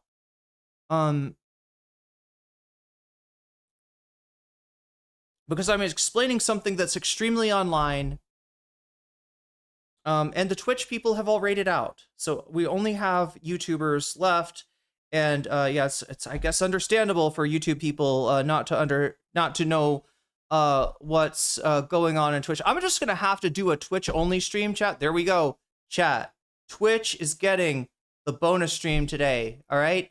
But they're not gonna like it, all right? They're getting the bonus stream so they can get yelled at, right? We're gonna put something really you know, really appealing on the board. And they're going to come in and we're just going to have a little conversation. Be like, lock the door, right? And be like, we got to have a conversation about clipping, okay?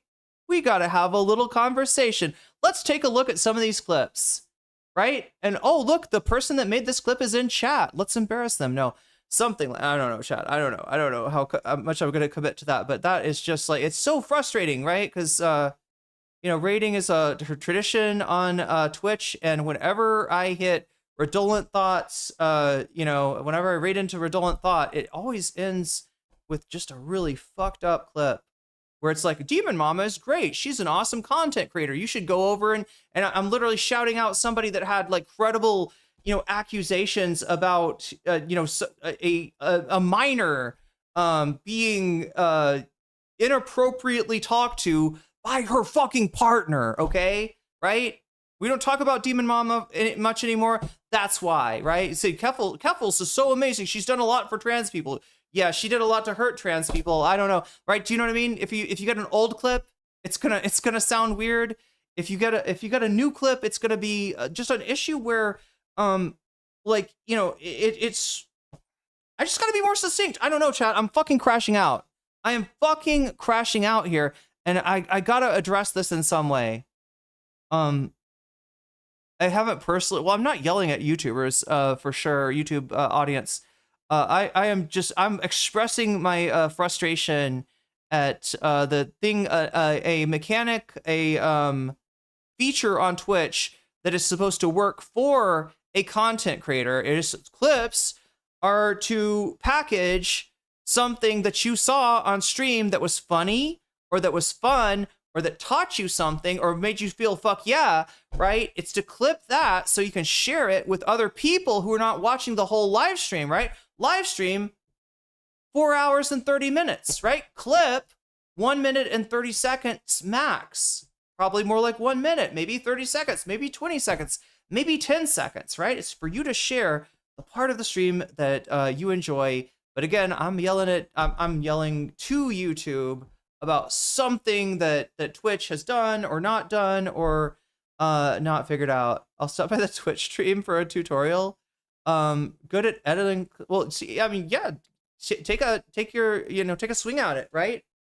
Take a swing at it. Yeah, MIDI doctors. I'm not quite. Let's see what we ended up at here. Oh, look at that, 15 minutes, right?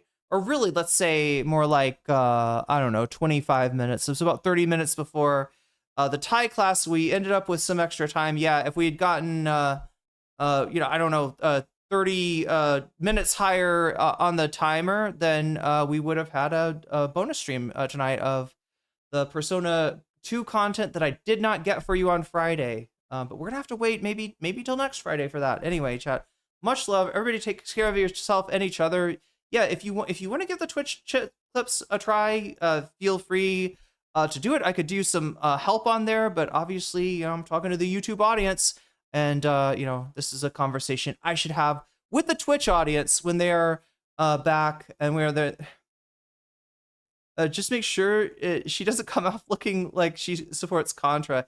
Yeah, I mean, look, I don't think that the person who did that had any bad intentions at all. I think they just were, you know, it's hard to clip. All right, it's not the most intuitive UI user interface, and I'm gonna guess that the person, like, I probably said something good later, but because I wasn't more succinct, and because the person didn't realize that they made the clip 30 seconds instead of like 60 seconds, or they made it 60 seconds instead of 1 minute, because of something like that.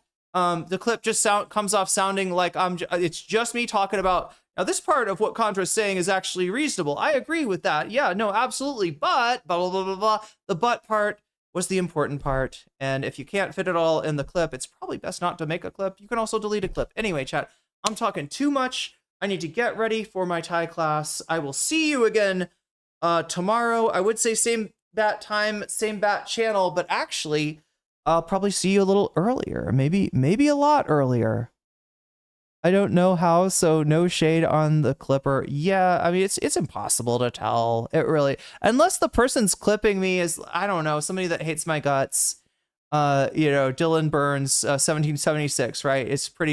I'm pretty sure it's not malicious. Anyway, chat, much love. Take care of yourself and each other. I'll be back tomorrow, and because we got the content is flowing right now. And the situation is dynamic, moving very fast. We didn't get to cover Destiny&Dan's Discord up. They are right now, you know, basically trying to take streamers who expose their friends out of commission. So we'll probably get to that. Maybe some Pisco Hutch loner box type stuff. Maybe I'll try to talk to Vadim and see, you know, if Vadim has got, because Vadim's paying attention to very different stuff. Much love. See you when I see you. I will be back tomorrow. Make good clips, and feel free to delete them if they don't end up being good. You can do that. Anyway, bye.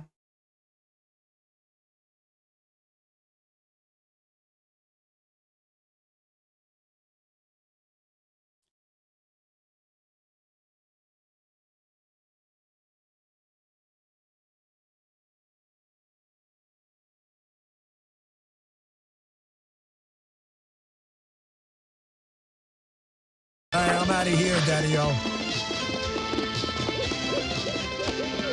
Night, Charmed.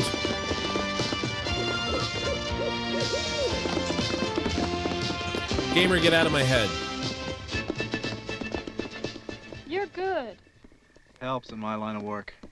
What line of work is that? Oh, I like to call it the wealth redistribution business. Killing people? So you rob from the rich and give to the poor. No, I rob from the rich and pretty much keep it. Do you think we lost them? You gotta get up That's pretty early not in the morning communism. to catch the Prince of Thieves. It is pretty early in the morning. Yeah! Wait, how the fuck do I have 19 viewers? Wait a minute. Did I not hit stop streaming? That's why I have 19 viewers. Anyway, chat, the stream is over. I forgot to hit the button. I was just, oh no, god damn. I just realized that was a movie. Fuck. Bye-bye. Ad money. Once again. Anyway, check out Redolent Thought.